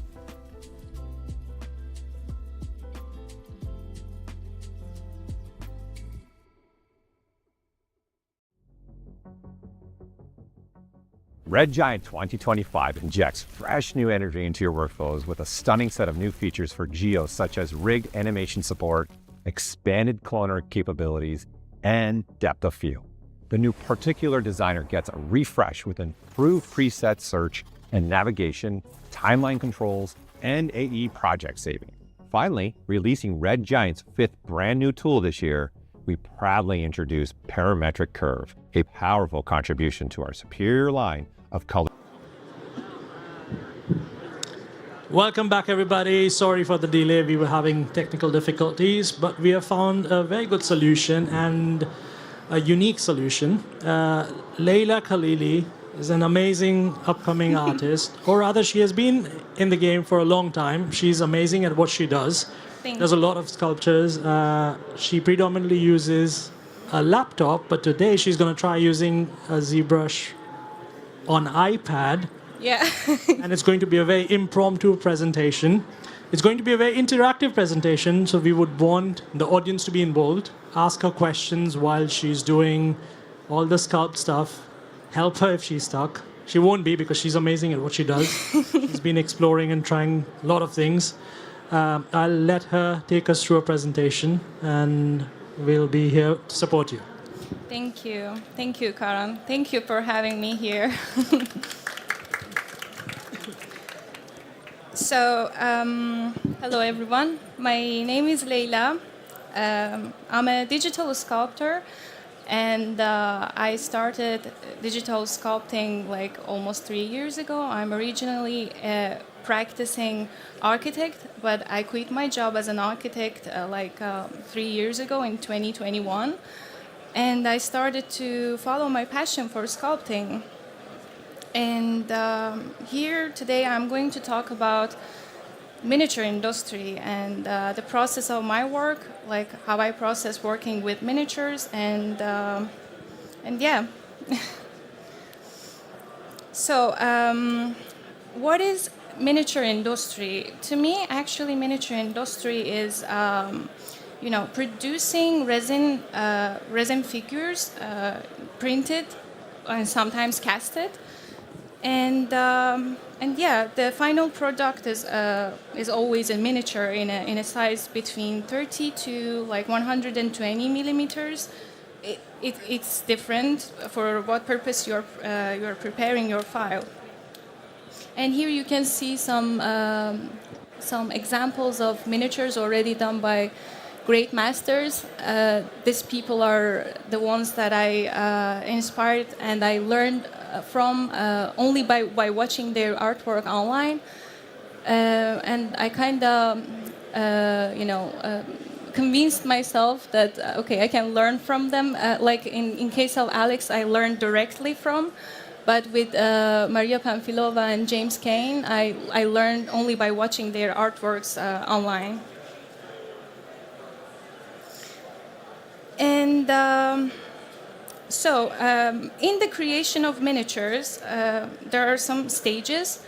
First stage is concept. It can be literally anything. It can be a dream, it can be a movie character, it can be a game character, and it can be music, it can be poem, it can be anything. And in the sculpting stage, which is what I am doing, it's kind of like translating the idea that you have as a concept. And the next stage is production. In production, like you can, like in miniature industry, in 99% of the time, the collector wants the printed figure to be painted by a miniature painter, which is the fourth stage, and it's called box art painting. But some people prefer to just have it in one color, like in gray color, for example. And in my own work, I often get inspired by two artists. I'm going to show some works based on their artwork. First one is Roberto Ferri, and I have a picture with him. And the second one is Luis Royo. Luis Royo is Spanish, is a great artist, is a great illustrator that has kind of this mixture of, dark fantasy with erotic scenes, which inspires me a lot. But Roberto Ferri does this classical type of oil painting, and he's Italian. So the first artwork that I want to show you is actually the first miniature that I did for miniature scale. Is called Mater Matuta. Is based on the art of Roberto Ferri. And the challenge here was because I wanted to copy Roberto Ferri's artwork, like exactly how it is. And then at the same time, because it has to make sense, like you cannot cut the figure in the middle. So I needed to imitate Roberto Ferri's style to do the rest of the figure, because the painting stops in the middle. And I needed to make it like work when you're putting on display. And there's a video here, but it's okay. The video is not playing, but it's fine.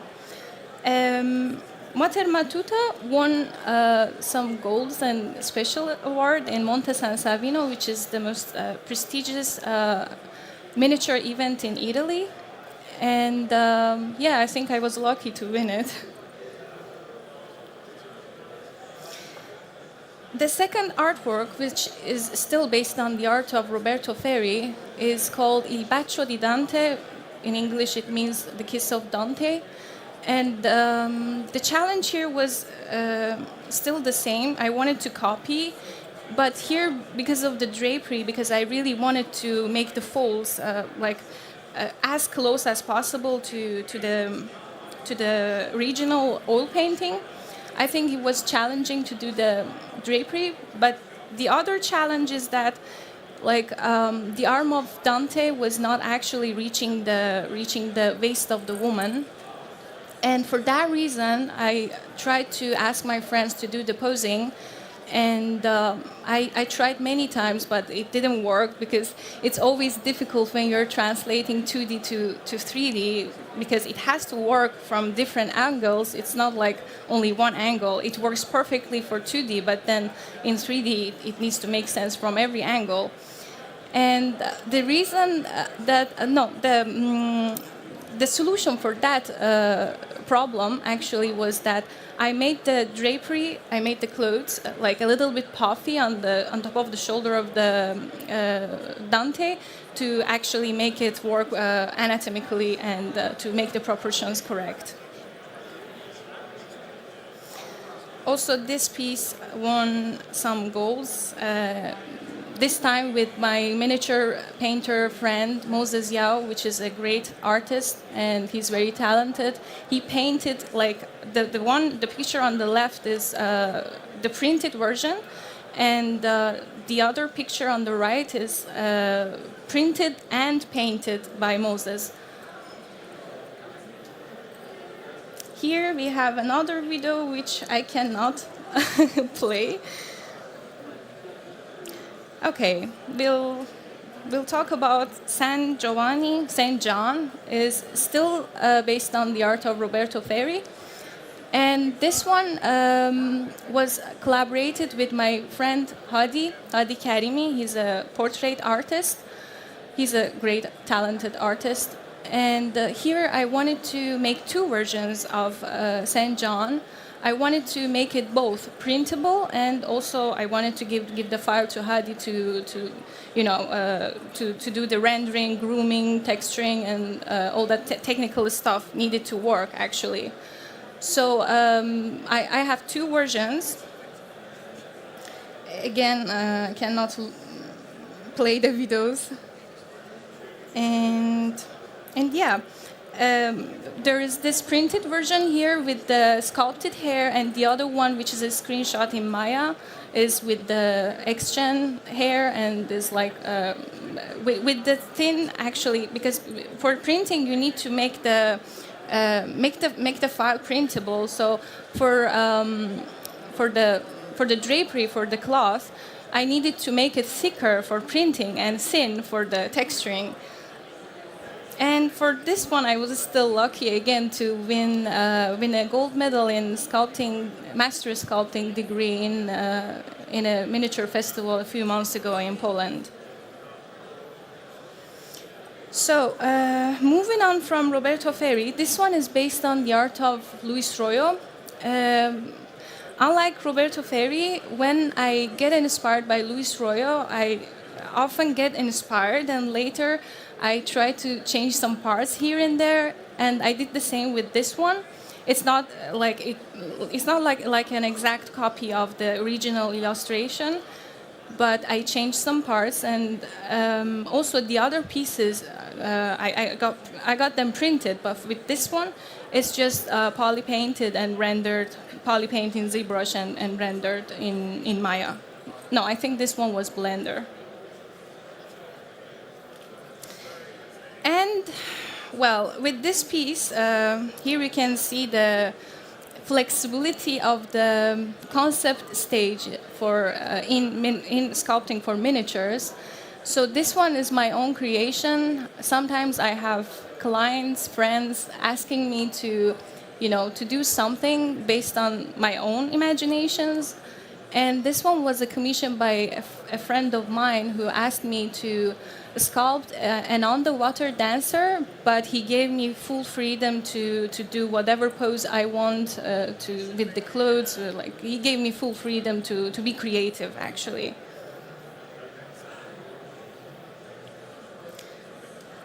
And another thing, which is very amazing, in miniature industry, you can actually have your figure modified by others, which is the painter, which is the last stage, that painters are free to modify your work. As you can see, the original figure has like some clothes, but here Carla Cases is another amazing miniature painter. She is very creative. She removed the cloth and she put a chain, and she painted it amazingly. And the last piece that I want to show you is called Saksa. As I told you, you can get inspired by anything. For this one, I got inspired by a movie character. Spartacus was a TV series in the past. And I think 10 years ago, I got inspired by one of the characters, and I made this very terrible pencil drawing in my young age. And I wanted to make a tutorial, and because I wanted to have everything by myself, I didn't want to copy another 2D illustrator, so I chose this pencil drawing, and I decided to just make up the rest of the scene with the guy and the stairs there. And yeah, but this one also, I didn't print this one neither. So yesterday I tried to sculpt in iPad, and this is my second time trying to sculpt. I'm gonna show. Whoop, sorry. Oh. Okay. Okay. I'm gonna show you how I'm starting with a face, for example, but. Obviously, I'm not gonna be able to finish it here.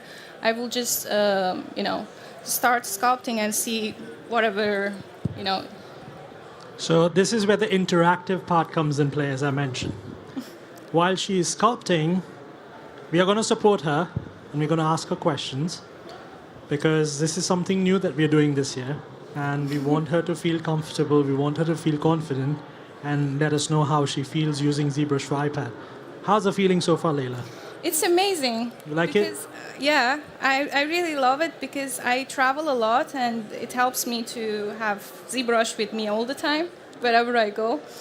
Like, I can be on the airplane, I can be on a bus, I can be at my couch, at the hotel on my couch, and just, relaxing and sculpting. It's really amazing. Yeah, I'm really loving it.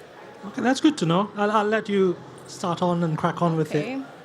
So I usually start with head planes in ZBrush, and I start to just, make the edges soft a little bit, like softening the edges to get a better shape.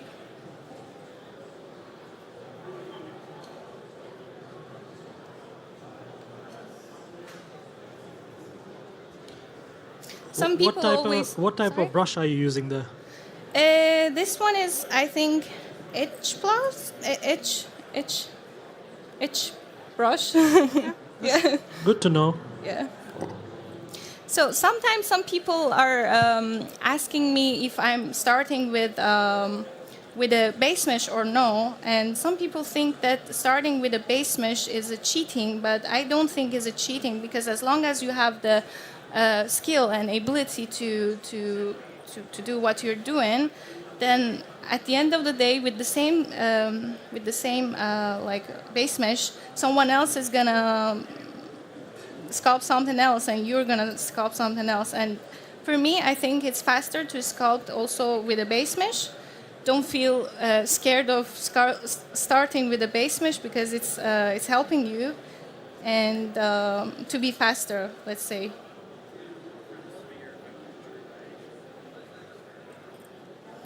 Okay, how do you... Okay. Ooh. Okay. So this is not even my own iPad. And... okay. It's gonna get me some time to get used to what I'm doing. That is what we're trying to show, how easy it is to get used to even somebody else's iPad. All right. Where is ZSub, Ian? It's Ian's iPad. I'll give the mic to Ian. Okay. So you want to subdivide? Yeah, if you can, please. So down at the bottom, on the right-hand side, there's a plus button. Down at the bottom of the toolbar. Here, okay, all right. Boom. And you can subdivide from there. Okay. No, but I want to use ZSub.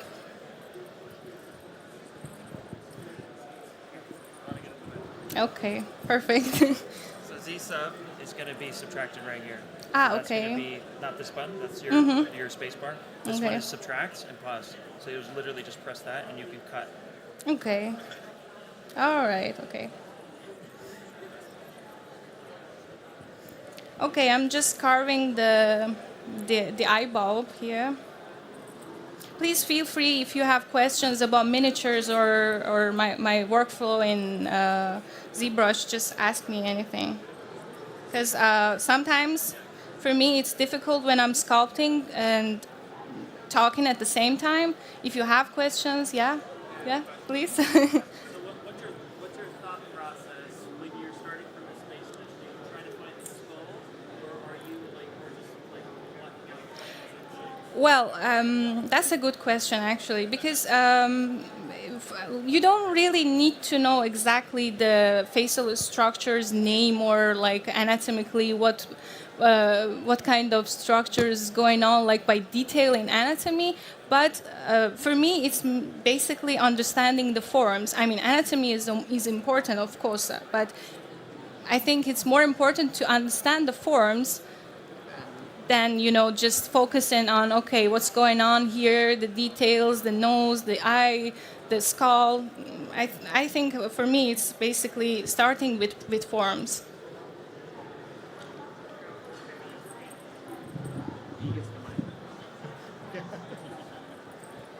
So is it any different if you're sculpting for miniatures or for like real life statues, like real size? Is there any difference? You mean with traditionally with clay, or? No, I mean if you're using ZBrush, does it matter if you are sculpting for something that's going to be a miniature, like really small? Yes, it's actually very important, because once you print it out and it's small, so some of the details are terrible when you're printing in a very small size, especially that a painter is going to paint it after that.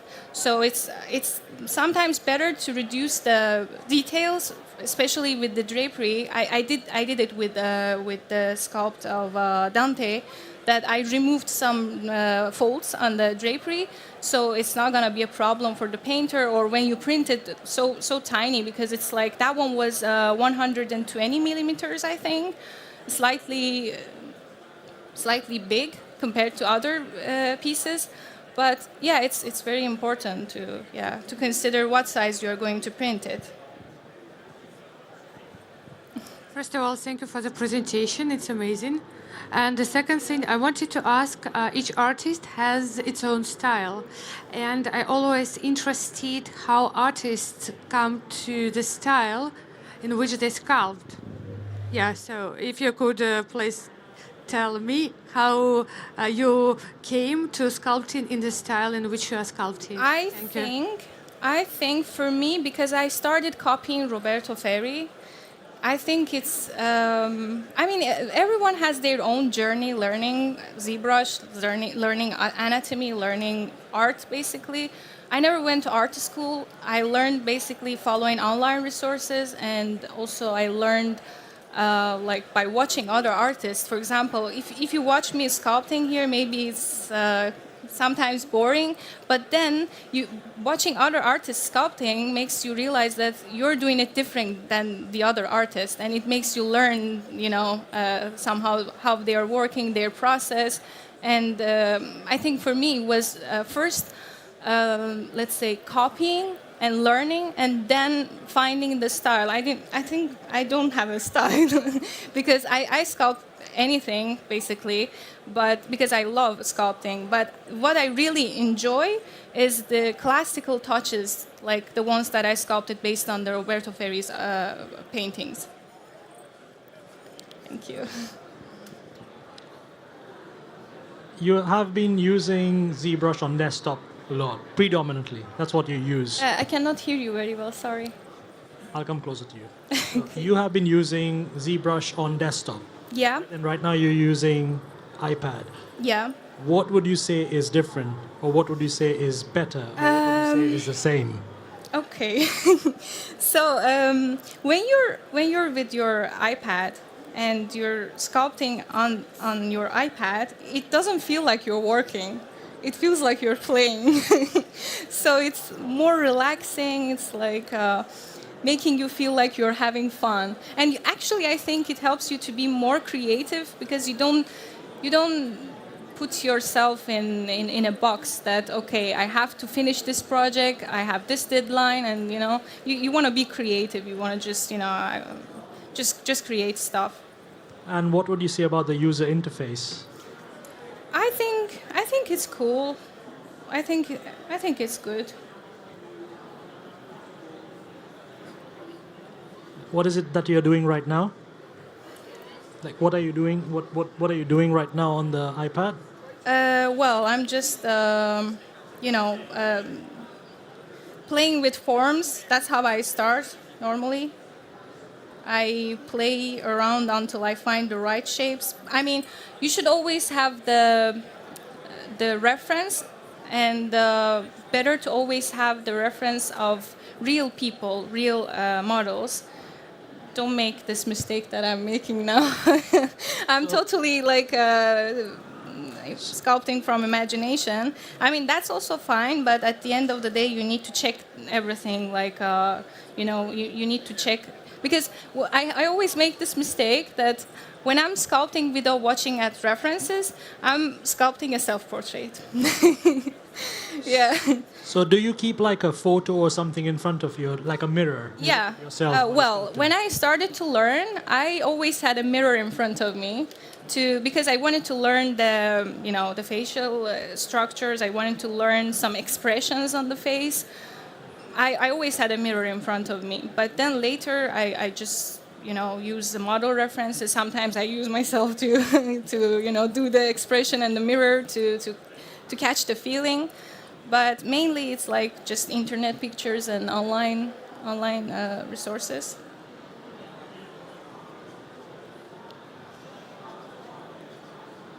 I sculpted an elf yesterday.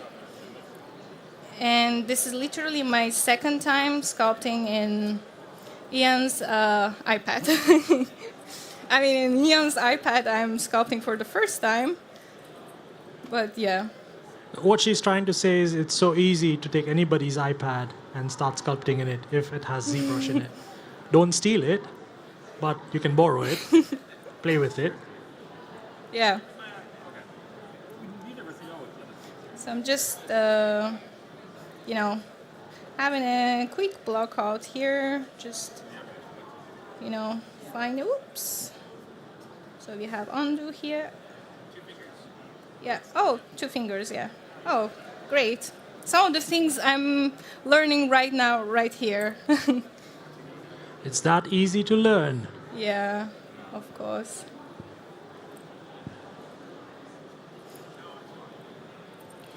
So with 3 fingers, you just change the size of your brush.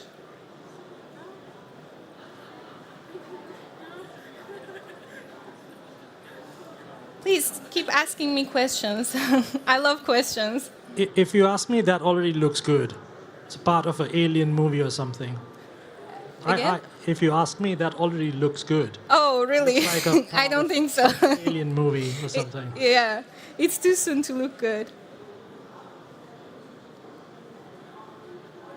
Okay.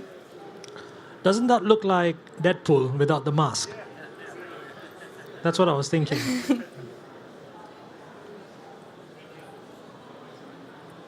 Yeah, so actually I was thinking to sculpt something else with my own tablet, but it seems like I had problem with the tablet.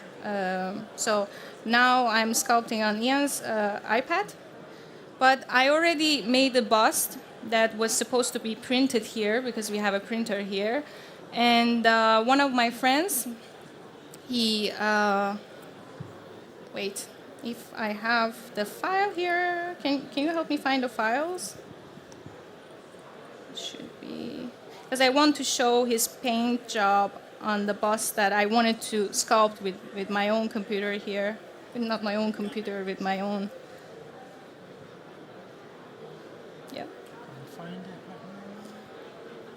Yeah. Okay.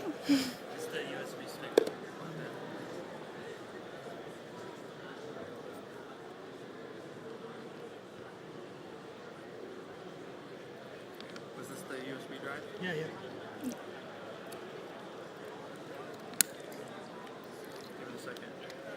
There it goes. Which one was it? Layla, no, we don't have it in here. No, we don't have the file. Oh, okay. Okay, seems like we don't have it because it's, yeah.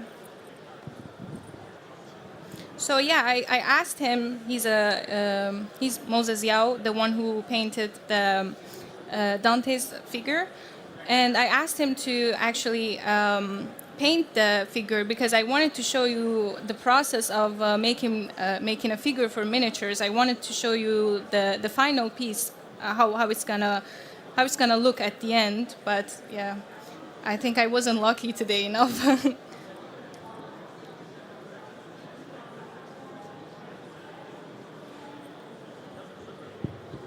Why is it that you want to create an elf? Is it like you like elves, or is it just something that you get attracted to? No, I just wanted to not make a human. Yeah. I also made an elf yesterday with the ZBrush for iPad. But your work mostly being miniatures, your sculptures are really... You would see like a very out there in the open atmosphere where you'll have somebody sitting on kind of a throne. Excuse me. You'll have somebody sitting like a queen on the throne. Yeah. Right. Yeah. Is there an aspect to that you want to change, or you would want to keep developing into that in the future? You mean artistically? Artistically, yeah. Yeah. It's well. I can say that it's just my personal taste.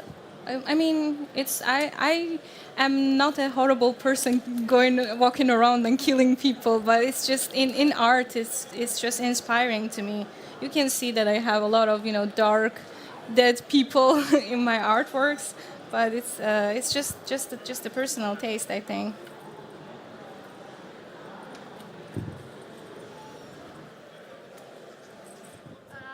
I have a question. So how much time do I have? Next, every time when you select a character, which you're going to do the next, what are you driven by? Excuse me again? When you select, when you decide on which character you're going to do next, what usually you are driven by? Like it's, for example, you watched a movie and you think that I want to make like fan art of this character. Or you were working outside and you saw something beautiful and it gave you an idea of the next character. So what are usually this like process of thinking when you are selecting which character you are going to sculpt the next? I think it's just it's just like when you get inspired by something, it can be even the breeze, You get inspired and then, images come to your mind. You have the image and then you play with it. It can be like a ZBrush, it can be like a pencil drawing. And for me as a digital sculptor, it's always ZBrush. So I just play with the idea in ZBrush until I find the right character for that, story that I have in my mind, or the idea, let's say. Layla, so we have like 5 minutes left. Okay. It's a time rush, so it's a challenge for you now. Yeah. In 5 minutes, Yeah. sculpt as much as you can, Okay. as quick as you can. As quick as I can. It can be a devil, it can be an elf. And you're always can making it be- difficult. Do it! Okay. can do it. Okay. Layla. Yeah, but if you Layla. have questions, ask me, please. I like questions, especially that it's about miniatures, which is my favorite topic. So when you're sculpting a portrait, I think the most important thing is to look at it from top and also from below, to not make it, because it's a very common mistake for beginners to make the face too flat and make the whole face too squarish. So it's always like, have references from top and bottom, like this and like this, to avoid that mistake. it also helps you to sculpt the eye and the cheekbones here.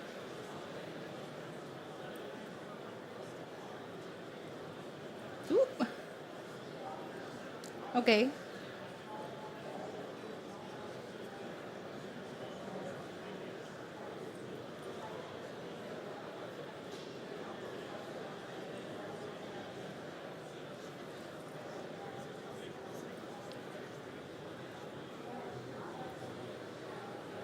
And another thing that when I sculpt a face, I don't use Dynamesh a lot at the beginning because it's ruining everything. I just make the initial block out, and once I feel like everything is there, the proportions, the not details, but you know the generic things, the generic forms are there, so I can add details to that. I sometimes use Dynamesh in that stage, and sometimes I use Sculptress. I use it a lot. I know some artists don't do that, but for me, because I try to treat the mesh as if it's like a real clay, to make it look like more like a sculpture, I usually use Sculptress.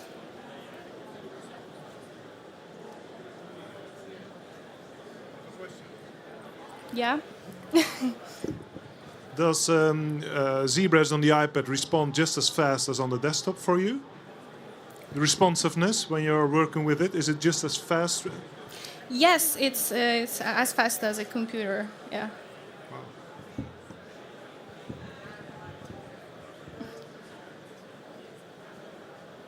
So when you look at it from the top, you realize that you need to make the eyebrow. And don't rush the details when you're sculpting for the face until you really feel like the proportions and everything is there. I have a quick question. Yeah? How do you approach the ears of an elf? Like, what are the things you look for? That's something I've struggled with in the past, is trying to convert a real ear into something without just pulling it. Is there a trick? Well, I always pull it. No, I just sculpted like a normal ear, and then I sometimes use a snake hook. Sometimes no, I just mask it quickly here if I still have time. Cut on. Yeah. Ooh. 1 more minute. Okay. You told me to be as quick as possible. You can do it. Yeah. Okay, so I just do this when everything is done, and then I just modify the shape and yeah. Well, yeah. Isn't that Batman without mask? Excuse me? Isn't that Batman without mask? It's Batman without mask. No, it's not Batman. It's just I don't know. It's a very early elf. Yeah. I like elves.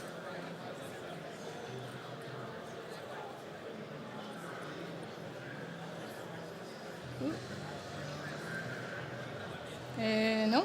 Oh yeah. Okay. No.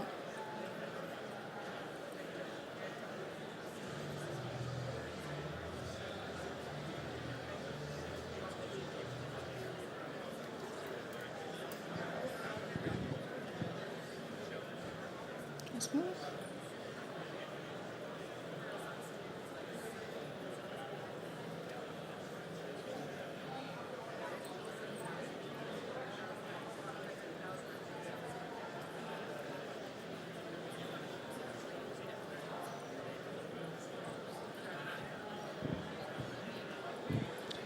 No more questions. And that is it, Leila. It's done. Almost there. Almost there. We are at time for now. Yeah. You can keep sculpting. Yeah. You can send us the final results. We can post it somewhere. Yeah. Okay. If anybody has any questions regarding ZBrush for iPad, please reach out to the Maxon training team who's here. We also have the test for ZBrush for iPad here. You can come and try it. You can reach out to Leila as well to ask her about her workflows. She's always available, and all of the artists as well who have presented here. We will end this presentation here for now. We'll be back with Eva Kramers in next 15 minutes. You can also scan the QR code for a chance of winning Maxon 1 license. And we will see you in 15 minutes. Thank you. For tools, Parametric Curve provides unprecedented control for handling color and HDR video. Curves, levels, and working with HDR video are standard practices. Users now have the power to manipulate their footage with an HDR curve. Many color adjustments benefit from more nuanced controls than lift, offset, gamma, and gain. Make use of the Bezier curves effect that both processes the image with an HDR curve LUT and also overlays the curve on the image. One great use of this is to invert a color lookup, which isn't possible with some standard color operations. Supercharge your 3D workflow in After Effects with Red Giant Geo's exciting new advancements. Make your objects array pop with expanded corner features like multiple materials and objects, with inward and outward orientation and more. Dial in realism with the blazing fast, beautiful built-in depth of field powered by Universe Bokeh and controlled by our After Effects camera. There's so many great possibilities you unlock when adding 3D objects directly into After Effects, and now Geo supports the import of rigged animations from FBX. Breathe easier and settle into a more relaxed, creative environment with the latest improvements to Particulars Designer. With optimized navigation and preset search, timeline playhead control, and the ability to save your After Effects project without leaving the designer, you can focus on creating art and less on managing the tools. Maxon Studio, our new template engine for After Effects, was released in June and harnesses the power of over 130 Red Giant tools you can use to create amazing videos. Whether you're crafting stunning effects, intricate animations, or captivating motion graphics, Maxon Studio empowers you to enhance your videos with a straightforward dashboard that makes the process quick and easy. Need a quick transition effect or lower third? Launch the Studio dashboard and give it a try. We're thrilled to announce a game-changing update to our template engine that will revolutionize the way you customize and manage your designs in Studio. Now you can save your adjustments as reusable presets. Streamline your workflow by quickly applying your favorite customizations to new projects with a single click. Experiment with different styles and layouts without the fear of losing your favorite designs. Share your presets with your team to ensure a unified brand identity. Experience the freedom and flexibility of the Save as Preset feature. Update your plugin to the latest version and start creating with confidence and ease.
Today, we're thrilled to unveil the September release of Maxon 1, packed with updates and enhancements to our award-winning tools, including Cinema 4D, Cineware, ZBrush, Redshift, and Red Giant.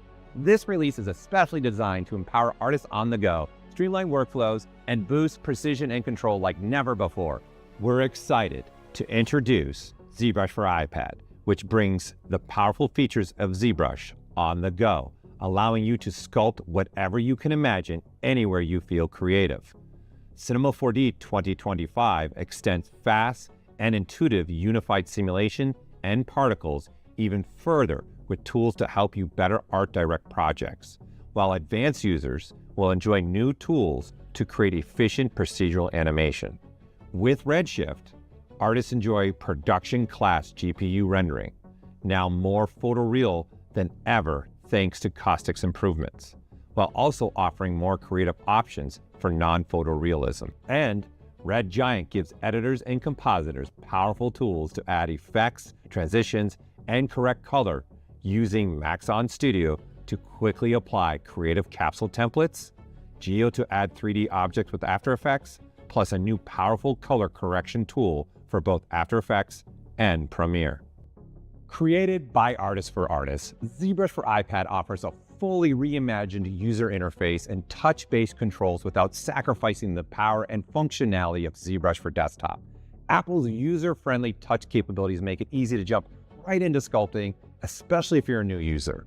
And you can streamline your workflow using gestures to control common features such as draw size, focal shift, undos, and redos.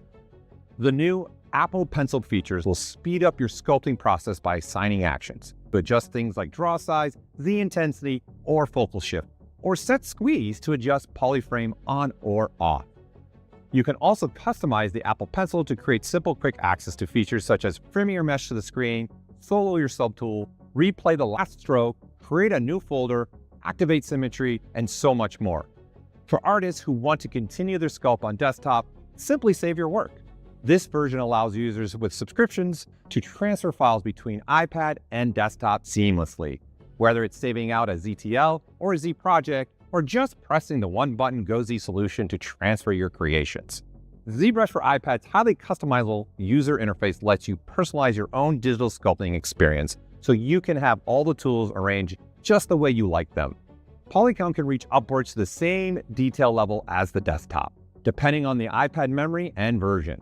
Up to 92 million polys per mesh has been achieved on the latest M4 iPad. You also can get ZBrush's unrivaled collection of proprietary digital sculpting brushes created with real-world sculpting techniques in mind, so you can get the same type of natural feelings with sculpting with polygons that you get with clay. The familiar ZBrush features you've come to love are now available in ZBrush for iPad.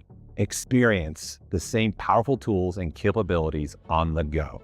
ZRemesher generates a new mesh with an even distribution of polygons, preserving the essential details and flow of the original surface. Sculptures Pro adds and reduces triangle tessellation with each brushstroke, making it simple to focus on sculpting without worrying about technical restraints.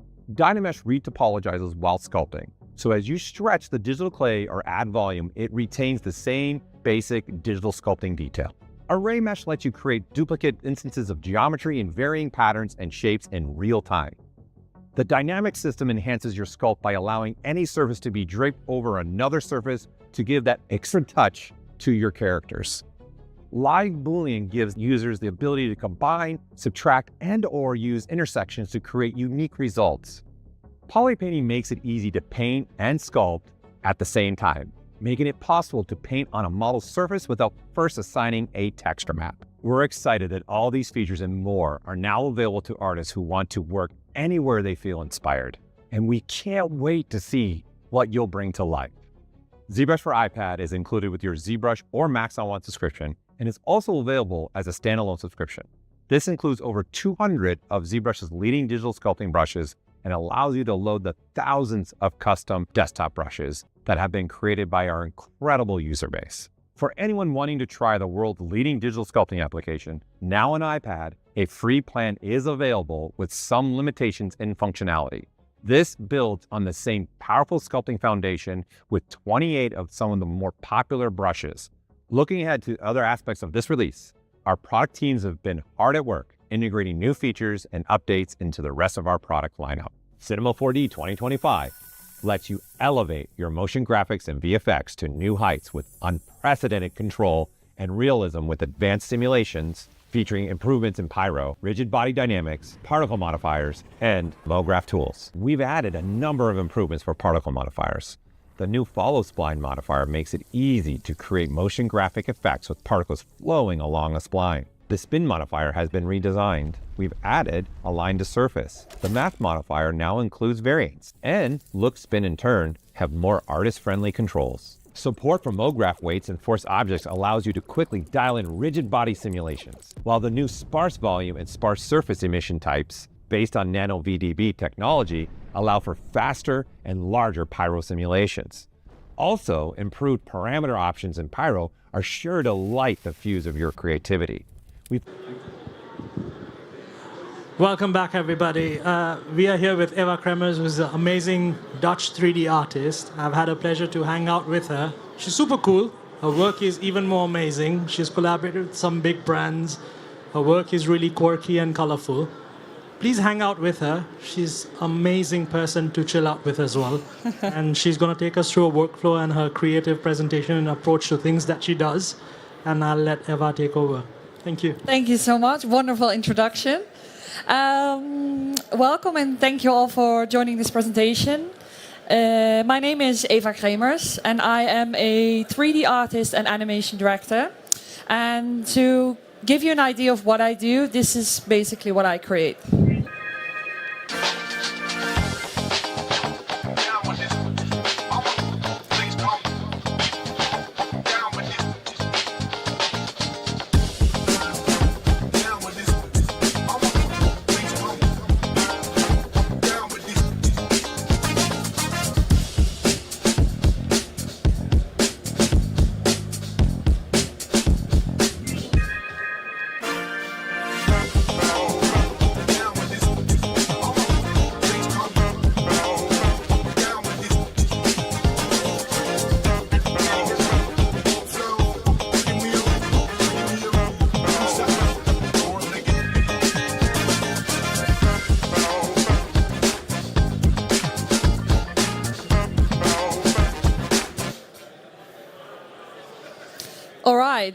If people ask me, what do you do? I always find it really difficult to explain what I do, especially when it's 3D. Even my parents still have no idea exactly what I'm doing.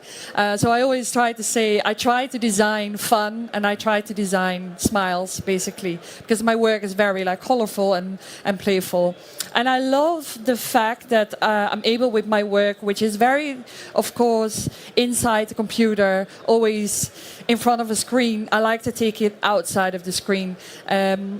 So you can see my work in, for example, big malls where they've actually created sculptures and creatures from 3D models. You can see it on buildings, for example, on very large screens. I think this is in Korea, I believe. But also on walls, which is not really something you see every day. A 3D illustration actually getting painted onto a wall.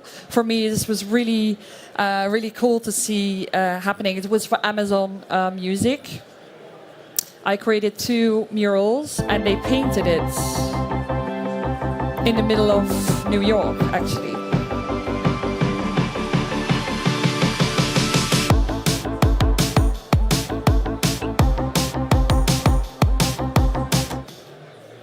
So that was a really unexpected, a really cool cooperation. Also on gadgets, I designed some characters for Samsung. And it was really cool. For example, this one, if you have the new watch and you go, for example, for a run, this guy will run on your heart rate pace. So it's really cool if you go faster, then the guy starts running faster as well. So that was a really, really fun one to work on. But also on clothing, which is another unexpected collaboration. But I actually got an email from H&M that they wanted to do a kids' clothing line with me. And at the beginning, I actually thought, I would just deliver some artwork and they would then throw it on some clothing and my name would not even be mentioned. But in the end, my name was mega bigger than their own logo, and it was just such a surreal moment for me, where we designed everything from newborn to 14-year-old, using 3D illustration as a basics for the full clothing line. And I actually have a 1-year-old son, so he's going to wear everything from now until he's 14. So that was a really cool collaboration. But I thought it could be interesting to tell you a bit about how I got into it, because I never really imagined myself as a 3D artist or an artist even. I actually studied international business, something completely different. I grew up in a family where that was a more normal choice of option. And I could already see myself, you know, becoming this boss lady. But while studying it, I realized, you know, I'm just going to sit in an office all day and it will probably look more like this. So I quit and I decided I wanted to be a creative and do something creative. But in my mind, an artist was still very much a Bob Ross, you know, painting all day and really hard to make a living out of it. But I decided to do it anyway and try it. And I studied graphic design for 4 years. And after that, I didn't really know what to do. But I actually got an email from Man vs. Machine, who is a really big agency creating a lot of CG content. Still no idea why they reached out, but they did. And they asked me to do an internship there. And obviously I said yes. But since they do so much with Cinema 4D, they basically asked me, like, can you learn some very basics just so you understand what we're working on? And this is actually how I accidentally, you know, fell into the 3D rabbit hole. This is basically how I started. So I had no idea of Cinema 4D. I actually had to Google what is Cinema 4D, what is it, what is the program, and how to download it. And I just Googled tutorials for beginners. And the thing was that it's so overwhelming. There's so many buttons, there's so much going on, there's so many options. But there was also zero pressure for me because it was just, you know, about having fun and learning as much as I could before stepping into that internship. So just playing around with it. And also, I did only have 3 months prior to the internship. So doing the normal learning curve, I knew I had to condense it into a short time period. So I was skipping tutorials and fastly reading through menus and things like that, just trying to learn it as quick as I could, and also not really learning it by the rules. So I tried to find my own solutions in a way. And very quickly, for example, I would Google like how to create an eye. And I would see a tutorial of like how to sculpt a realistic eye. And I was like, no, this is taking hours. And then I realized, you know what? A cartoon eye is just 2 balls on top of each other. So I started to think of smart and easy and fast solutions. And it also simultaneously shaped the way things were looking. And I actually really liked the sort of cute characters that came out of that. And so I slowly started to build worlds around it and learning more about texturing and lighting and things like that. And it just really had a lot of fun with it. And I decided that this is what I want to do for a living, basically. And I started to create work that I wanted to get hired for. So I started to do a lot of personal projects and like personal explorations. Such as this, mixing media together. And here you can see, for the people that understand Cinema 4D, terrible topology. It doesn't look nice, but I don't care. You know, it looks nice in the end, and I try to really make it fast and fun and try to sculpt with it rather than, you know, playing by the rules, basically. So I did, and I kept on creating and kept on working on fun projects for clients as well. And I've always had this idea of, you know, I just started so quickly. I'm not really technical in the program. I can't do really complex dynamics. But I realized it doesn't really matter. I use my program the way I want it to, and it's actually working out great. And I realized you don't really have to be the best to, you know, make a living out of it or become a successful artist in a way. And actually, I was asked by Maxon last year, or actually beginning of this year, to come visit their summit and actually create all the branding around it. And I thought, do these guys know that I don't know their full program and I don't know how to use every tool?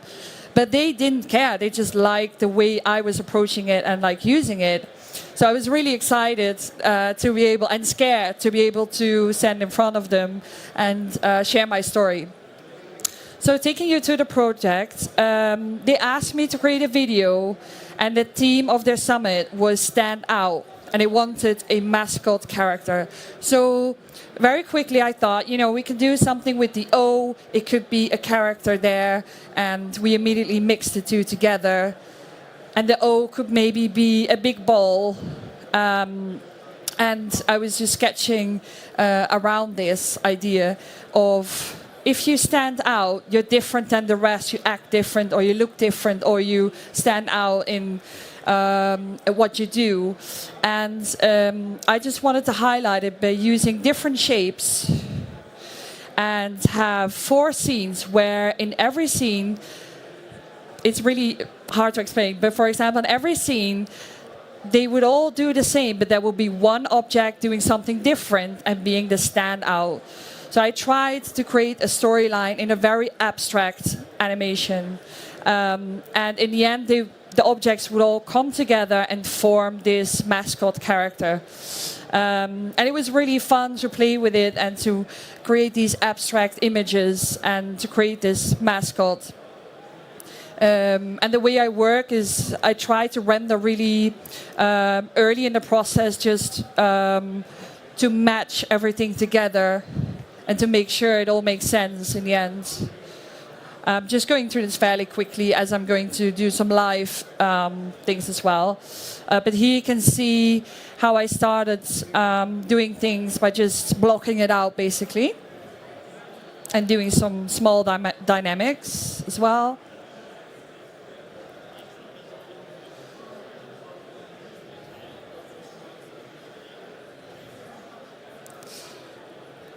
And, whoops. Here you can see a bit of behind the scenes of like things that I tried out. And it was really fun for me because I don't usually really work with dynamics a lot, but in this case for me it was really a playground to use it and try it and have fun with it and see what would happen basically.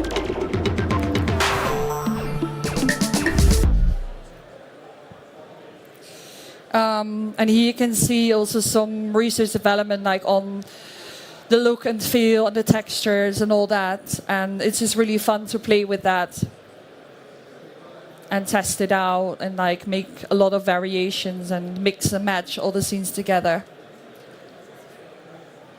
So quickly going through this, these are some of the final renders that were also used on banners and on the lanyard designs and things like that. And it was just really fun to see it at the end coming together and going to the summit and seeing all the artwork hanging everywhere. For example, here you can see what that looks like. And they actually made a sticker sheet as well. And everyone had it in their goodie bag. And there were people walking around with glasses and the eyeballs on top, which was really funny. And here's the final result.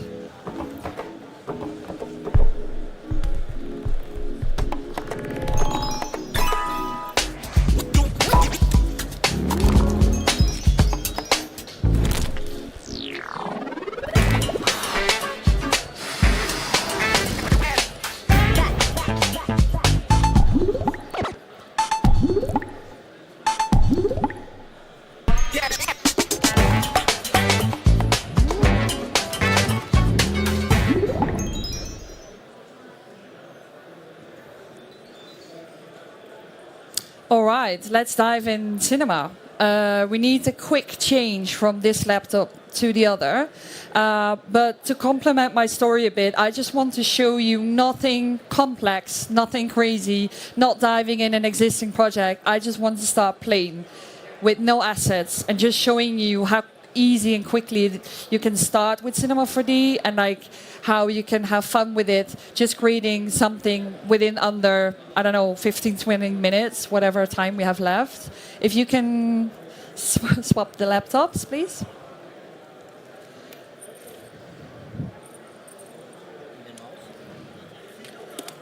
Is this working?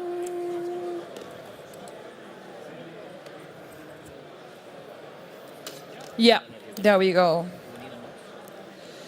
So I like to think as Cinema 4D as kind of digital clay, where you can just play with it a lot. So what I'm going to do, I'm going to create a quick character, and since we're at the end of summer, but we really want to hold on tight to it, I'm actually going to create a... Woo? Ah, there we go. I'm actually going to create a little sun. Yeah. Okay, there we go. All right. So I'm going to create a little sun, and I'm going to add some rays to it by actually using a tool, very easily drawing some lines. And often you would think like, no way this can look good in the end. This is too easy. So there we go. And I'm going to extrude that. Something like that. There we go. But a little less thick. I don't know, 5 maybe. Yeah, something like that. They're a bit too pointy, so I'm going to select them all and make them a bit more round. There we go. We're going to give him a little face, of course, because I love a character with a face. So we're just grabbing a cylinder here, and we're going to create a nose. There we go. So as you can see, it doesn't really have a lot of subdivisions. So I'm going to add a couple of them. Whoops. There we go. And I'm going to bend it. And it's going to have this kind of cartoony nose. And I'm going to add a taper as well. There we go. Fits apparent. Like that. And adding this in. There we go. All right. It doesn't look much like a regular nose, but, you know, once we paste it in here, let's see, there, whoop, and re-rotate it. I love using just very basic shapes and then sculpt it later on. Why is this working so weirdly? Do I have this? I don't know. There's one setting different, but doesn't really matter. It doesn't, yeah, there we go. All right. There we have a little nose, right? Okay, what's next? We can add some eyes, maybe. Or maybe, since it's a sun, we want to add sunglasses. So we can do a funny shape sunglasses. So we're going to draw again, use the spline tool, and do a heart-shaped sunglasses. Let's hope we can use sunglasses for a couple more days before we're diving into pumpkin lattes and things like that. Okay, quickly trying to shape a regular heart. I'm also a bit too tall for this computer setup. So here's a heart. It's not perfect, but that doesn't really matter. And I'm going to add a sweep and tell the sweep to make a little tube around that heart. And we see something happening here, which is easy fixable, which is round the corner. There we go. And it looks like that. Okay, cool. Now, if we want to create sunglasses, we obviously need 2 of them. And I'm going to copy. Ooh.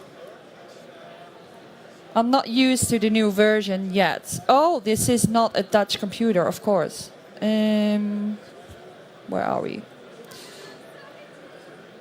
Okay, so now it's starting to look like sunglasses. And we add a extrude to it and use these shapes. There we go.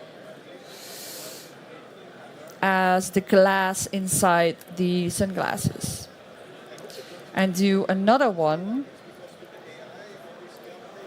And use this. Is that correct? There we go. We use the same spline, so one for the outline and one for the glass in the middle. Actually, I like it to be a little bit thicker. So I'm going to add a little bit more to it. And what I love as well is a little reflection in it. So I'm going to add that too.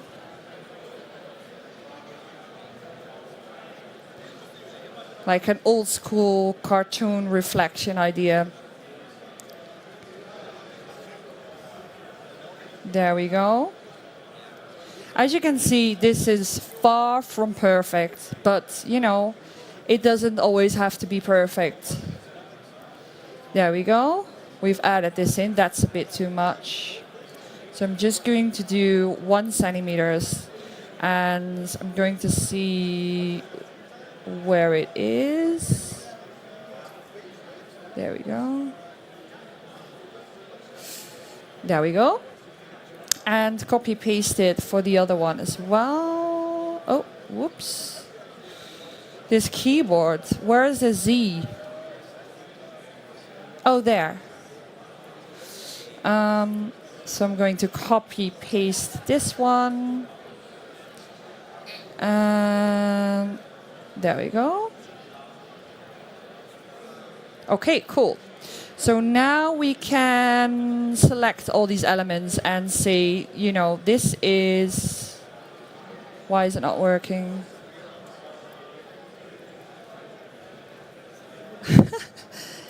I'm really not used to this other keyboard.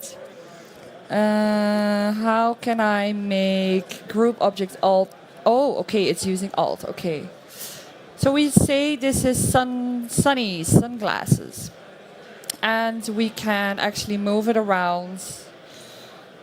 I'm too lazy to change the axis here. And we can move it around.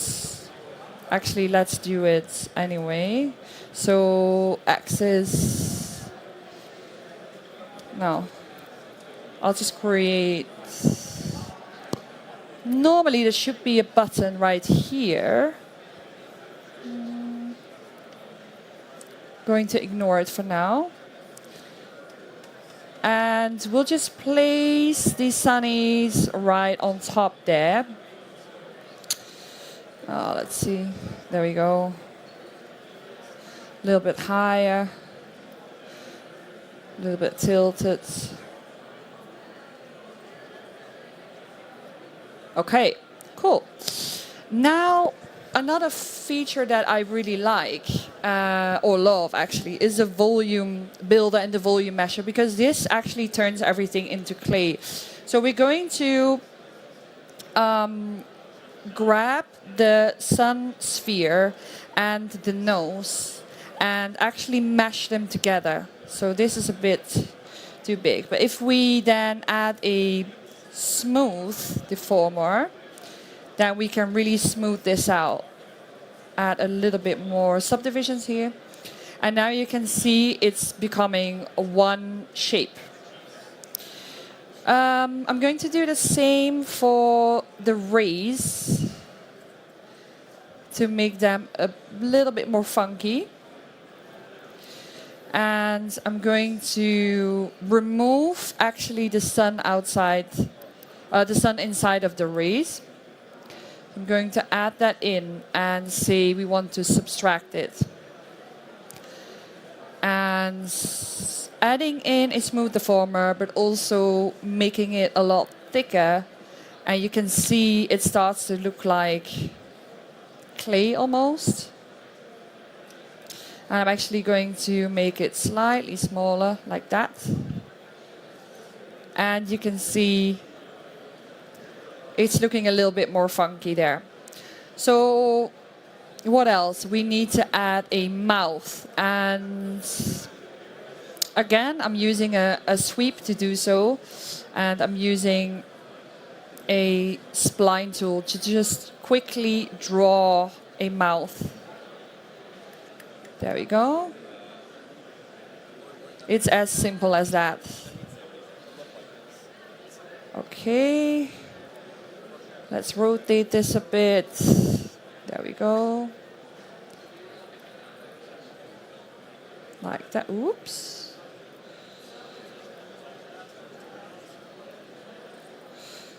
All right, we can adjust it later.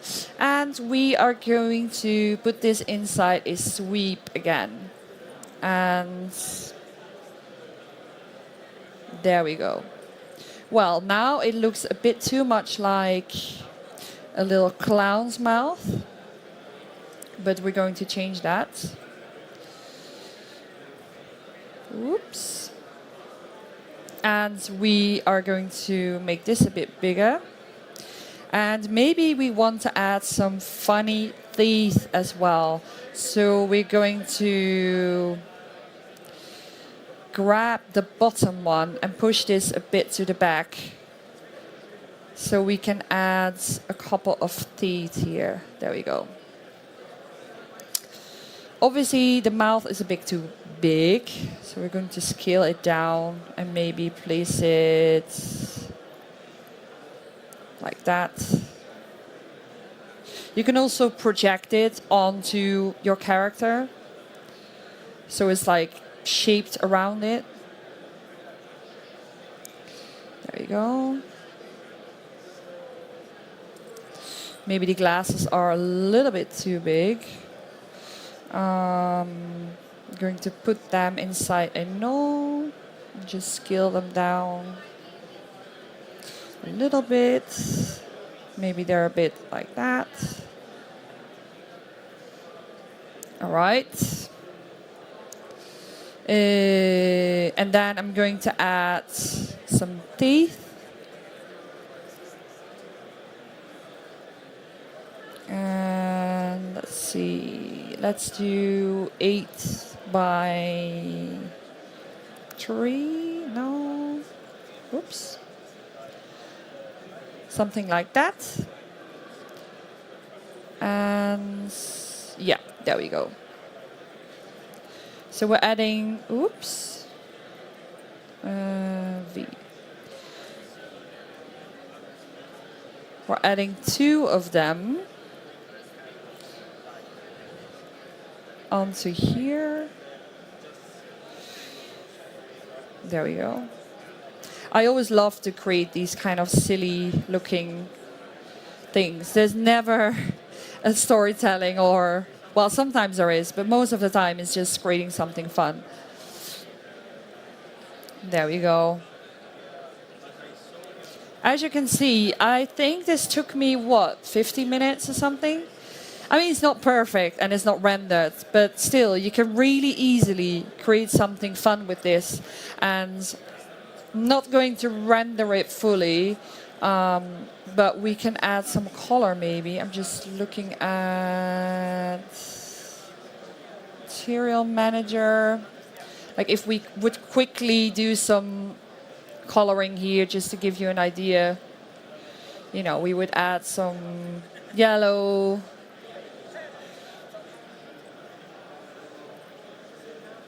It's also the first time for me to work in the newest version, but it's still working quite the same way as the old one.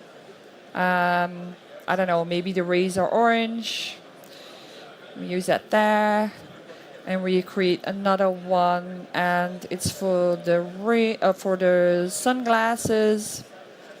And it has 0 reflection there. And another one. This is really high speed creating something. Normally not this fast when I work, but The idea was to show you how quick you can get. I mean, it's not really well organized here either, but you know. And we create a little colored lip.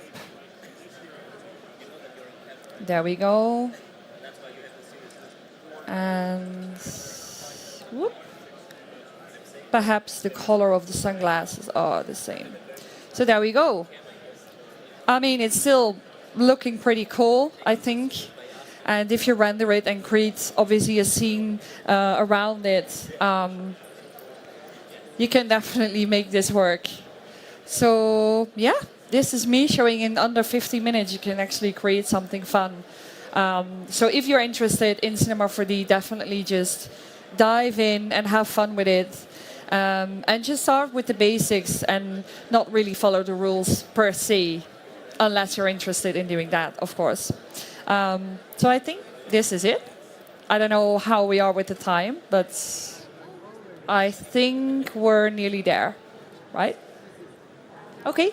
Well, thank you, everyone. If you have questions, please do ask me. I'll be around as well, but definitely ask me anything that you like.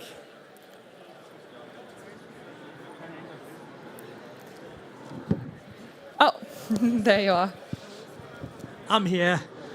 Thank you so much, Eva. It's so cool to see and so quick that you created that in like 20 minutes. Yeah.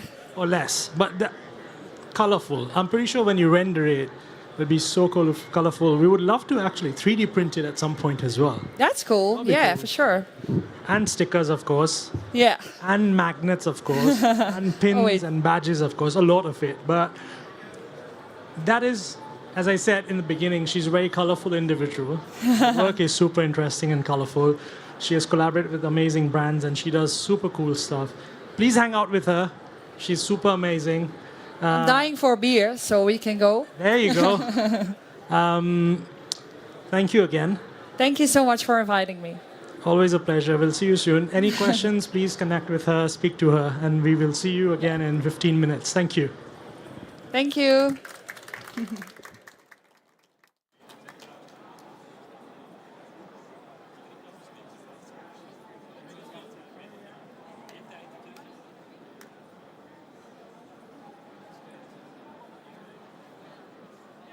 Also added a bunch of new Pyro presets to the asset browser to kickstart your next project.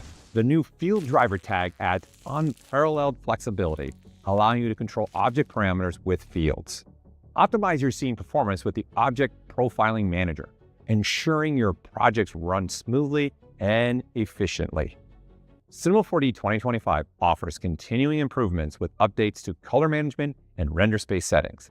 The Color Chooser offers a streamlined workflow that makes it easier than ever to choose the right color in the right color space. Colors are also now automatically converted to the proper space when you import presets or copy and paste between multiple projects. New import and export settings for color spaces ensure consistent color accuracy across all formats and assets. New file name tokens allow you to easily tag renders with the display and render color space, so you're sure the right settings get applied when moving to compositing. Achieve exceptional color precision and consistency with the enhanced OCIO workflows. And just in case you missed it, Cinema 4D's June release includes scene nodes enhancements that provide more options to create procedural geometry. The points modifier node, for example, greatly simplifies the process to create custom deformers and remap data attached to points. The set point value node and noise modifier make it easier to deform existing geometry. The outline spline node enables procedural spline outlines, allowing for stacked and nested shapes from a single input. Support for spring connections and motors were added to rigid body simulations, along with easier options for creating connectors between objects. Cinema 4D 2025 also enhances its extensive import and export capabilities to ensure a smoother, more integrated workflow. Instances are now supported in USD import and export, while full skeletal animation can now be exported in USD.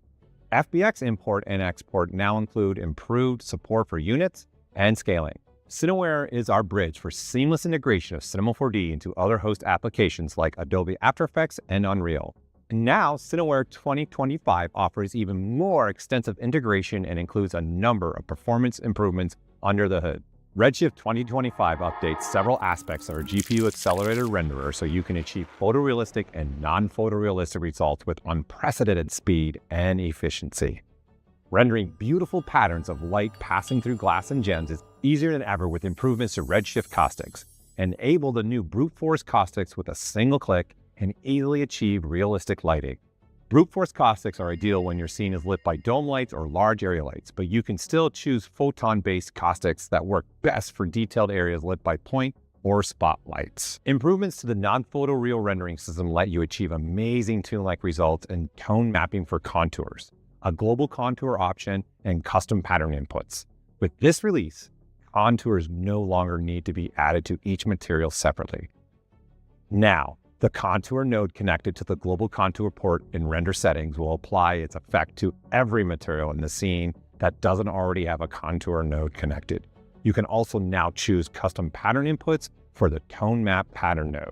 The sprite nodes utility has doubled with the inclusion of an input port for procedurals, like Maxon noise or tiles node. Generating cutouts with procedurals is now simple. Connect the procedural node's color output to the sprite node's input and assign the material to the meshes. Volumes can now be composited using depth data in the same manner as other scene elements with the new volume depth AOV. Clouds, smoke, and explosions are no longer limited to 2D adjustments in post, making it easier to edit exterior environment renders without leaving volumetric elements feeling unrealistic.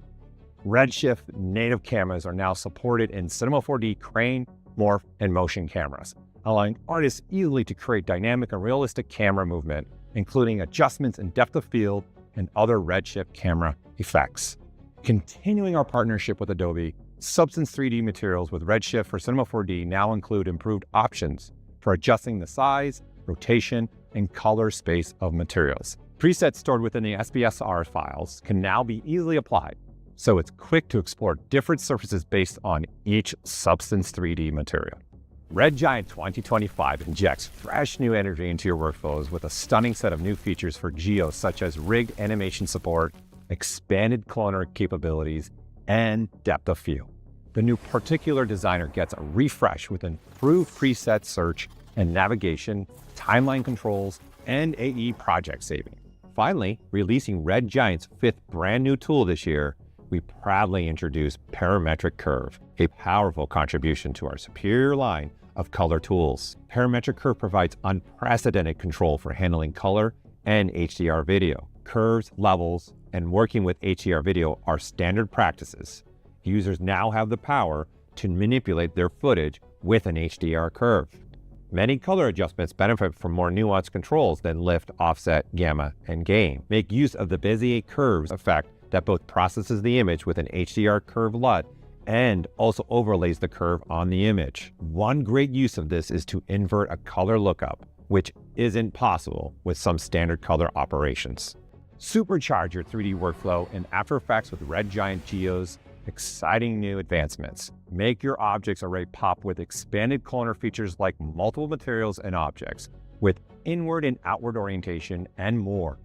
Dial in realism with the blazing fast, beautiful built-in depth of field powered by Universe Bokeh and controlled by our After Effects camera. There's so many great possibilities you unlock when adding 3D objects directly into After Effects, and now Geo supports the import of rigged animations from FBX. Breathe easier and settle into a more relaxed, creative environment with the latest improvements to Particulars Designer. With optimized navigation and preset search, timeline playhead control, and the ability to save your After Effects project without leaving the designer, you can focus on creating art and less on managing the tools. Capsules are our library of assets, models, shaders, materials, presets, and more designed to help kickstart your projects. Our capsules drop in June included a minimalist home office collection with beautifully designed models and original photographs to outfit your workspace. You can even explore a complete Cinema 4D scene file to see how to create your own home interior rendering. Our extensive library of realistic plants continues to grow, now offering over 600 different plant models to add life to your environments. In July, we completely revamped the look and feel of our material and object capsules in the asset browser. It's never been easier to make an apples-to-apples comparison between materials and get an accurate sense of how they'll look in your scene. We've also rolled out an amazing collection of 3D scanned natural materials by Exterior.com, perfect for environment layout and rendering, everything from sand to lava rock to grass.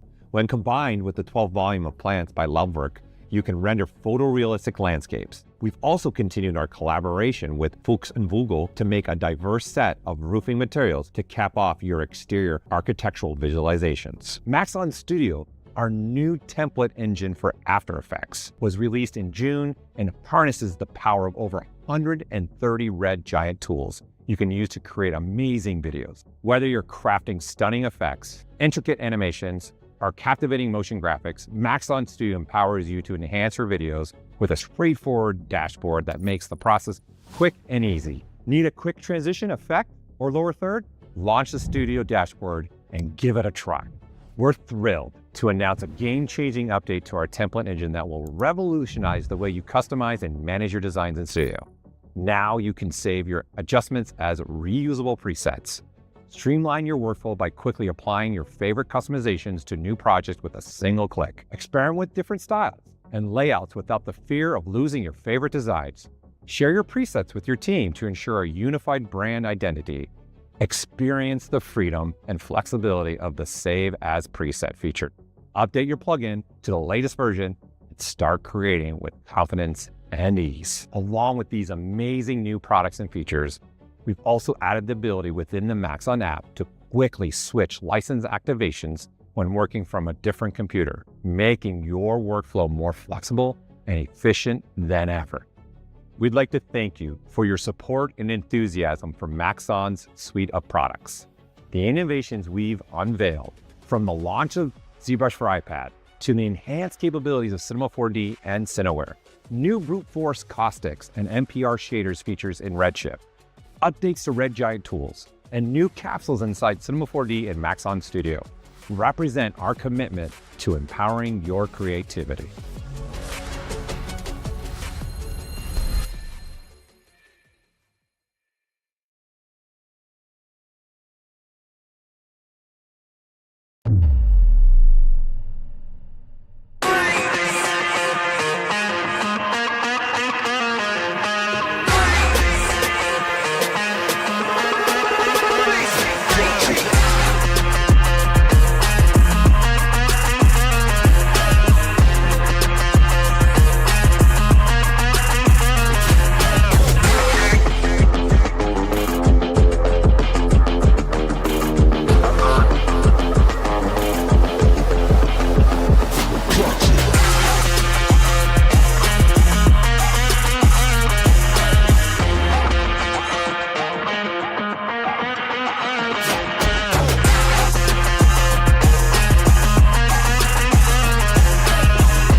Redshift 2025 updates several aspects of our GPU-accelerated renderer so you can achieve photorealistic and non-photorealistic results with unprecedented speed and efficiency.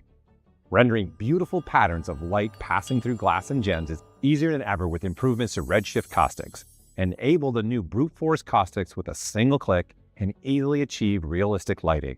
Brute force caustics are ideal when your scene is lit by dome lights or large area lights, but you can still choose photon-based caustics that work best for detailed areas lit by point or spotlights. Improvements to the non-photoreal rendering system let you achieve amazing toon-like results and tone mapping for contours, a global contour option, and custom pattern inputs.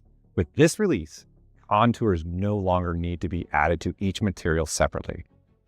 Now, the contour node connected to the global contour port in render settings will apply its effect to every material in the scene that doesn't already have a contour node connected.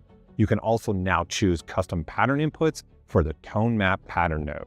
The sprite nodes utility has doubled with the inclusion of an input port for procedurals, like Maxon noise or tiles node. Generating cutouts with procedurals is now simple.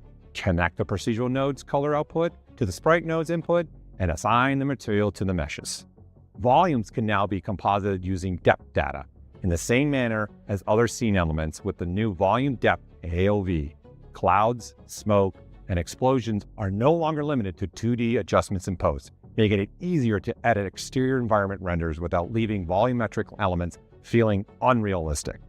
Redshift native cameras are now supported in Cinema 4D crane, morph, and motion cameras, allowing artists easily to create dynamic and realistic camera movement, including adjustments in depth of field and other Redshift camera effects. Continuing our partnership with Adobe, Substance 3D materials with Redshift for Cinema 4D now include improved options for adjusting the size, rotation, and color space of materials. Presets stored within the SBSR files can now be easily applied, so it's quick to explore different surfaces based on each Substance 3D material.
Welcome back, everybody.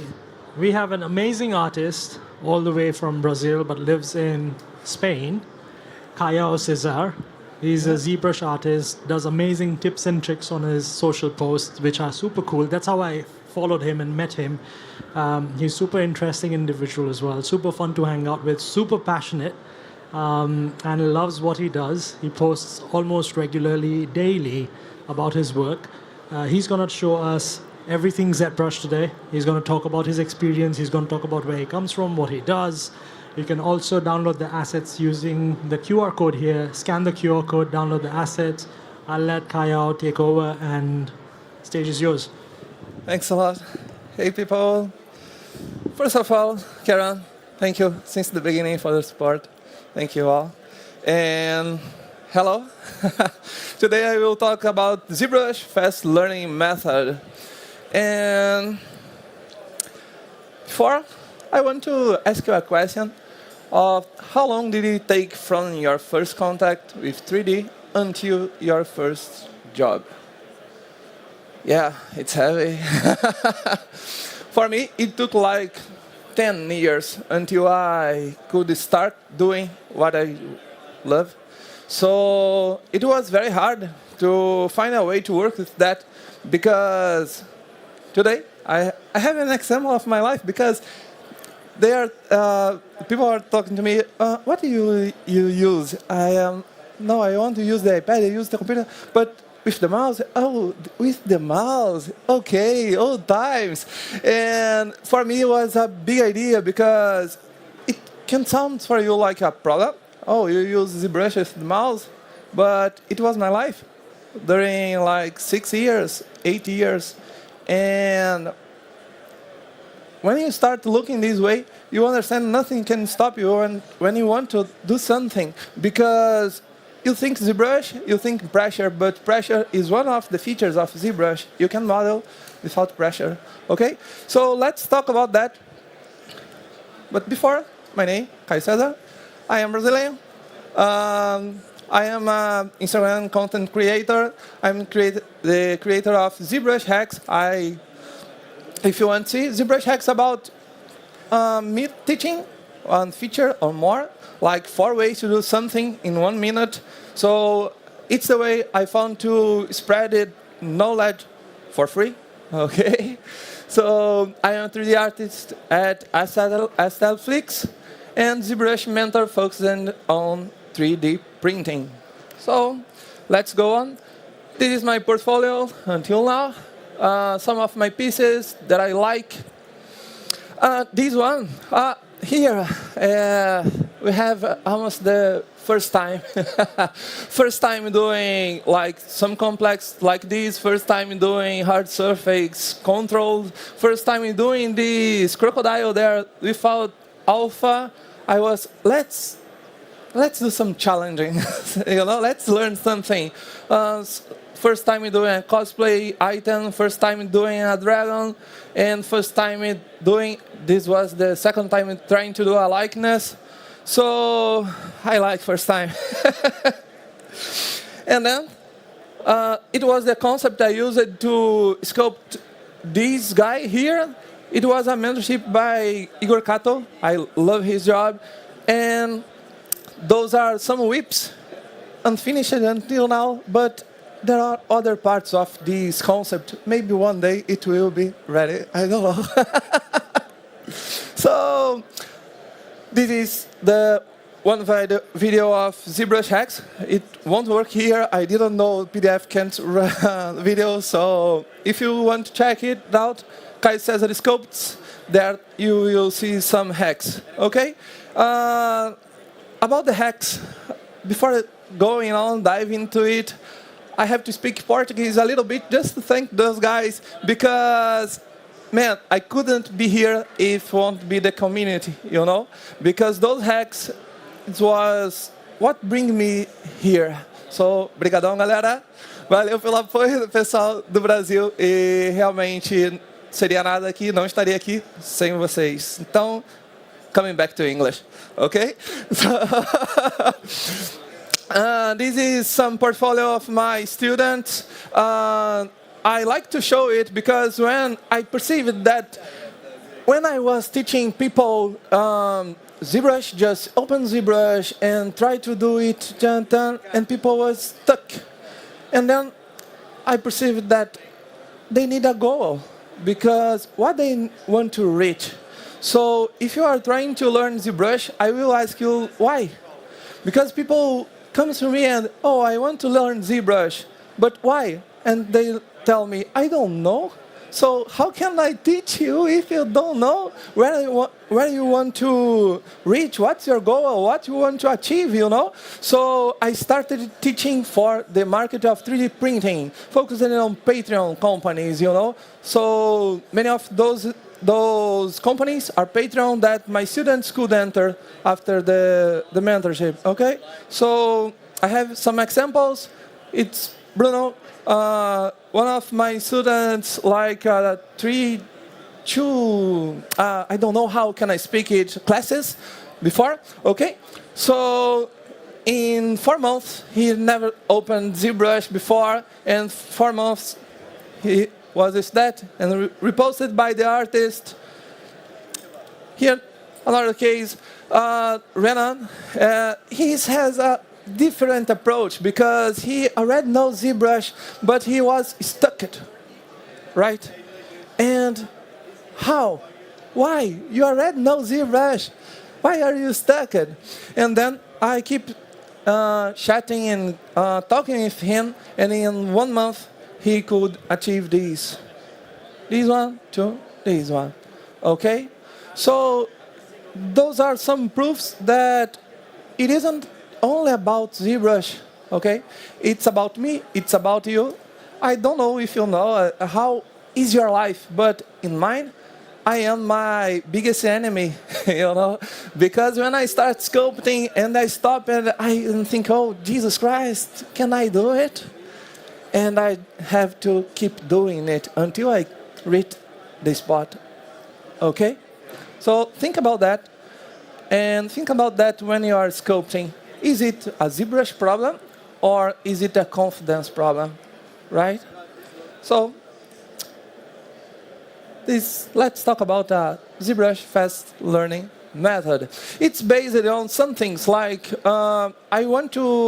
before teaching, I need to know people. I need to know what are they thinking about, what are their beliefs. Because sometimes people come to me and say like, I don't have many money, so I can't do this. I don't have familiar support, so I can't do this. Oh, I don't have it, I don't have that. And okay, if you don't have self-confidence, really, you can't do that. But if you believe in yourself and keep trying, maybe you can take 10 years like me, but I'm here. Okay, so it's the point. This one is the result of the course I spread before the mentorship. Every mentorship I start, I give this course to my students. And this is focusing on teaching the basic features, you know, to do this character. Because when they know those basic features, they can do things like this. Okay? A complex piece is made of basic shapes, right? So let's go on. So what do you need to know before ZBrush? You need to get used to discomfort, insecurity, because you will deal with many first times, right? You need to start with the basics. It's what I was telling you right now. You need to know that 90% of hard surface could be made with booleans. You don't need to know all the features of ZBrush. Oh, by it would be faster, right? You got faster, but first you need to just do it. Don't care about the speed at the beginning, you know? So you need to finish your project to build a portfolio, right? And then it's my wife. She sent me this photo today. She's at Porto. She don't know I using her photo. She sent me today. And what does it mean? She likes to run. She started running, And what's running about? What do you need to know to run? Do you know? Can you ask?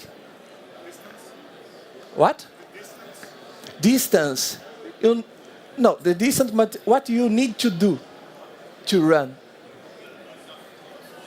One step after another step, and you need to know how to breathe. Take a breath. And all the time, when she finishes the running, and she, oh, I completed this. This run was important today, and 21 kilometers. And then she talked to me like, I completed it. And yes, but my pace was so slow. And Jesus Christ, you completed 21 kilometers. Who is caring about how long did you take? I could take like 1 day longer and I could run this distance, you know? So time is passing, and how as fast as she's coming, she's getting, as less she cares about that, because it's the process. You get faster naturally, okay? So what do you need to know about ZBrush to start? Like basic features. Let's talk about that. So to sculpt, you need those brushes, at least those brushes I use to sculpt things, okay? Mesh navigation. So we are talking about sculpting. Sculpting is one of the types of workflows. You can sculpt in many ways too. But you need to know some brushes to give form. You need to know mesh navigation to move the things, to mask the things, and you need to mesh control. I would say that mesh control is one of the most important part of the beginners, okay? Because you need to know the material you are dealing with. Imagine, ZBrush, you deal with mesh, and if you go to marble, how can you deal with marble? But it's sculpting too. You need to know your material, okay? And the way you can control that is by the mesh density. So you need to know Dynamesh, ZRemesher, Divide, Project. We will talk about that, okay? So I did it today, playing in ZBrush for iPad. And man, it looked like fun, like Lillian said before. And this one was like with those brushes. You don't need more than this to do that. You can have a different workflow. You can use different brushes, you know, but you don't need to know all of them. So when we talk about fur, hair, belt, and things like that, you need basically know IMM and curve. So you can read like a bird like that.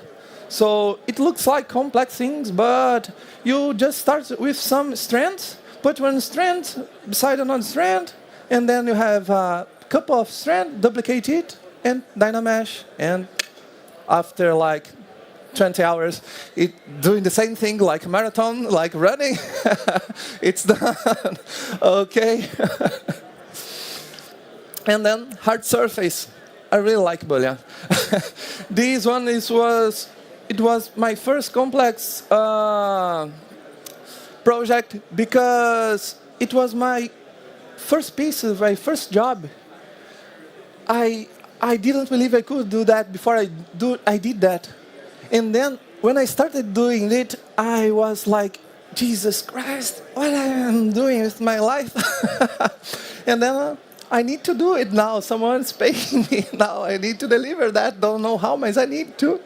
So all of those hard surface things was made with knife, basically, and Boolean, because I didn't know another feature to do that. Oh, it taken so long. It took me some time to do that, but it's done, right? So basically, before we enter ZBrush, now we start using ZBrush to show you the thanks. But I need you to know, first of all, that it's different creating a character, concepting it, and modeling it, okay?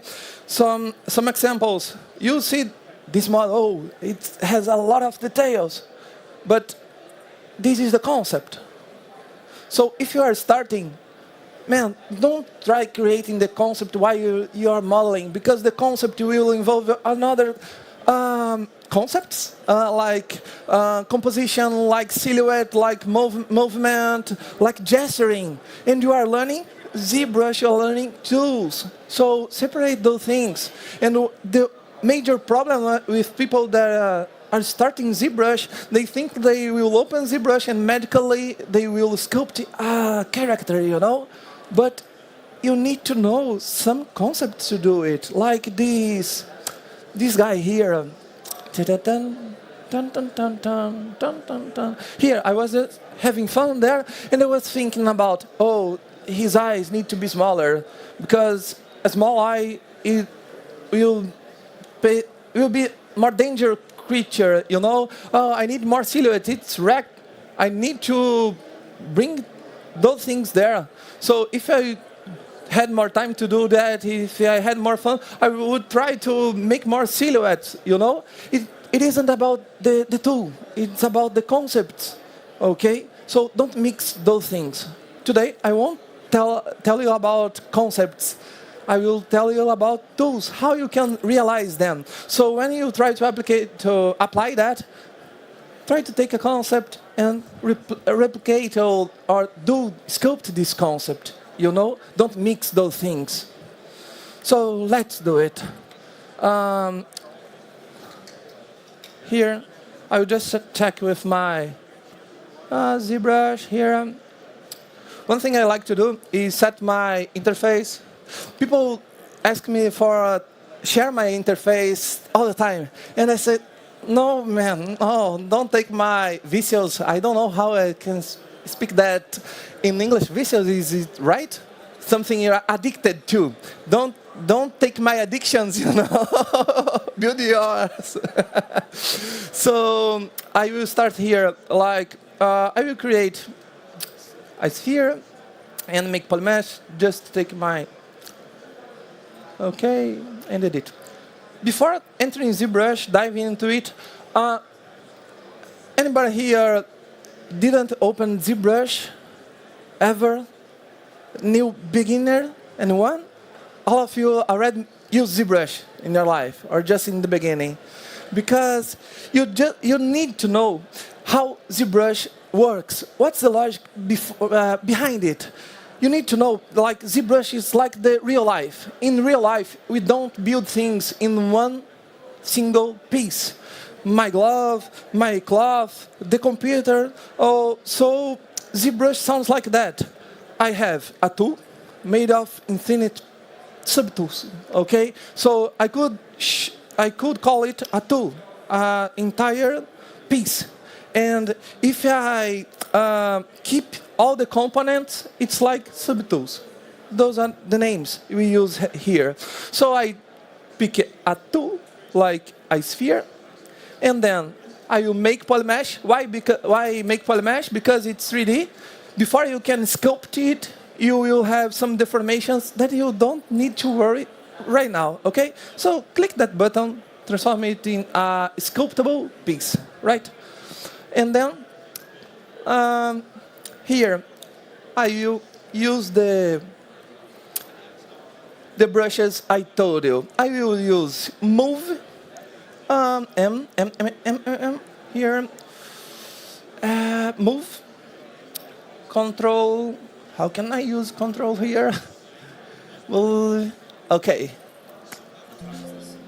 Perfect. Thank you. So when I want to assign a shortcut, I can hold Control Alt and use the brushes. Okay. So standard. This one is standard. Dun, dun, dun, dun.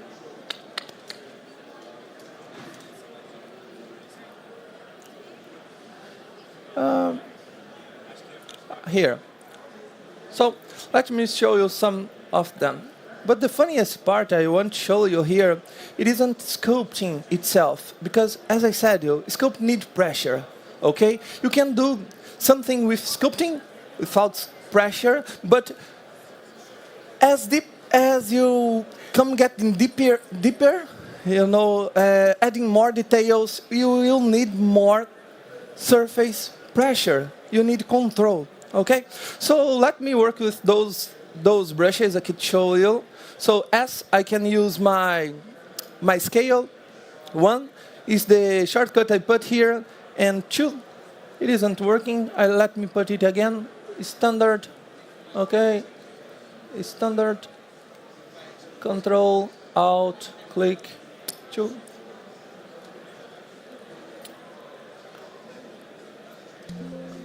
Okay.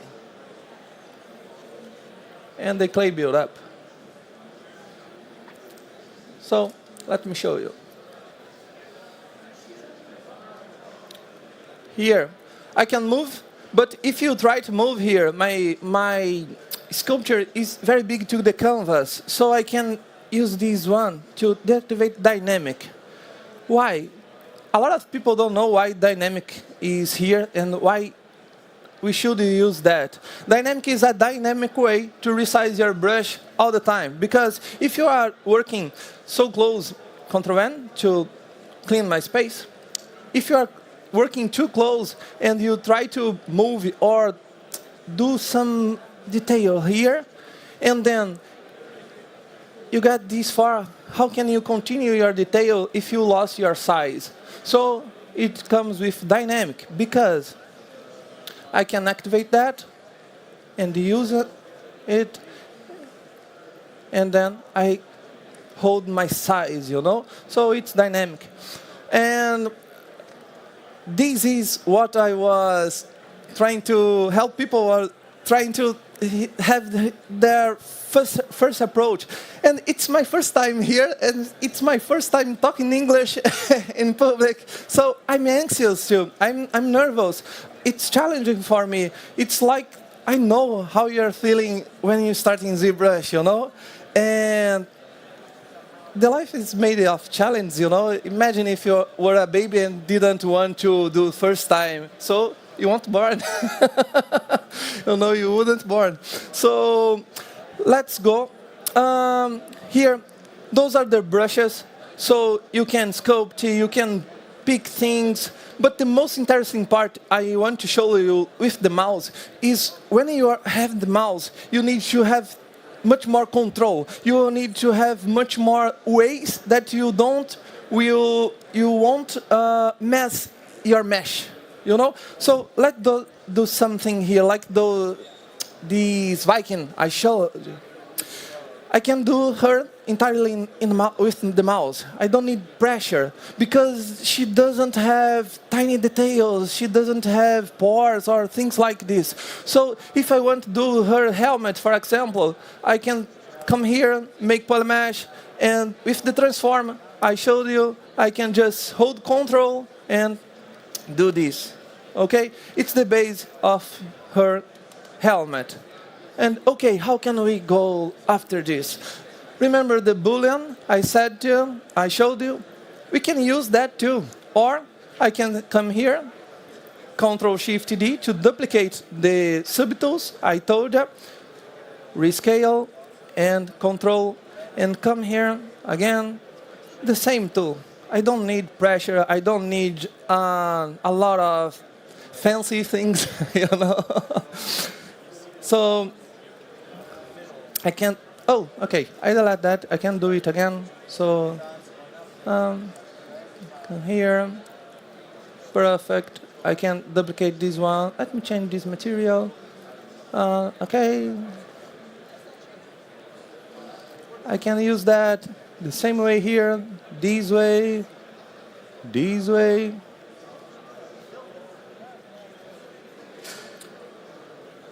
When you are starting, you need that. You need the pleasure of making something successful. Doesn't matter how simple is that. Imagine someone is coming here and trying to sculpt and don't know a lot of things, and they get frustrated. And just doing a simple helmet, they get much more fun.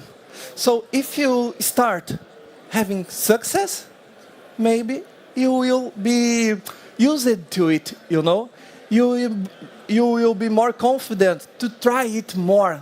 So let me show you new things. I use append, this one.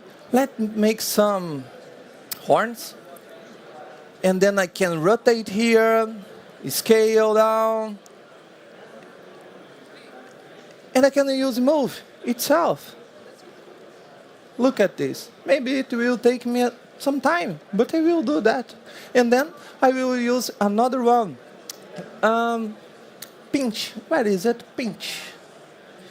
Here. Pinch. Perfect. Not perfect yet. Let me try again. Pinch. Up. Pinch.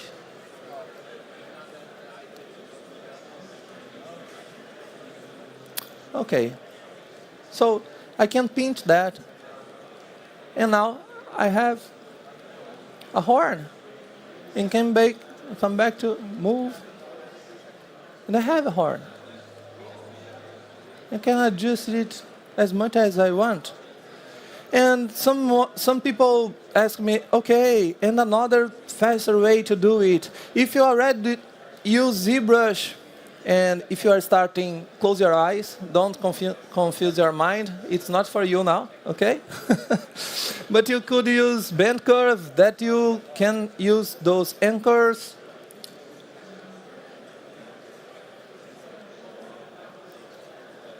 To get a similar result, right? So if you are starting, it was faster, but it's the same thing. Right? You don't need to know everything to start. You just need to do it. You just need to start sculpting. It's why I love to teach for people who is at the beginning. Because the transition of, oh no, I can't do it. I don't have talent. I don't know how to draw it, And give me 10, 15 minutes. Let me show you something here. And then people get amazed. Oh man, I can do a helmet now. I never did nothing about art in my life. And then we can continue sculpting that. And here, if you are a new user, you can just pick that, Command-Shift-D, duplicate, hold Control, use size to inflate. And there are some ways to do like a ring in the horn, on the horn. So I use some folder here. Append, new folder. What is here? Horn. Okay, and another horn. Here is one method to use Boolean. Boolean has 3 functions, or you can use with 2 or more subtools. You can add volume, you can subtract volume, or you can intersect. What I want to do, and before you doing it, you need to know what you want to do. So let me explain you. If I want to do a ring there, okay, a ring, what I need to do? I need more volume, and then I need to cut. Then we have a ring. Now you know what we are doing now. Let me show you how we do that in ZBrush, okay? With Boolean, for example. Here, I have my tool, my basic one. Solo, where is my solo button here? Control. Here, solo, just to show you. Okay? And then I have another one here, the biggest one. So let me take just the biggest one. And I will create here a cube. Let me put it in the folder. Here, I deactivate this eye. I is for visibility, okay? So I can do this way. I can use here, Ctrl-Shift-D, and use here. Here are the Boolean effects. The first one, to fill the circles, is to add. I don't want to add. I want to subtract. So the second one. And live Boolean to activate Boolean. And now I have my ring, right?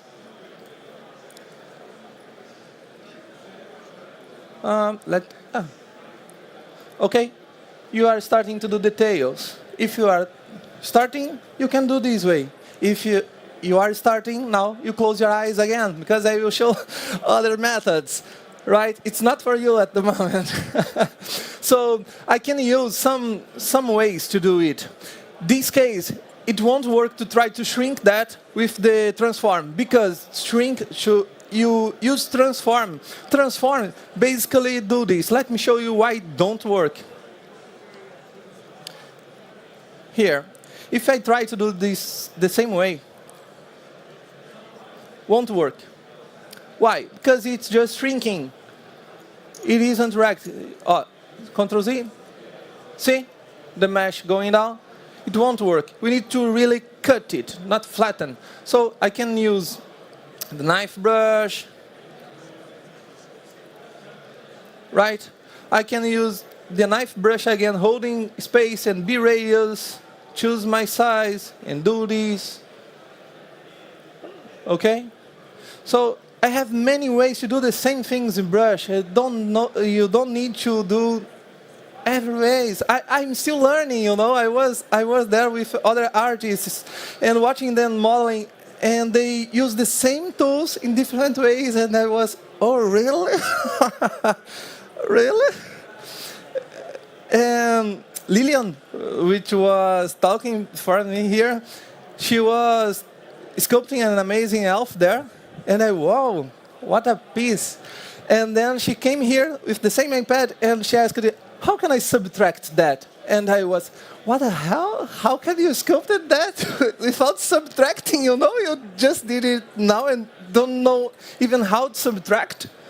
And it opens our mind, because when you get off pressure and get rid of subtracting and try to do the basics, it makes more simple to read the goals. So it's my purpose with ZBrush, with teaching. It's show people that you can do much with basic things. Let me tell you a story before continuing that. Long time ago, like 6 years ago, I had an opportunity to learn with Alex Oliver, and he was teaching in a workshop of faces, okay? And I was, oh Christ, okay, let me get into it. And then when I arrived there and see other people with their tools, and I, oh Jesus Christ, where are my tools? I forgot it. And I had a full kit of tools to sculpt it with the clay, and now I didn't have anything, and Jesus Christ, I won't waste my money, you know. I will find a way to sculpt and learn with him. I don't need those tools. And then I found a stick in the floor, and I start modeling with the stick. Okay, you won't want me, you know. And with the mouse, if you have a mouse, if you have just a stick, start modeling. Because when you use that to stop you, it's like excuses. So you are feeding the same enemy I have, myself. So don't hear yourself sometimes, just do it. Just do it with what you have. So let me show you more things.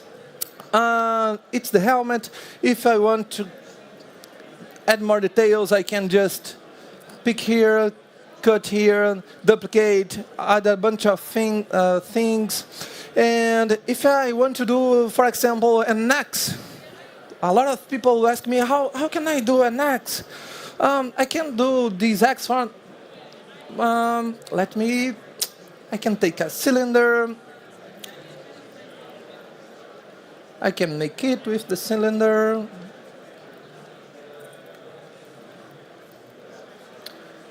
Make polymesh. And are you seeing that? If you never open ZBrush, those are polygons. I can get rid of them and come here and edge loop and delete loops. I don't want them now, okay? But I want a middle loop. How can I do that? I can just mirror. If I mirror, one part will be equal with the other part. And at the middle, I will have a loop that I can edit. So let me mirror that. If you want to mirror, when I teach people and I ask, what you want to do? And people tell me this thing, like mirror. What you are doing when you mirror?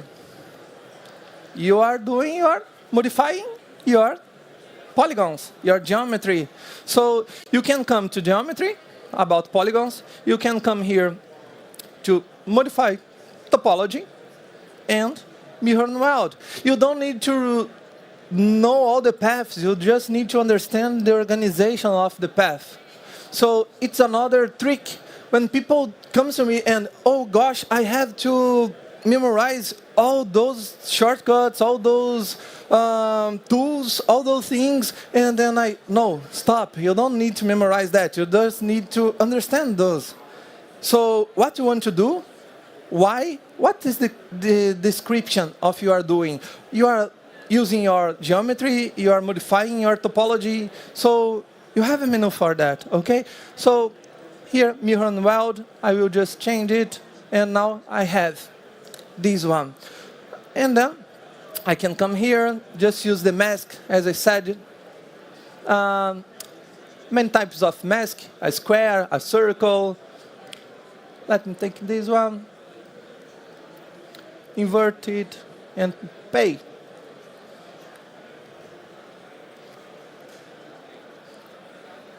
And now I can come to subtool, append, a cylinder, come here, bam.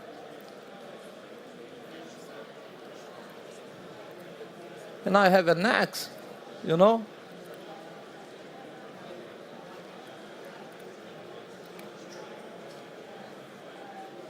Up here. And then I can use another cylinder. You don't need fancy things. To do the axe, you just need cylinders. So here, come here, and we can use the bend curve again.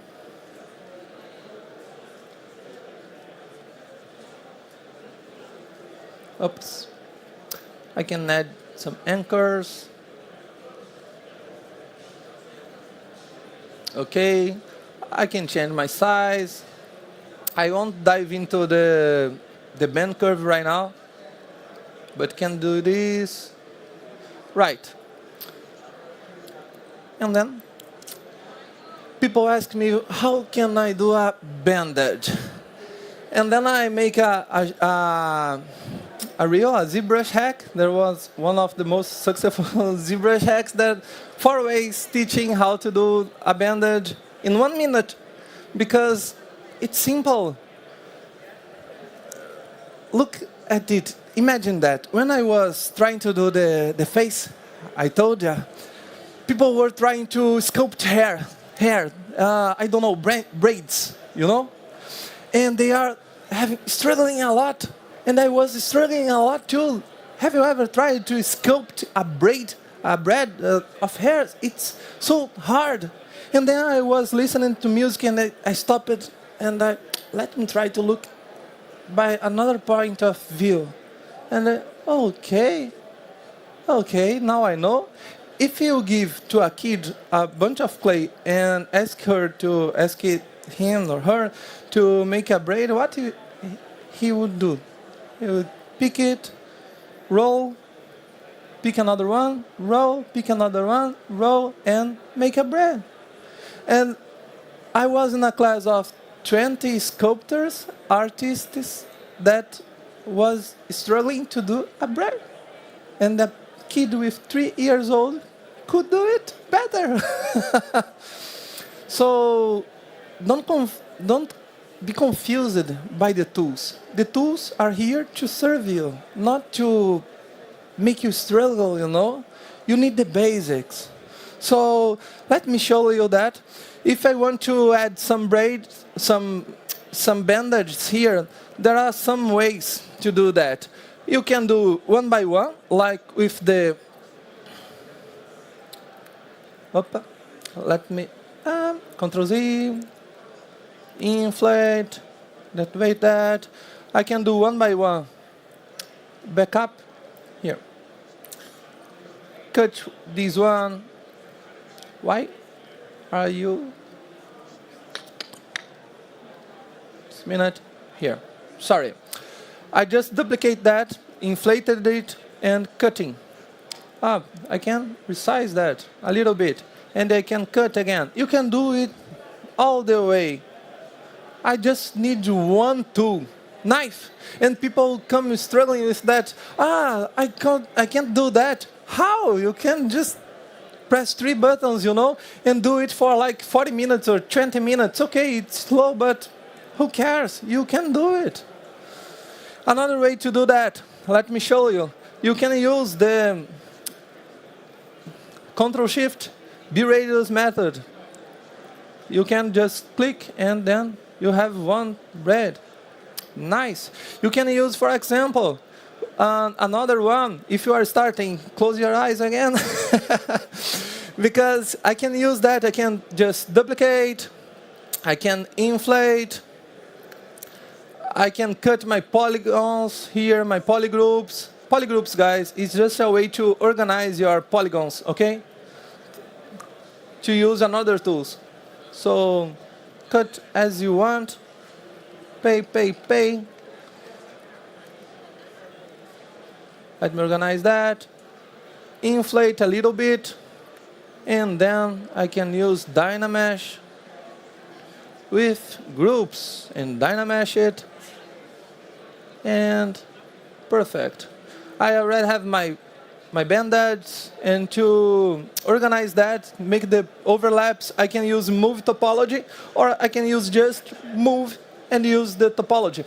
What's the move topology does? Move topology makes moves with separated topologies.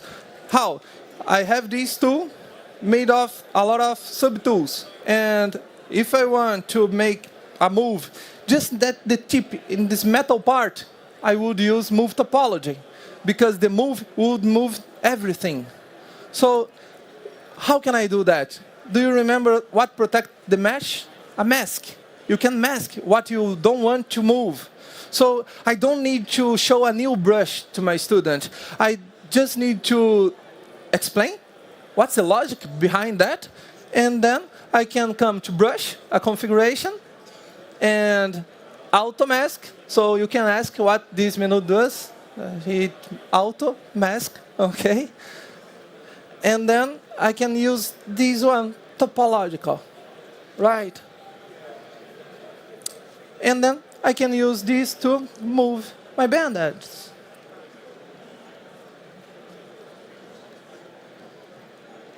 So you have this way to do it,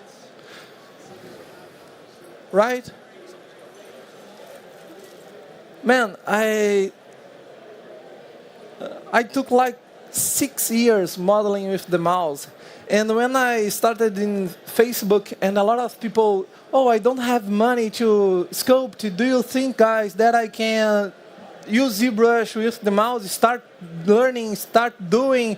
And I said, yes, you can. And a bunch of people, no, you need a tablet. You need pressure. You need to do this. And then, no, guys, you're just frustrating maybe another new artist, you know? If I believed that, I won't be here. I wouldn't be here, because I was with a mouse. I didn't have money to buy a tablet, you know? I didn't have money to buy fancy things to model. So I didn't have money to buy a course. I didn't have money to do that. So I was watching a bunch of ZBrush tutorials, Michael Pavlovic, those guys, and I was, whoa, he's teaching a new tool. Let me try this tool in ZBrush. So it's the point that I want to bring to you. To learn ZBrush, you need to start with the basics. To run, you need the basics. To do anything, you need the basics. Do you think my wife would start running if she didn't start running with the normal sneakers? Man, if you are starting, you don't want to waste money in an investment that you don't know if you will continue on that. So before investing on things like a tablet, like a computer, fancy things, just start. Give it a chance if you like it. And when you like it, buy things slowly. Buy a course, buy a tablet, buy a better mouse. You need this sometimes. So go slowly, but do it, right? So I took like 10 years to reach there. And it's an honor for me, like having my student portfolios like 1 month doing those things that I took 10 years to do. It's amazing because, man, Renan, for example, he came to me and I don't know if I'm capable to do that. And then, man, you already know ZBrush, what you are capable of. Because he was struggling with that, with the basics. And every class, I would teach him a new tool, and he already know, and you already know the basics. Start with that. Stop mixing all the things together. You already know. So what do you need to know? What do you need to start doing? If you are new to ZBrush, and okay. And if you are new to the ZBrush, and if you are go to the iPad or come to the program, open that, pick your tool, and start having fun. Because when you get used to a 3D ambient, like turning things around, zooming in, zooming out, and doing those things and having fun, you will have pleasure. You need pleasure. And try to do simple things because you need to achieve things. Don't wait to, like my wife, don't wait to reach 21 kilometers to have fun, to be happy. She started with 5. And she was happy. So my students came happy doing those things like this helmet. And 1 month later, he was doing this dragon that I showed you. So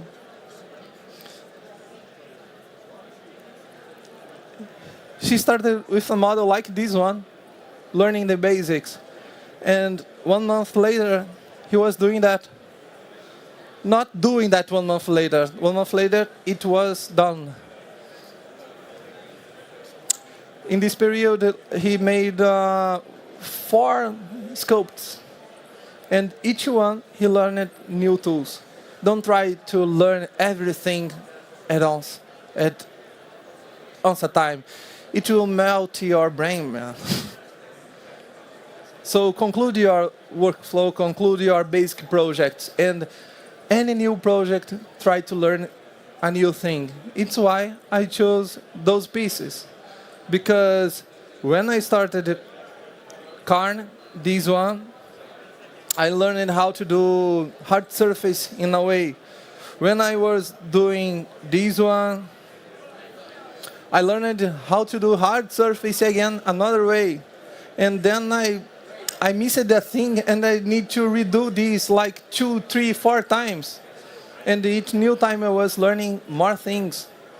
This bird, to reach this result, the simple result I told you, I tried like 4 different ways. And every new way, I didn't like the result. And then at the end, okay, I will try the most slow way possible, doing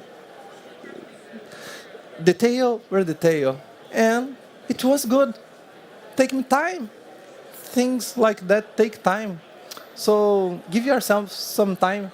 And if your head doesn't let you have fun, do like me. Turn on some music. Have fun. So this ZBrush for iPad that I'm talking to Rodolphe, Karen, and all the guys, and the major difference for me, it's because you feel like having fun. You're just scratching things, you know, and that is it. I hope that's a way to think your new things, new hobbies, to start on that. And if you already sculpt, maybe I asked you to think about that, to close your eyes, think another way, another point of view, to get your job better. What you are learning in your actual project. what you are trying to reach? Are you giving yourself time that this piece need, that this station need? You need time. You need to have fun. You need to know yourself. What do you like to do when you are stressed? Do you know yourself? If you don't know yourself, if you don't know your mental barriers, if you don't know what make you have fun, if you don't know what make you happy, you won't learn that, because it's hard, but it's hard in a fun way, bro. So meet yourself, because when I am struggling, when I am in a bad humor, I just stop, take a coffee, I go to the streets with my wife, then I return. Okay, now I'm ready to sculpt and learn more. So, guys, thanks for your time and have fun with the basics. Thank you a lot. Thank you so much, Kayo. Did you all enjoy it? Go and talk to him. Talk to him. He's amazing. He'll teach you some tips and tricks. And he's always smiling. That's what I love about him. No matter what, you talk to him, he's always, that's a smile. Brightens up my day. Thank you so much, sir. Thank you. It's a pleasure. Thanks for the support. Keep doing amazing stuff, please. Thanks. Please scan the QR code if you want to win the Maxon 1 license, and we will see you shortly in like 10-15 minutes. We have the team from ZDF Digital coming up on stage. Mario Hill and Jenny Cox next. See you soon. Thank you. Hi.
Created by artists for artists, ZBrush for iPad offers a fully reimagined user interface and touch-based controls without sacrificing the power and functionality of ZBrush for desktop.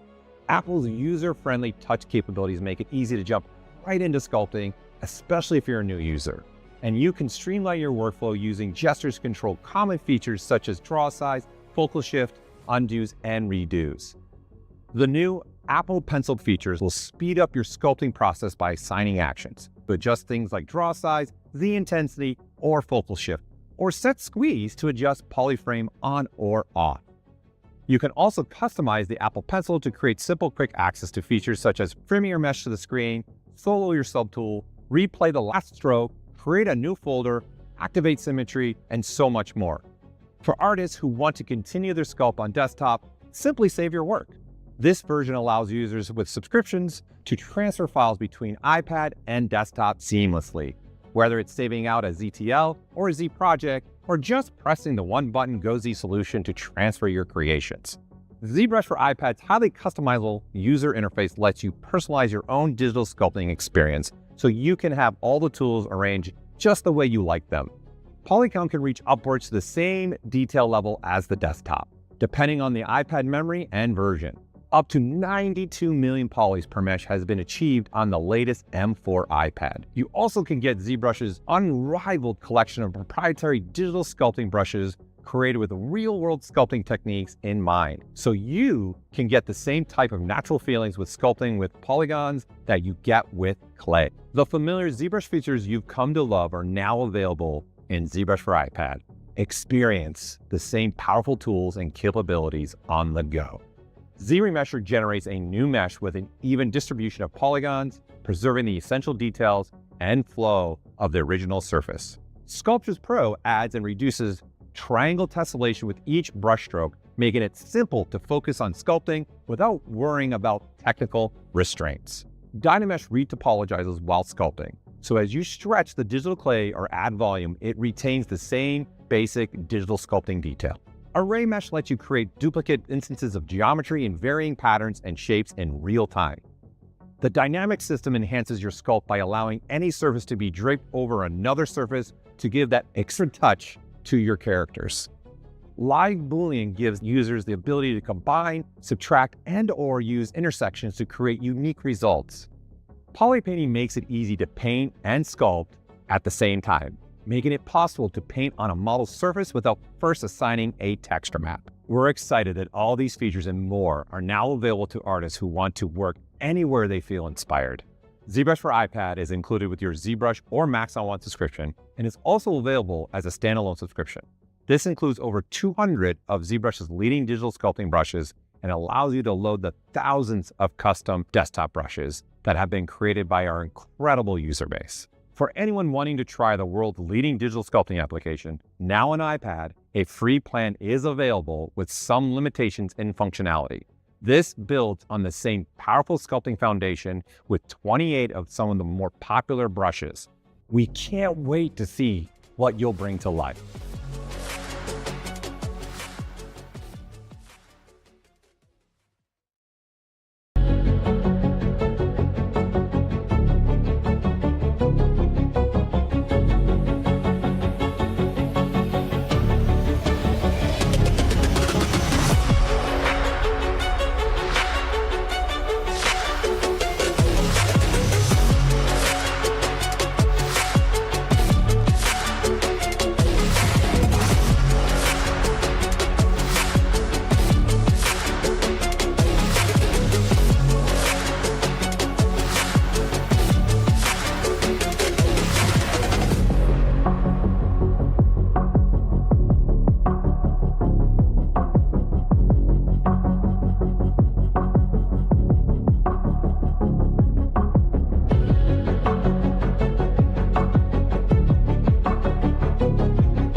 Welcome back, everybody. We have last two presentations now.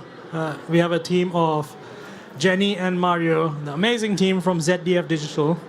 Mario is the team lead. Jenny is the 3D generalist. Their work is brilliant. ZDF Digital does amazing stuff. We saw Jenny yesterday presenting with Chan Erdoman as well, and they're going to talk about their workflow, the amazing workflow that they use, Maxon 1 tools in it, and they're going to take us through that. You can also scan the QR code to download assets and play along with the artists, and this is by the artists, so you get an opportunity to see what work they do. And I will let Mario and Jenny take ahead. Thank you. Thank you, Karan. Thank you, Karan. Thank you. Hello, welcome to our presentation for the IBC. First of all, thanks to Maxon to having us here on stage. And first of all, we want to a little bit introduce ourselves. And ladies first, Jenny. So my name is Jenny Cox. I'm a 3D generalist, and I've been working in the TV industry for about 12 years now. And yeah, I do pretty much everything that comes up. This includes different kinds of software and different kinds of specialities. So yeah, we're going to dig into that in a second. And now, to me, my name is Mario Hill. I'm the team lead of the design department in the creative production department at ZDF Digital. I'm 43 years old, married with 2 children, and an absolutely dog lover. And I have around 15 years experience in the industry, starting as a graphic designer, junior artist, come to a software tutor in different software solutions, and come after that senior 3D generalist, and now as a lead, as responsible for all visual designs at ZDF Digital. So, and who we are and what we do. So, what is ZDF Digital? Because ZDF Digital is a subsidiary of the ZDF broadcast, and we organized in 2 major areas. These building blocks are content, and another one is technology. And all this, from the content and technology aspect, we have an approach that is innovation for and be innovative. We see ourselves as an innovation hub under the umbrella from the CDF. So we have several departments in-house, that is motion design, 3D real-time, audio description, virtual production, machine learning, community management, virtual studio, sound design, cross-media products, and so on and so on. It's a very big thing, is we have around 400 employees. And in our company, 55% is women. So, yes. And there is an average age of 31. And we are quite young in this place. And then in our team, we are together 14 people, amazing artists, that works with us together. And now, after that, we want to show you a current show reel of us and what we do and create over the past 1.5 years.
It's your turn.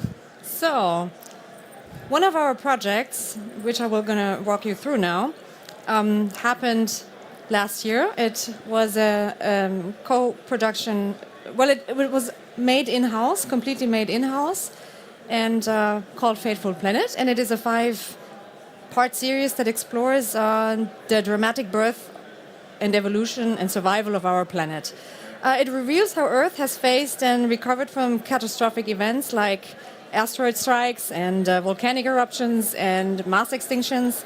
And we, the team, the design team, created around about 240 CGI shots with a team of 4 people. We started in August 2023 and finished in April this year. So this is quite intense. And to give you an idea of the CGI that we do for documentaries, here a little breakdown of our beloved Fateful Planet.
As you can tell, we did a lot of different kind of shots on this project. And one of them was space, so in-space shots. And starting with these, I'm going to show you some examples using Cinema 4D and After Effects in this particular case. And most of this was done by my beautiful my colleague. My beautiful colleague. Yes, of course. Talented, very talented, Christian Michelmann. So another one where we were very excited about was lots of pyro and fire effects. And for this we used mostly Cinema 4D and Unreal Engine. We did massive impacts, volcanic eruptions, burning forests, all made in Cinema 4D using the pyro system. And these effects were masterfully handled by my colleague Kevin Sprock, who quickly became our pyro master. So another big topic in the documentary is, of course, numerous Earth views spanning in millions of years. And these were created entirely in Unreal Engine by the incredible talented Philippe Clermont, who beautifully guides us through the various stages of planet Earth evolution. So the most extensive segments highlight how various geological time periods were visualized using a wide range of tools, including ZBrush, Cinema 4D, Substance Painter, and Unreal Engine. And with the help from Cinema 4D, we built assets for Silurian underwater worlds, Permian and Jurassic landscapes. This is just a few I can mention right now. So, give you a second. And at this point, I really want to mention our fantastic freelancers, Can Edelman, Alex Boots, Lars Korpfilm, Phil Amelung, Ayla McInter, and the team of Airship who created the all the animals, the prehistoric animals, as well as the dinosaurs. Yeah, last but not least, we have microbiological worlds that try to explain how life works. And using Cinema 4D and Redshift, we visualize complex biological processes. For instance, I created the Luca Cell, which I will explain in detail now. It's the one you see in the middle. So the Luca Cell represents the last universal common ancestor, the hypothetical single-celled organism from which all life on Earth is believed to have descended. My approach was more artistic than scientific, so please. I will walk you through building the cell structure in the shader with Redshift, creating some sort of primordial soup environment, Cinema's new particle system, and setting up the cell division. So the cell model itself is just a matter of stacking up spheres on top of each other and show the nucleus, the cell plasma, and the surrounding cell membrane. Then I just go in, do some look development until I find something interesting and not too heavy on render time. I play around with some particles for the inside and some displacers, try different colors and lighting. And this is what I then ended up with. Yeah, still quite heavy on render time, but I tried to fake a bit with the shaders, which I will talk about now. So the shader setup in Redshift. It's pretty straightforward. I use a lot of Maxon noise for the nucleus to drive the color, and the same noise for the Redshift displacement. This noise is also animated, so it gets a bit of more movement inside of the cell, which is very subtle. And then I have an extra sphere surrounding it. And here is where I start mixing my new favorite node, the Fresnel node. I believe it's a grunge map. Then I connect, that is from the asset browser, and I mixed it and piped it into the opacity slot. Then for the plasma, which you can see, I don't know if you see it. The plasma is a combination of another Fresnel and driving the opacity, given it this volume-like look, and layering another sphere on top of that with a simple glass shader that is also from the asset browser. And I did some details in the roughness and displacement to give the surface a little more interesting look. And then for the membrane, I used, again, a Fresnel in the opacity. It saves a lot of rendering time. And used some color, introduced a bit of red to make it more contrasty, and finally a last sphere with another Fresnel that is white. And this is what I then actually, what I ended up with. So I wanted the environment to have a primordial soup kind of look, underwater-ish. For that, I simply used Cinema's landscapes. I adjusted them with some FFD modifiers, and I put on some displacers with a subtle movement, so they're slightly animated. And for the shader, again, combined Fresnel node with a texture and some noise. For the piped in the opacity, and here also use a texture that I pipe into the emission. Yeah, so you get like little sparks. I don't know if you can see, it's quite dark. No. I'm gonna skip it a bit.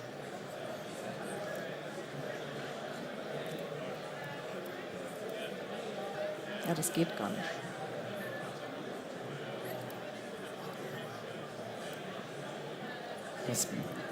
Mal reinklicken, dann kannst du weitermachen. Willst du es nochmal zeigen oder was? Nein, hier. Yeah, just fucked up my slide, sorry. So, next one.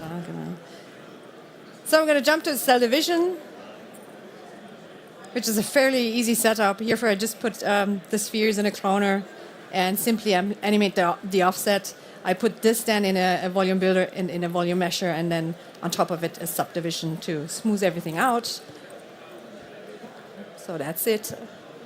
And for a bit more detail, I set up a simple dust particle system with the new particle system in Cinema, setting the speed to 0 and add some slow turbulence, some random rotation.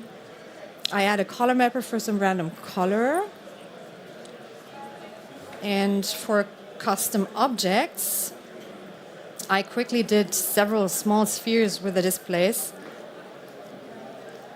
Put these in a cloner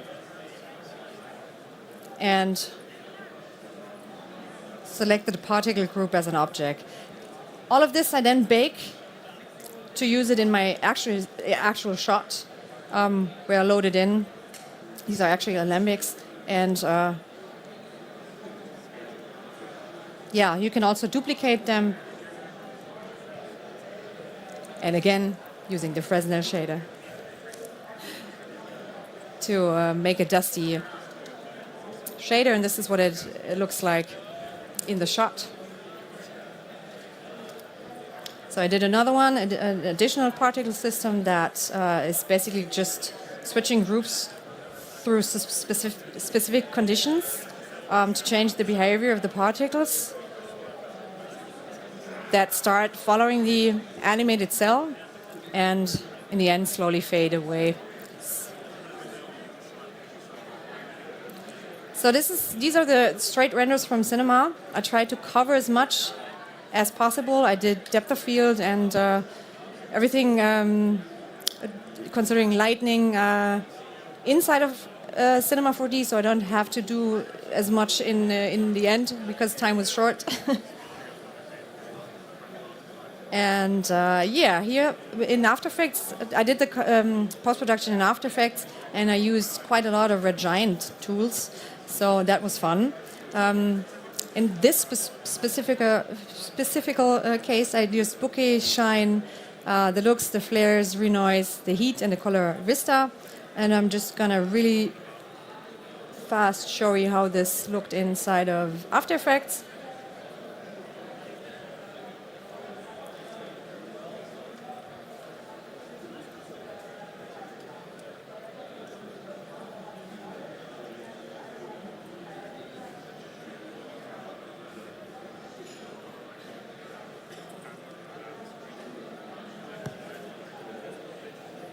So it's just a matter of building up the layers.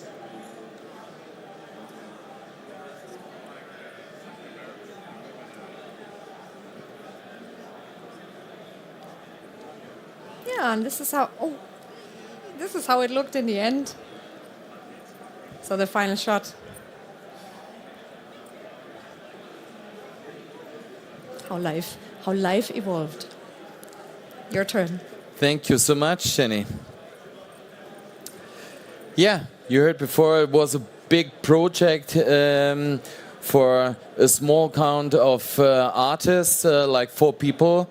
So it's amazing that the group of people, of artists, do this job in this time, in this time period. That's absolutely amazing. So, and we have also bring for you another major documentary that we do for TerraX.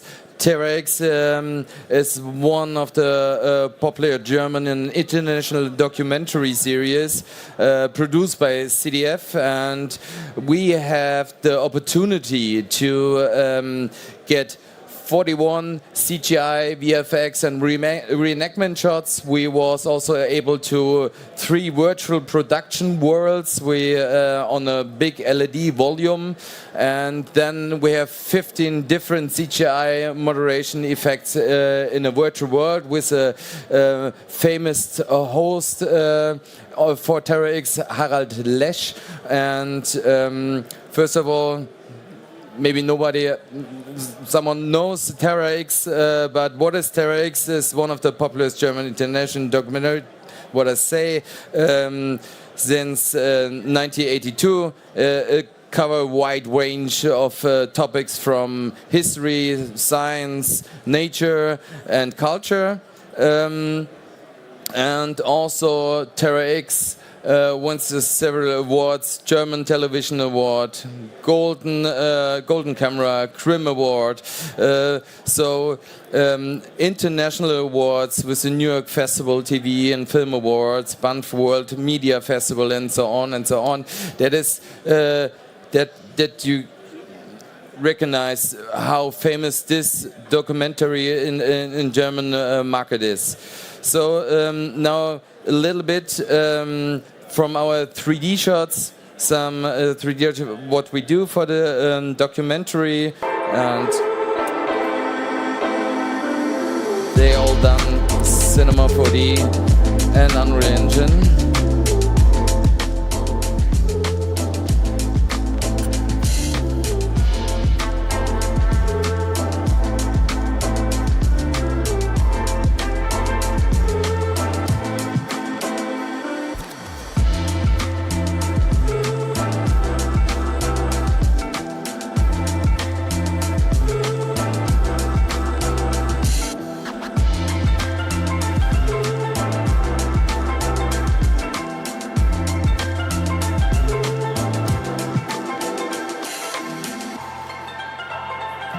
I think you can see in October this year at CDF. And now another major component of the documentary was the virtual production in LED volume. So we have different tasks, build 3 worlds, digital doubles for the photorealistic look, and interplay between LED volume and the set construction. So, and all the assets, 3D assets that we built was in Cinema 4D, using also a Substance 3D pipeline, and bring it to our real-time engine, Unreal Engine 5. And here's some behind the scenes, how we built this up with my colleagues Dominik Ladendorf and Dennis Wetzel, and that was also live on the LED volume. We drive through Sofia on a LED volume.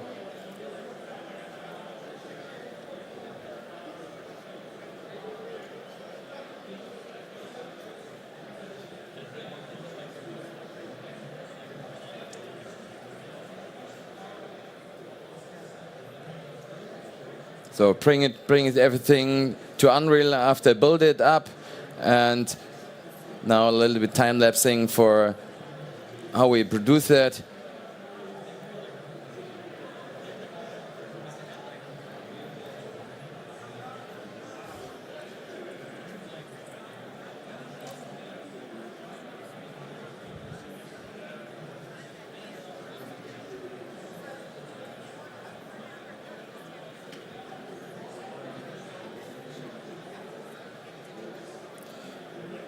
I think here is the final images.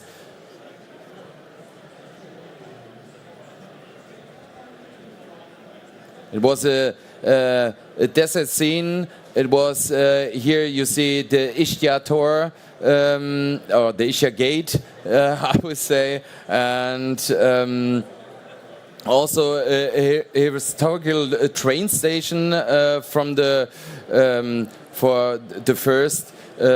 Thomas Cook made at Leicester City in England, and that was what we built the train station. That was the scene for the light signs, all built.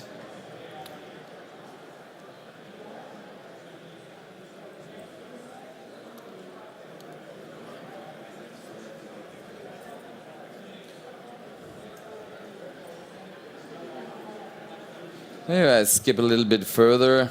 Oh.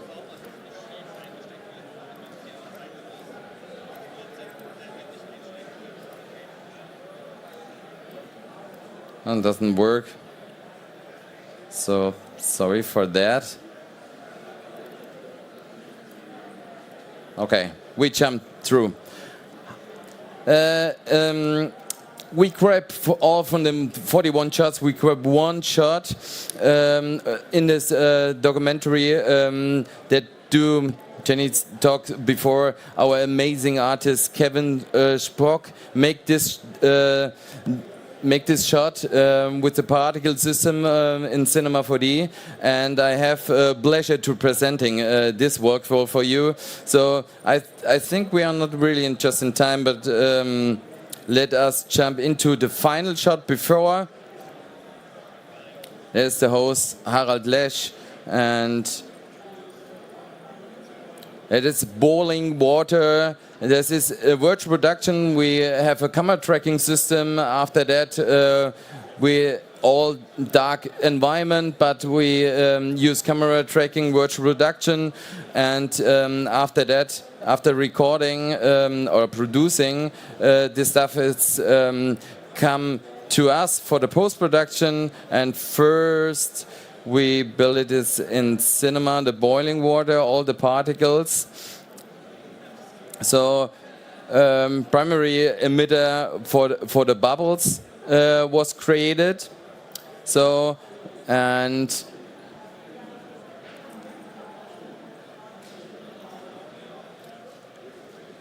then we using also turbulence and a flock modifier for more natural movement of the bubbles. And then next was reproduce emitter is creating. This is the place in a field condition so that particles are only spawned when the condition is met. So this condition is a linear field. It's a linear field which was previously created and placed at the water surface. The goal for the bubbles to be killed when they reach the surface, and the reproduce emitter spawns new particles at this moment. Oh, so a little bit late, maybe? So fire it up. Yes, here we go. So, and with a new particle group of the respawn emitter, a gravity force was created so that the fall back down after shooting up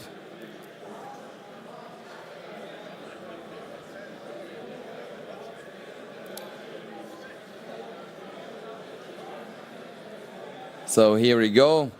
Then after that, a kill object is created so that the new particles are killed when they fall back down to the water surface. So here, yes, here we have that. The kill object is again placed.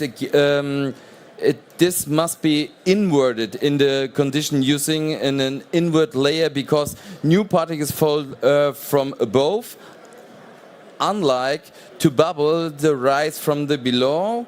So here only of a different particle are just to make sure the properties match.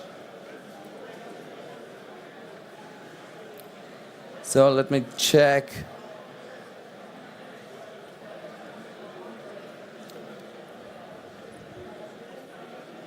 Yes. So the field condition is copied from the bubbles emitter, so that these particles are also killed at the water surface. And lastly, a data mapper modifier is created, which increases the radius of the small fizz particles over defined the period.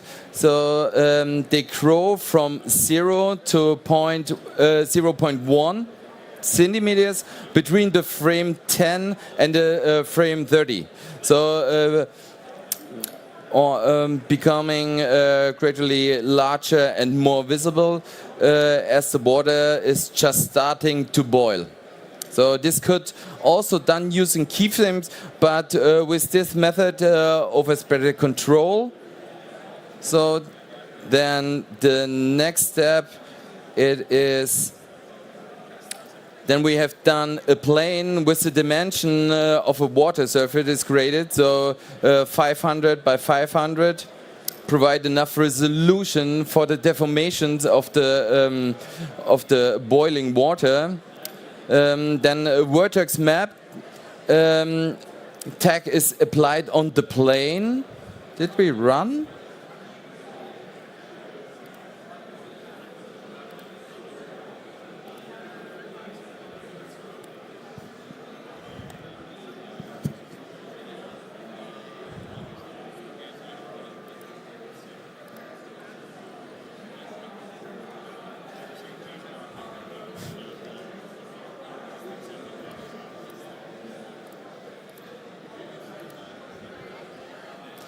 The video doesn't play. I don't know why. Is this video play?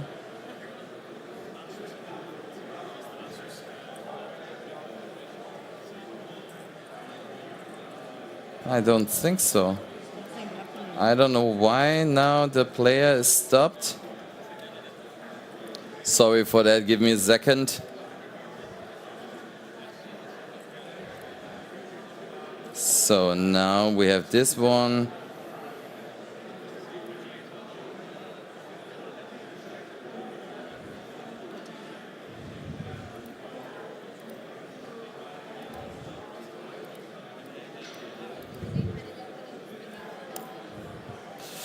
I don't know why it doesn't work. Then we skip a little bit, and sorry for that. I don't know why. For the compositing workflow for this, it's a little bit behind the scenes. All my videos doesn't work anymore.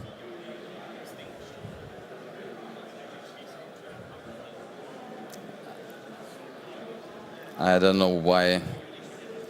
So maybe you have a little bit brief insight that how the workflow is. It's very complicated. It's a long workflow. It's a long pipeline thing that you produce it around over 1 week, and the final results again. Maybe I don't know why. Also, this not fires up. Give me a second. Okay, go again in the presentation mode. So now a little bit again compositing pipeline. Maybe I go back and show you also a little bit the other movements what we done, and maybe work this? No. And also the pipeline, all the shaders was created in Redshift. So it's a long video. So it's around 4 minutes, 5 minutes. So that's give you a brief insight how big that was. So compositing workflow, a little bit rotoscoping. That's clear. A lot of layers on top. Give a little bit pyro stuff. Skip up also for the LED volume in the back. Give more light. After that, for the lens, the little bubbles on the lens.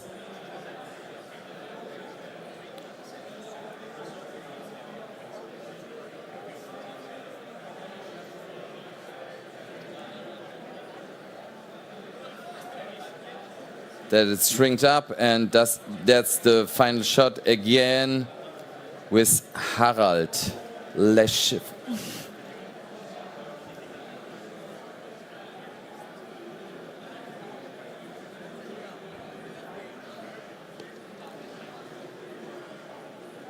So, that was from our side. Thank you so much. Thank you so much.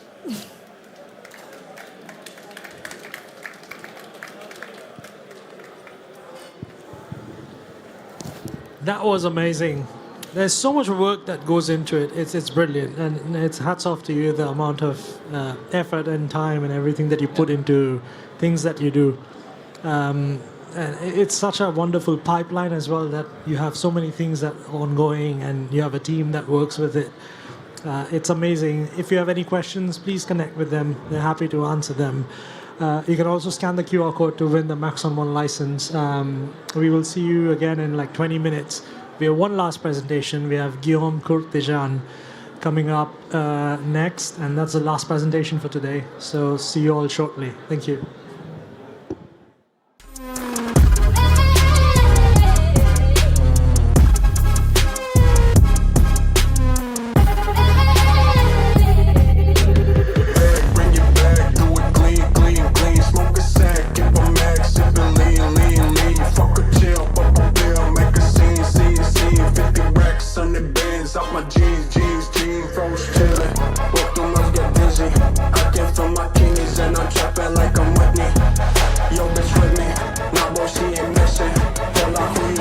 I say, hold up, cock my glizzy, bang, bang.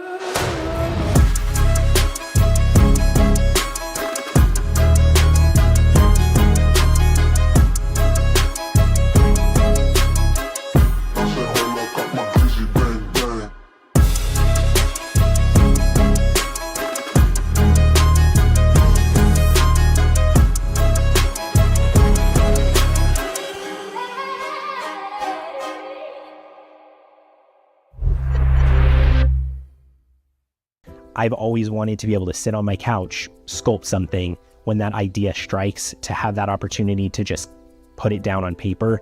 And I think that ZBrush for iPad really allows for that. And I think in the future, it allows for me and my workflow a lot more iteration, a lot more creative ideas, construction of characters quicker, and it allows me to get my ideas out a lot quicker. We are human beings. We need like new stimulus, right?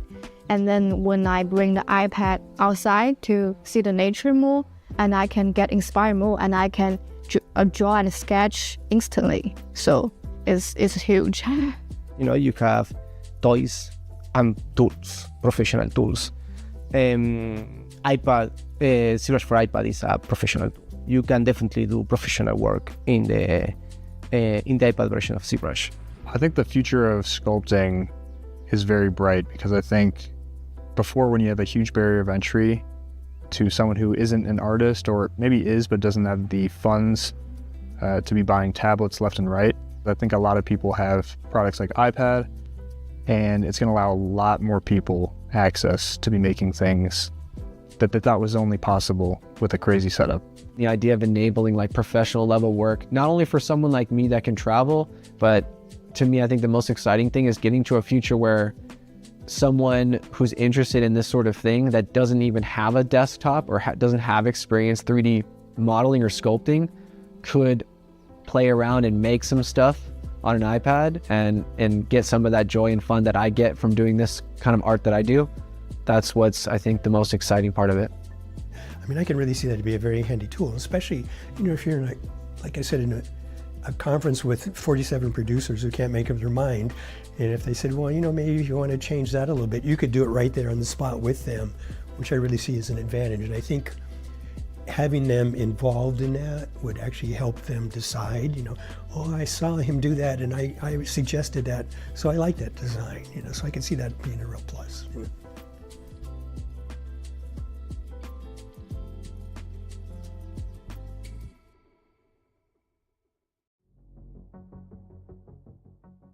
Capsules are our library of assets, models, shaders, materials, presets, and more designed to help kickstart your projects. Our capsules drop in June included a minimalist home office collection with beautifully designed models and original photographs to outfit your workspace. You can even explore a complete Cinema 4D scene file to see how to create your own home interior rendering. Our extensive library of realistic plants continues to grow, now offering over 600 different plant models to add life to your environments. In July, we completely revamped the look and feel of our material and object capsules in the asset browser. It's never been easier to make an apples-to-apples comparison between materials and get an accurate sense of how they'll look in your scene.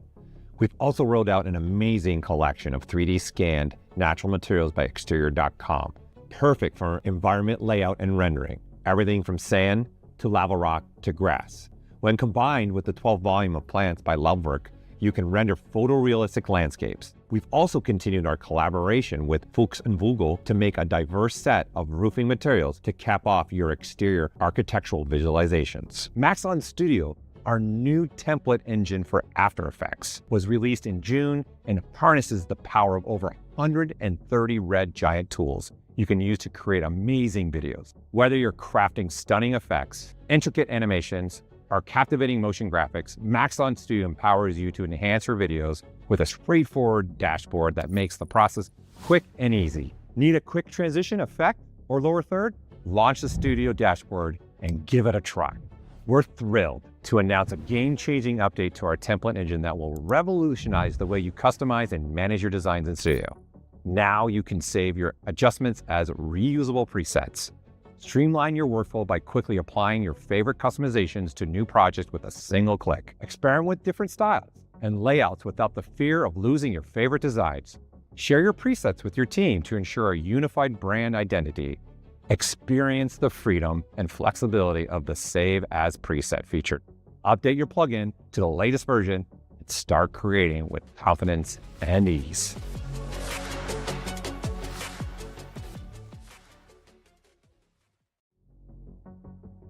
Cinema 4D 2025 lets you elevate your motion graphics and VFX to new heights with unprecedented control and realism with advanced simulations featuring improvements in pyro, rigid body dynamics, particle modifiers, and MoGraph tools. We've added a number of improvements for particle modifiers.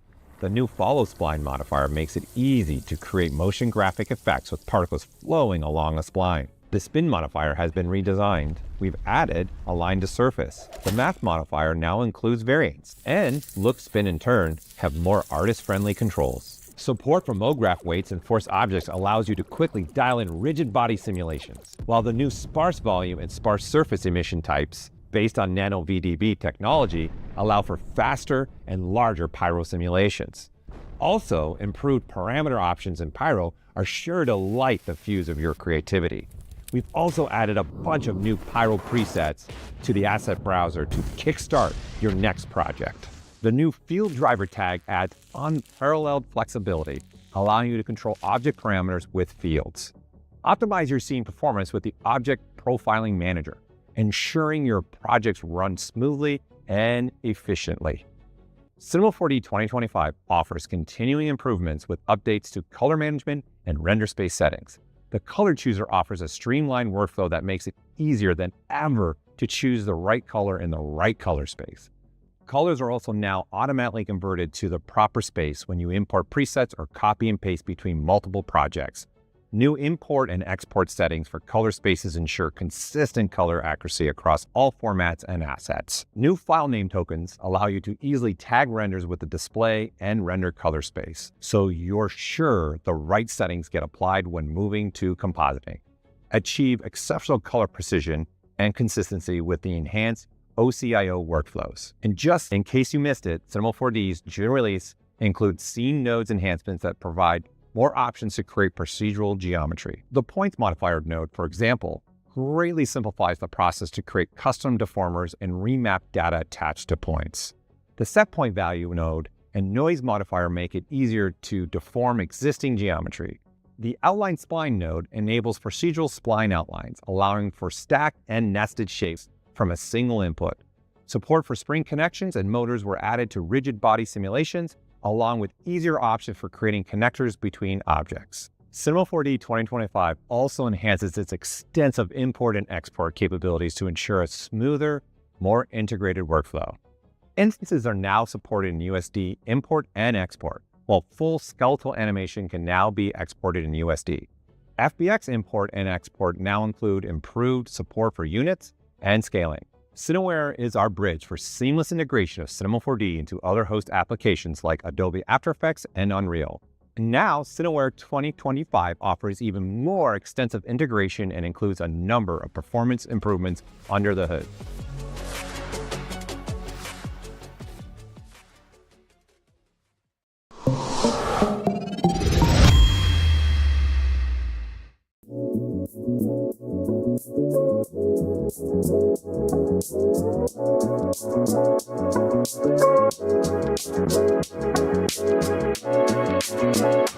Check out these rims. Let's go,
I've always wanted to be able to sit on my couch, sculpt something when that idea strikes, to have that opportunity to just put it down on paper. And I think that ZBrush for iPad really allows for that. And I think in the future, it allows for me and my workflow a lot more iteration, a lot more creative ideas, construction of characters quicker, and it allows me to get my ideas out a lot quicker. We are human beings. We need like new stimulus, right? And then when I bring the iPad outside to see the nature more, and I can get inspired more, and I can draw and sketch instantly. So it's huge. You know, you have toys and tools, professional tools.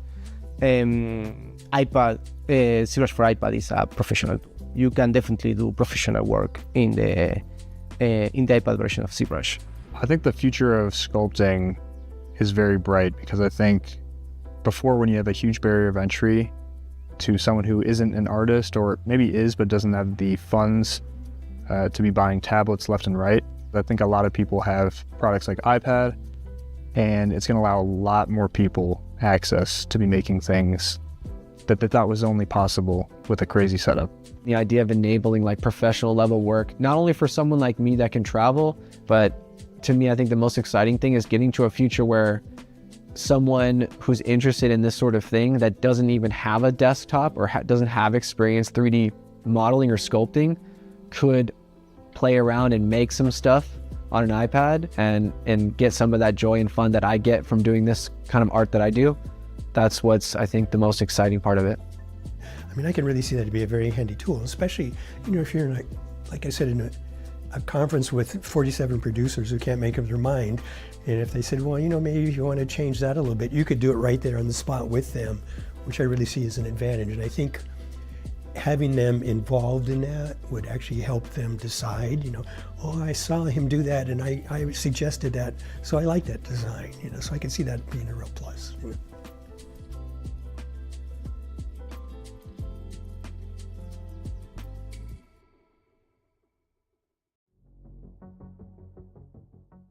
Red Giant 2025 injects fresh new energy into your workflows with a stunning set of new features for geos such as rig animation support, expanded cloner capabilities, and depth of field.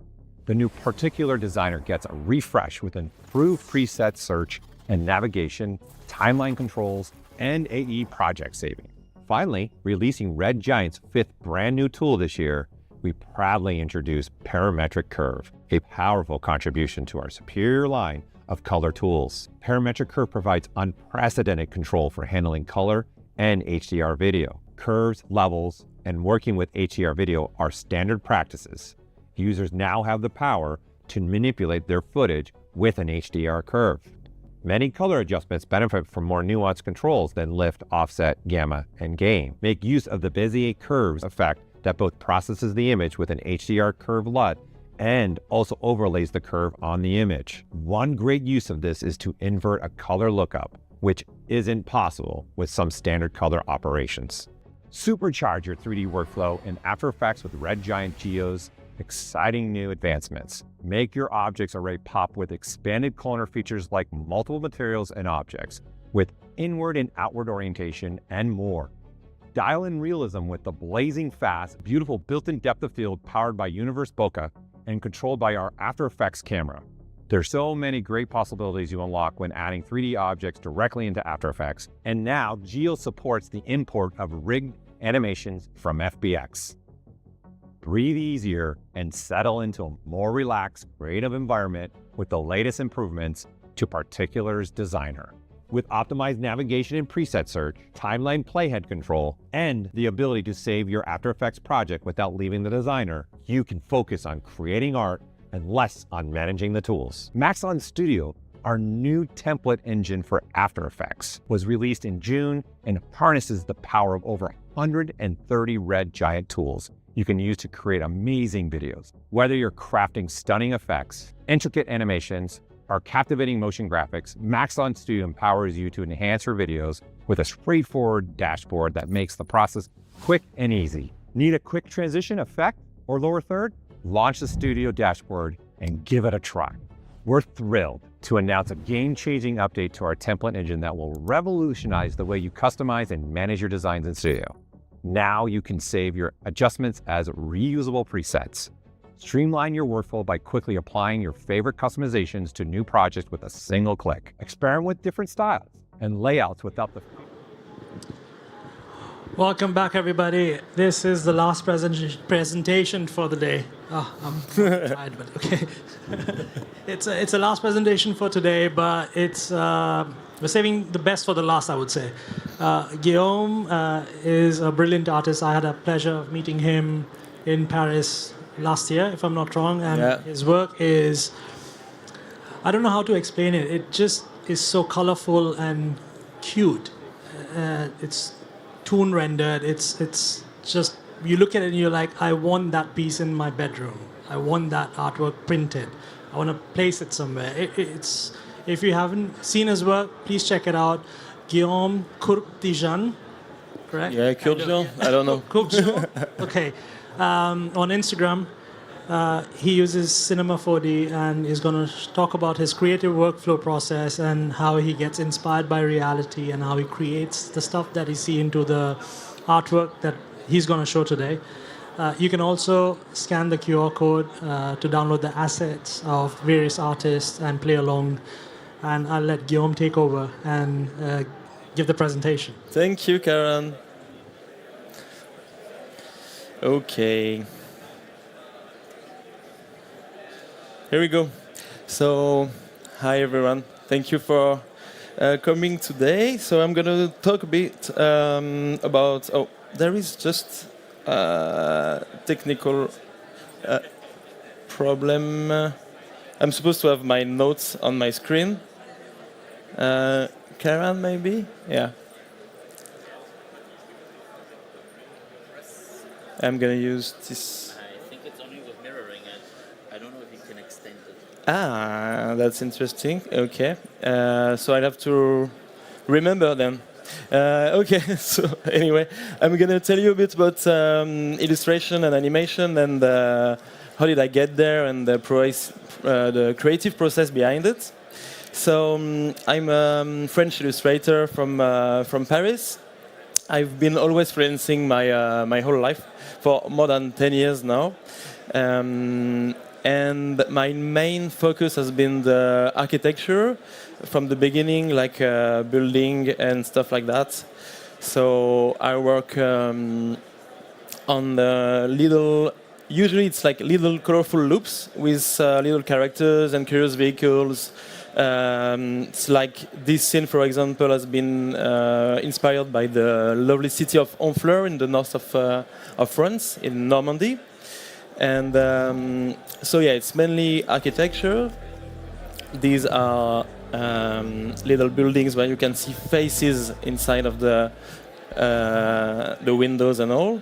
And these are some drawings I did to inspire me. So building houses, and I like to imagine how the life is working all around, like little stories, people living inside the houses. And also big cities. I've been always fascinated by the way everything works together, the transportation, garbage collecting, people walking their dogs and all. And also small villages, like this one inspired by the little villages in the south of France. And I like to make it dance like this. But it can be also big metropolis. Like this one I did, actually this one was the biggest work I've ever made in Cinema 4D. It took me almost 1 month to complete. and it was actually for a puzzle, an actual physical puzzle I did.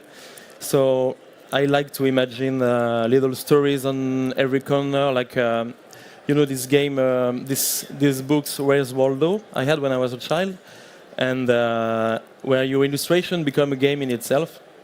And then it got printed, and it was really fun to see it as an actual poster at the end, an actual puzzle. So yeah, then the transportation, like I have this passion for transportation, and it's an endless subject for cool creations.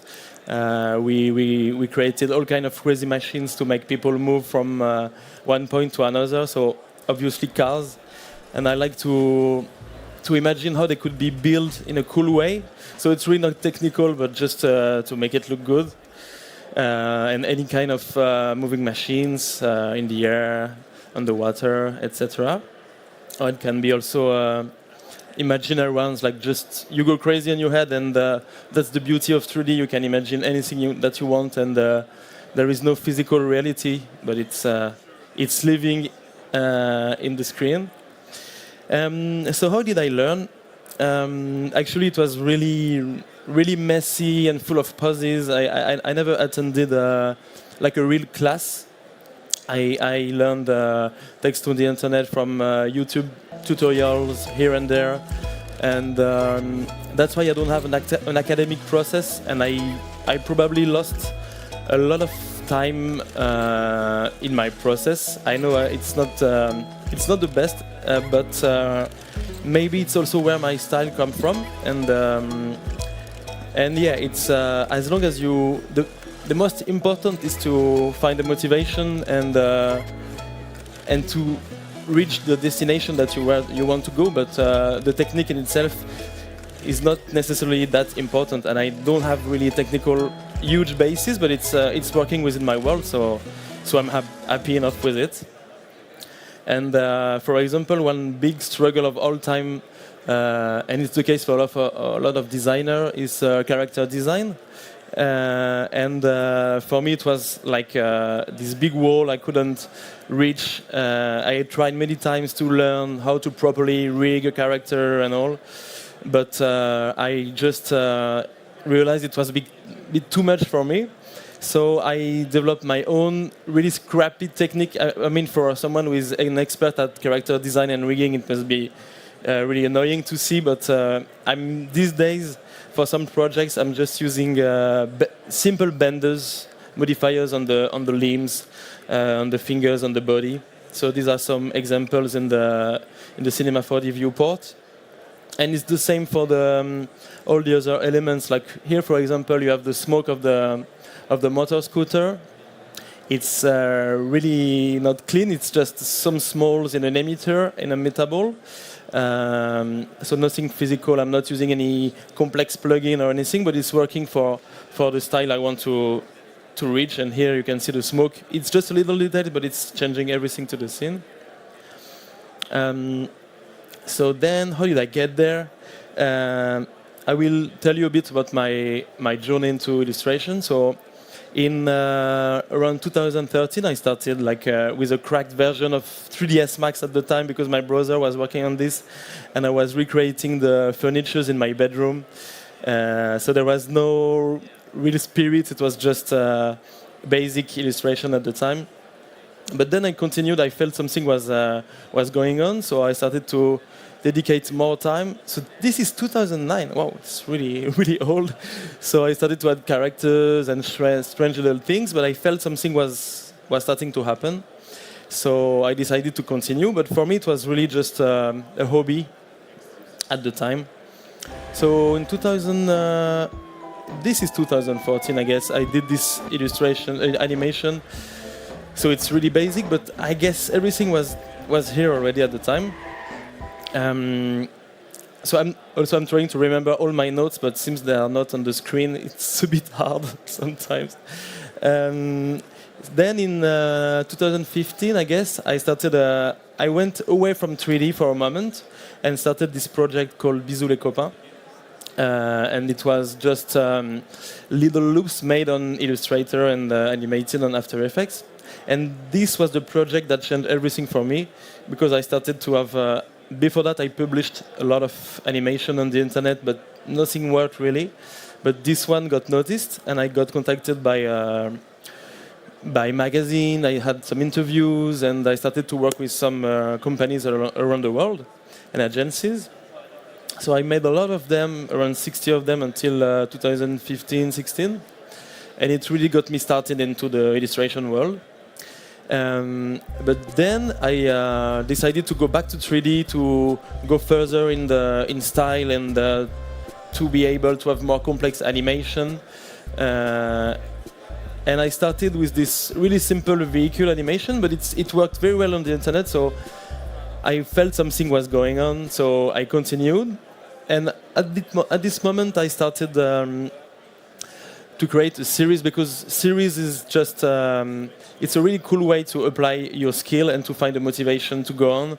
So I started this series with like famous objects from the 90s, from when I grew up. And it got noticed also on the internet. And I guess it's an advice from me, because the series are easy to do. Like, you find a theme and you go on it, and it will engage the audience. It will make people want to see what will be the next one. So with this one, I did maybe 20 little loops like this, and I felt I started to have this maybe a bit tactile kind of style that I was happy with. So from there, I had settled my basic style, so I started to work on more furnished scenes with little characters and stuff like that. So that was 2000, I mixed the dates, but it was 2015, something like this. And then I was like, okay, I have something and I can continue. And these were incredibly exciting times. I got to work with a lot of big companies and ad agencies from all over the world. This was for a campaign for Lyft, like this Uber competitor in the US. And we worked a lot together for a long time. So then, what now? I've been really lucky to work in this industry for 10 years now, and it's been really exciting, and I felt really so lucky. But after 10 years of good work, I want to feel this real excitement again of the beginning of when I was starting 3D. So I was thinking of doing more emotional things, like this really emotional cat right there. And I guess the way to keep the motivation going is to explore new fields. So I like to go a bit away from what I'm doing usually and trying to explore new environment, like this underwater scene and things like that. And also one point here about the workflow. I guess it's always important to question your very workflow, because for a long time I've been working on. When I started, I've been working on 3ds Max, and but I quickly realized that Cinema 4D was out there, and I had to change my whole workflow. And I know it's a pain to start over from the beginning, but for me it changed really everything to discover that there was a tool that existed and that was really better for what I was doing. And that's the same for Redshift that I started to use recently. Redshift thanks to people at Maxon, and it's really more intuitive than what I was using before. And yeah, sometimes you think your tool are the good one to use, but actually there is something really better that is out there. So it's always good to question your workflow. And yeah, I couldn't imagine at the time when I started 3D that I would be on the Cinema 4D homepage one day and talking here with you in Amsterdam. So thank you guys. And yeah, this is what I said. This Redshift switch, I took this opportunity to also change a bit the vibe of what I was doing before. So I started to try to do more emotional stuff, like explore new emotions. This scene is more around sadness and loss and things like that. And this is also something that you can reach in 3D, even if it's not realistic, even if it's still illustration or anything. And I felt it was pretty interesting. So back to the main subject, so inspired by reality. That's what I wanted to talk to you about, like the inspiration and where it's coming from. Here, for example, this scene is coming from just a photo I took in the beautiful city of Istanbul, and I wanted to recreate this vibe of the city, but put it inside of a square, because it feels like the city is all integrated, like all the buildings are one in top of each other. So I wanted to make everything fit in a square, and then I added some details and make a little loops from it. But I will go back to the full process later. That was just an example. And this is another one. Like I found this fire truck in the train station in Paris, and I was like, how can they be serious driving this thing around? Like, oh, there is a fire, let's go. So it was just like if it was coming from a Pixar movie or something. It was so cute. So I had to recreate it. And this is an example of things you can see, and you just recreate it in your own way, and then I made it move like this. So I like to see things in the street, but it can be also coming from a photo.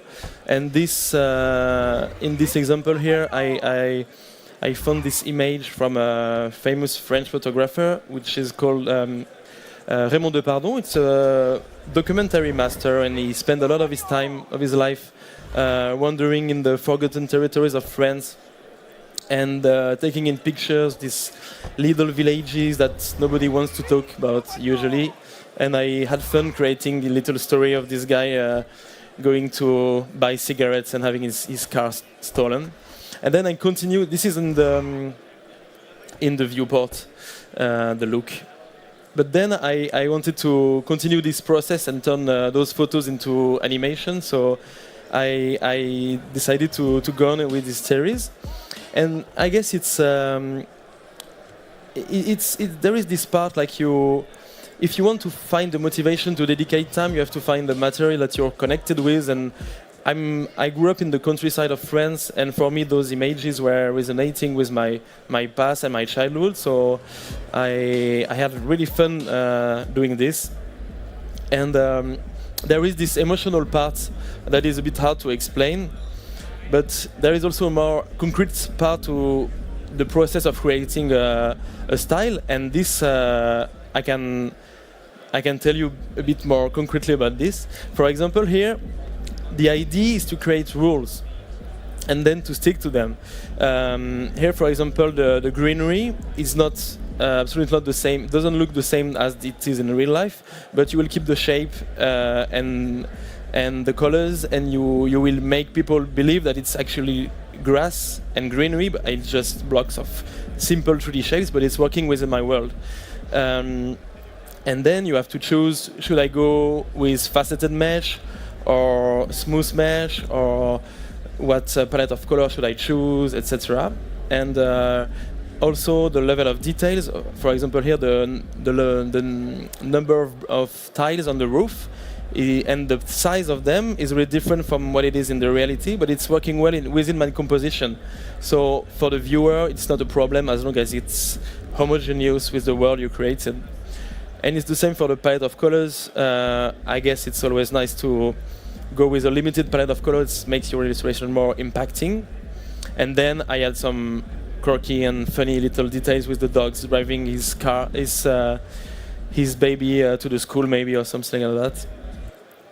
And yeah, this is really following those rules that you apply to yourself is really, it will bring the unity to your work, and it's really satisfying at the end. So this is another example with a Turkish car that I love, the good old Tofaş. The idea is always to simplify and stylize the reality, since you don't have to go in details. It depends on the level of the scale of the objects in your composition, but this one was for a detail in a big city. So I let go all of the details on the hood, on the doors. I just putting, because the mind doesn't need all those details necessarily. And then you will add some style by changing the proportion, like this classic Pixar style, the high roof and the small wheels, things like that. And then there is also the sense of scale in the composition. So this was taken in the harbor of Istanbul as well. And I wanted to recreate this scene, but the containers here were really small compared to this huge crane, and the same for the cable, so I had to make them bigger. But it's not shocking because it's still credible within your world. And I had this problem on a recent job for N26, like the German online bank. They asked me to recreate French cities at the back of their credit cards. And I had this problem of scale because they wanted me to represent as well a big iconic landmark and a small bike. So this is for Paris, for example. The Eiffel Tower, the Louvre Pyramid are really smaller than they should be in reality, and the bikes are really bigger, but it's credible within your world, so it's working like this. And the same for Marseille here. There are some really big disproportion, but it's not really strange to the viewer eye, actually. And last part on this section is the reinterpretation. Like this was taken in Armenia, and I didn't remember how the building looked like really, but sometimes you also have to reinterpret what you don't see. And as long as it's working within the world you're creating, nobody is counting the number of bricks or anything, so it will be fine. So now I will tell you a bit about how it's about my creative process by taking this example of an animation I did based on the city of Luca in Tuscany, where I spent 1 week a few years ago. So I wanted to recreate this vibe of Italy and Tuscany in particular, which is really touching to me. So I went in the streets and I found one spot that was particular to me, which will serve as a base for the illustration. And then there is this really satisfying process where you go around in the streets and you take pictures of all the elements you want to incorporate in your illustration, like the green typical Oni shutters, the shop awnings, the window shapes and everything. Then you will list everything and make a sketch out of it. The laundry on the windows, an old woman watching maybe here, a tree and everything. And here, just for a quick technical aside, I'm working always on a MacBook Pro. This is just what I use, and I'm working obviously on Cinema 4D, and I'm using After Effects for all the color grading, after retiming and all. So first I model the base with just really simple big blocks like this, geometric shapes to set the basis. And then I put my camera. These days I like to work with orthographic camera that are really close to the ground. Then I put the lighting. It's really, what I do is really basic. For someone who is really doing realistic stuff, it must be a bit funny to see, but it's illustration, so it doesn't have to be really complex. So I'm usually using just the sun and maybe an area light to make the shadow a bit softer. And then I will add the details. And by the way, all those steps are really my way of doing it, but there is no proper way. There is always in 3D 1,000 ways to get to what you want, so it's just my way, but it's not the best, or it's just the way that I do it. So then I will sculpt the building and add the details, the windows, detail the trees, add the car here and all. Then I will add the colors, and this is a really important step, the color choice, and it can change until the end of your project. Then I will add more details here, the tiles, the trees, the laundry, and the shop awning and everything. Then I will add the filters either on Photoshop or directly on After Effects, color grading and all. And this is also a really important step that you shouldn't pass. And then I finally add characters. I will show you a live demonstration at the end. I will show you how I do that in more details. And then finally I animate the scene. So it's really basic, but you have the mood. You have the mood of Italy, the old guy, the old woman, the guy reading and all. So now I will show you a bit on actual Cinema 4D. So that was the animation I showed before. This one. So it's just a simple camera, but this one is not orthographic one because I couldn't have this blurry effects and camera bokeh and everything. So for once, I step away from my orthographic camera and choose to go with a classic one. And I created this scene which is really basic, just big ocean, the sky is there, the plane in the foreground are just these ones here.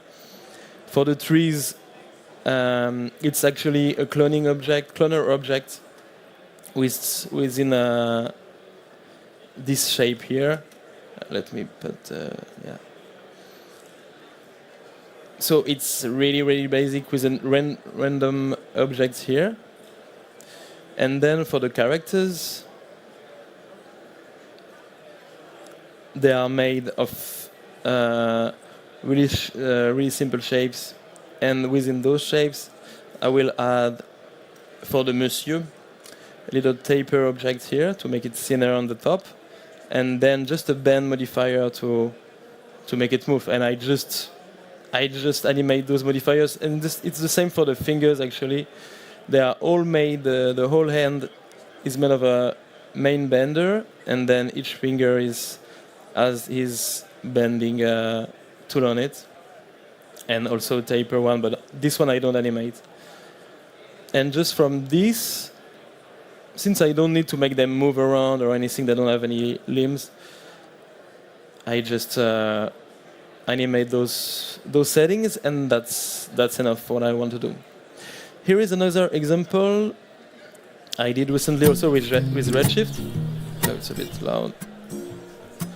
This was from a house I spent the time in during the summer in Galicia, and I wanted to recreate the place where my friends host me.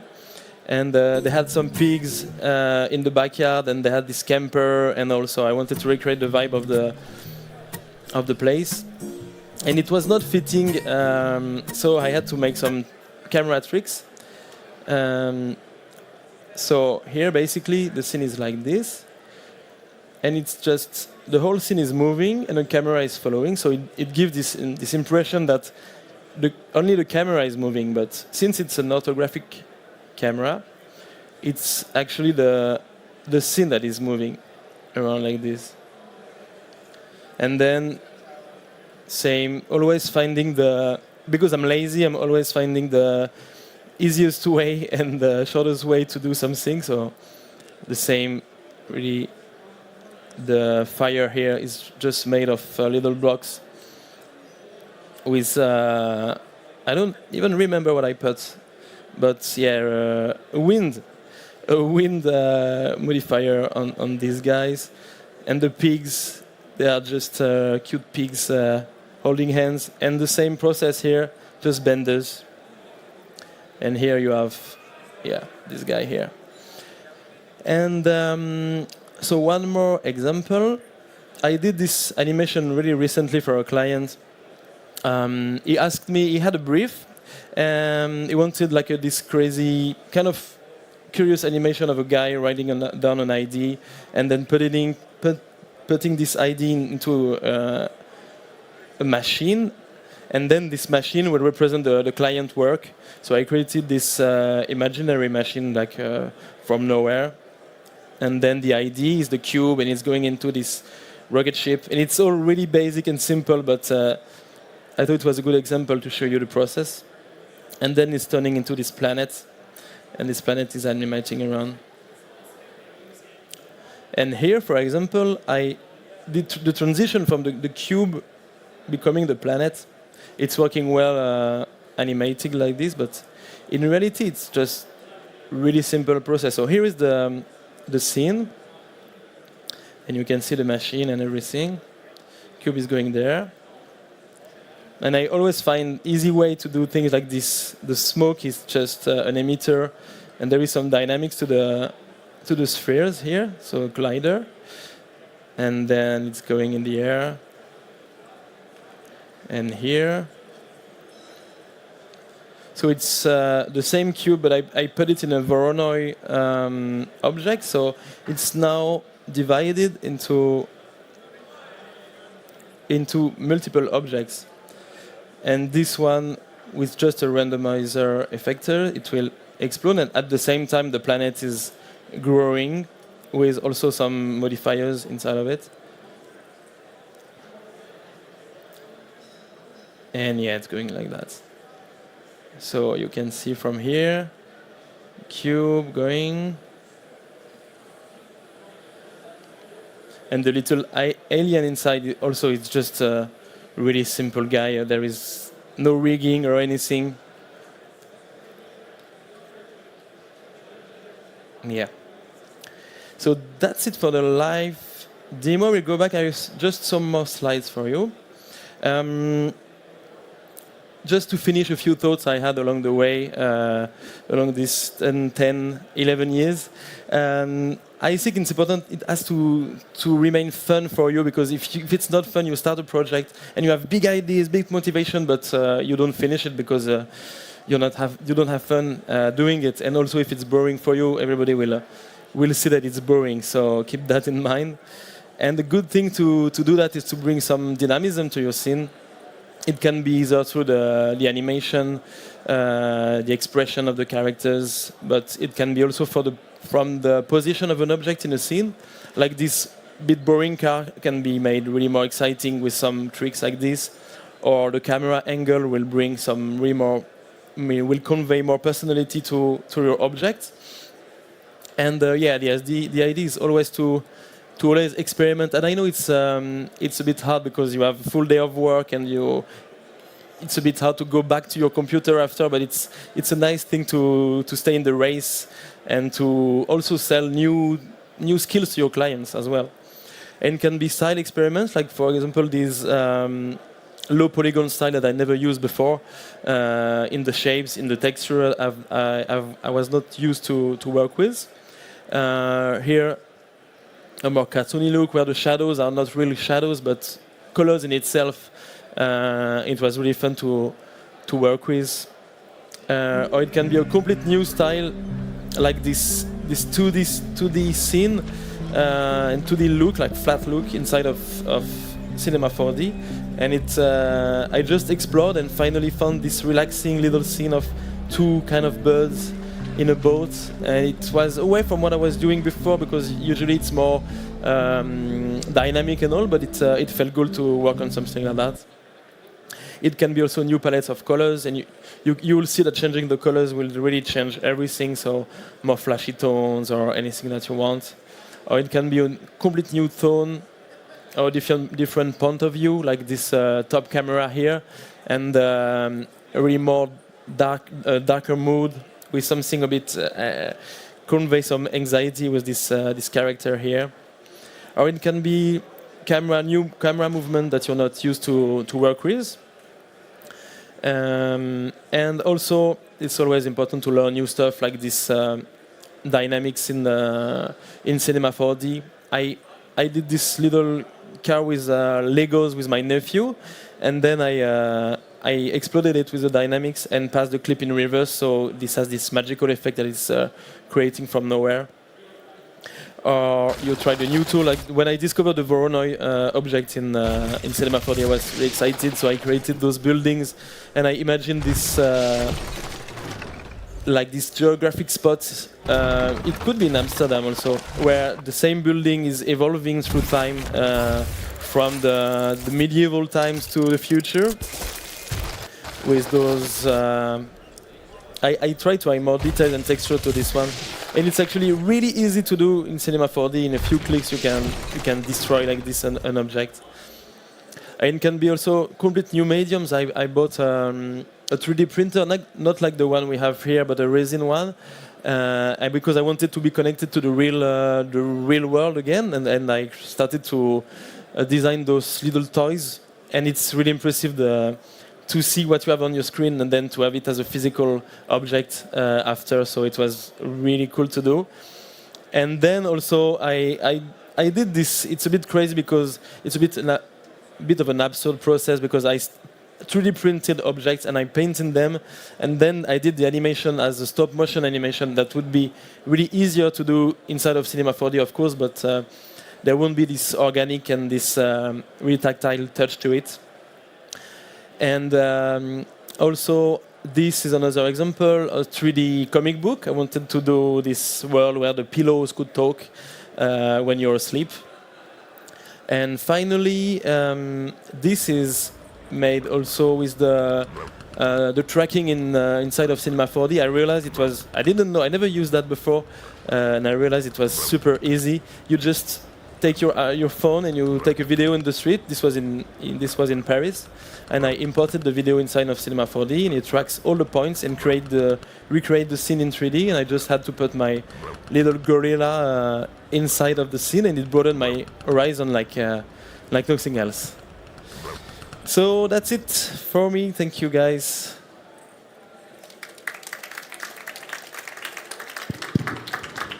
Thank you so much, Guillaume. See, I told you he does this cute kind of artwork. If you all want prints, he does prints as well. Please reach out to him. You can tell them about that as well. I want a few. I'm pretty sure a lot of us want a lot of that. So thank you again so much. It's amazing what you do. Thank you. You can also scan the QR code for a chance of winning Maxon 1 license. This was the last presentation today.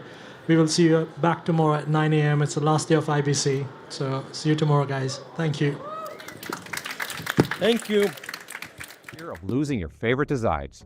Share your presets with your team to ensure a unified brand identity. Experience the freedom and flexibility of the Save As Preset feature. Update your plugin to the latest version and start creating with confidence and ease.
Today, we're thrilled to unveil the September release of Maxon 1, packed with updates and enhancements to our award-winning tools, including Cinema 4D, Cineware, ZBrush, Redshift, and Red Giant. This release is especially designed to empower artists on the go, streamline workflows, and boost precision and control like never before. We're excited to introduce ZBrush for iPad, which brings the powerful features of ZBrush on the go, allowing you to sculpt whatever you can imagine anywhere you feel creative. Cinema 4D 2025 extends fast and intuitive unified simulation and particles even further with tools to help you better art direct projects, while advanced users will enjoy new tools to create efficient procedural animation. With Redshift, artists enjoy production class GPU rendering, now more photoreal than ever thanks to caustics improvements, while also offering more creative options for non-photorealism. And Red Giant gives editors and compositors powerful tools to add effects, transitions, and correct color using Maxon Studio to quickly apply creative capsule templates, Geo to add 3D objects with After Effects, plus a new powerful color correction tool for both After Effects and Premiere. Created by artists for artists, ZBrush for iPad offers a fully reimagined user interface and touch-based controls without sacrificing the power and functionality of ZBrush for desktop. Apple's user-friendly touch capabilities make it easy to jump right into sculpting, especially if you're a new user. And you can streamline your workflow using gestures to control common features such as draw size, focal shift, undos, and redos. The new Apple Pencil features will speed up your sculpting process by assigning actions, to adjust things like draw size, Z intensity, or focal shift, or set squeeze to adjust polyframe on or off. You can also customize the Apple Pencil to create simple, quick access to features such as trimming your mesh to the screen, solo your subtool, replay the last stroke, create a new folder, activate symmetry, and so much more. For artists who want to continue their sculpt on desktop, simply save your work. This version allows users with subscriptions to transfer files between iPad and desktop seamlessly, whether it's saving out a ZTL or a Z project, or just pressing the one-button Go Z solution to transfer your creations. ZBrush for iPad's highly customizable user interface lets you personalize your own digital sculpting experience so you can have all the tools arranged just the way you like them. Polycount can reach upwards to the same detail level as the desktop, depending on the iPad memory and version. Up to 92 million polys per mesh has been achieved on the latest M4 iPad. You also can get ZBrush's unrivaled collection of proprietary digital sculpting brushes created with real-world sculpting techniques in mind, so you can get the same type of natural feelings with sculpting with polygons that you get with clay. The familiar ZBrush features you've come to love are now available in ZBrush for iPad. Experience the same powerful tools and capabilities on the go.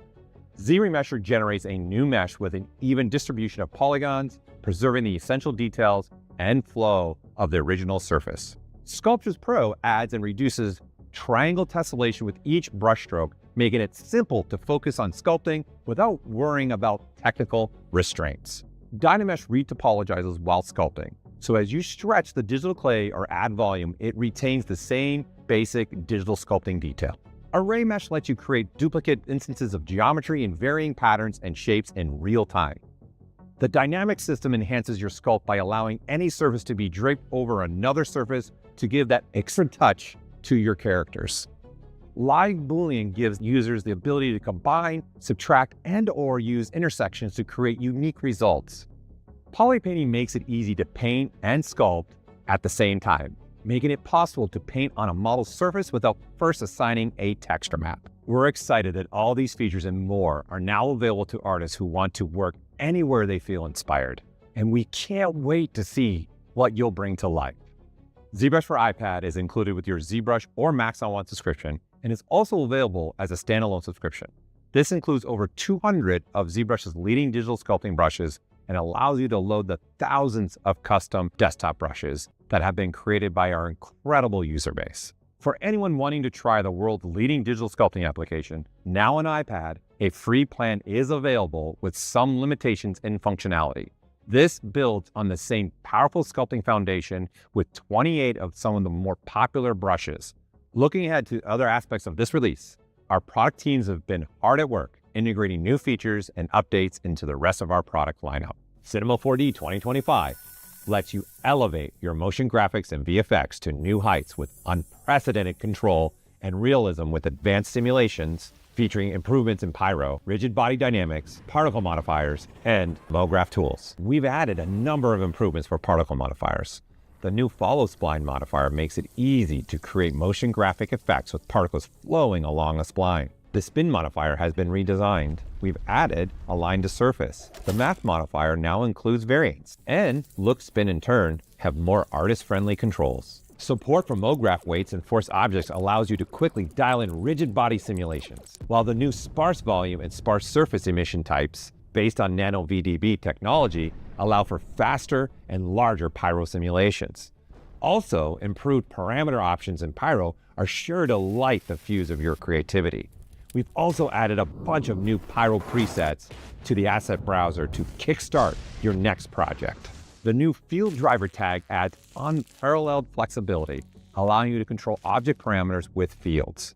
Optimize your scene performance with the Object Profiling Manager, ensuring your projects run smoothly and efficiently. Cinema 4D 2025 offers continuing improvements with updates to color management and render space settings. The color chooser offers a streamlined workflow that makes it easier than ever to choose the right color in the right color space. Colors are also now automatically converted to the proper space when you import presets or copy and paste between multiple projects.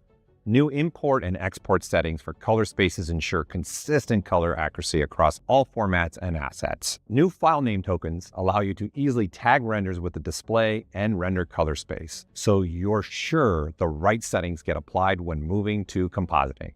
Achieve exceptional color precision and consistency with the enhanced OCIO workflows. And just in case you missed it, Cinema 4D's June release includes scene nodes enhancements that provide more options to create procedural geometry. The points modifier node, for example, greatly simplifies the process to create custom deformers and remap data attached to points.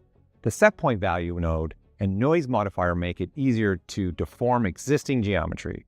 The outline spline node enables procedural spline outlines, allowing for stacked and nested shapes from a single input.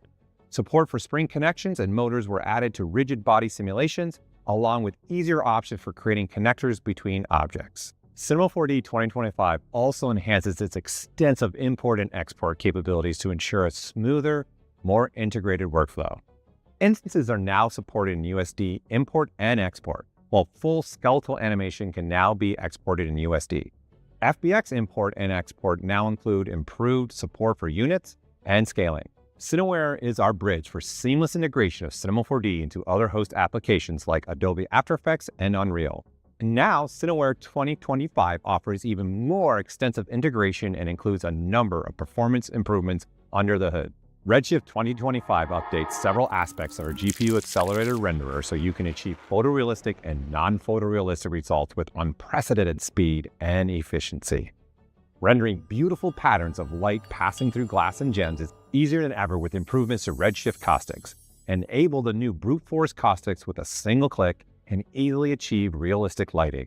Brute force caustics are ideal when your scene is lit by dome lights or large area lights, but you can still choose photon-based caustics that work best for detailed areas lit by point or spotlights. Improvements to the non-photoreal rendering system let you achieve amazing toon-like results and tone mapping for contours, a global contour option, and custom pattern inputs.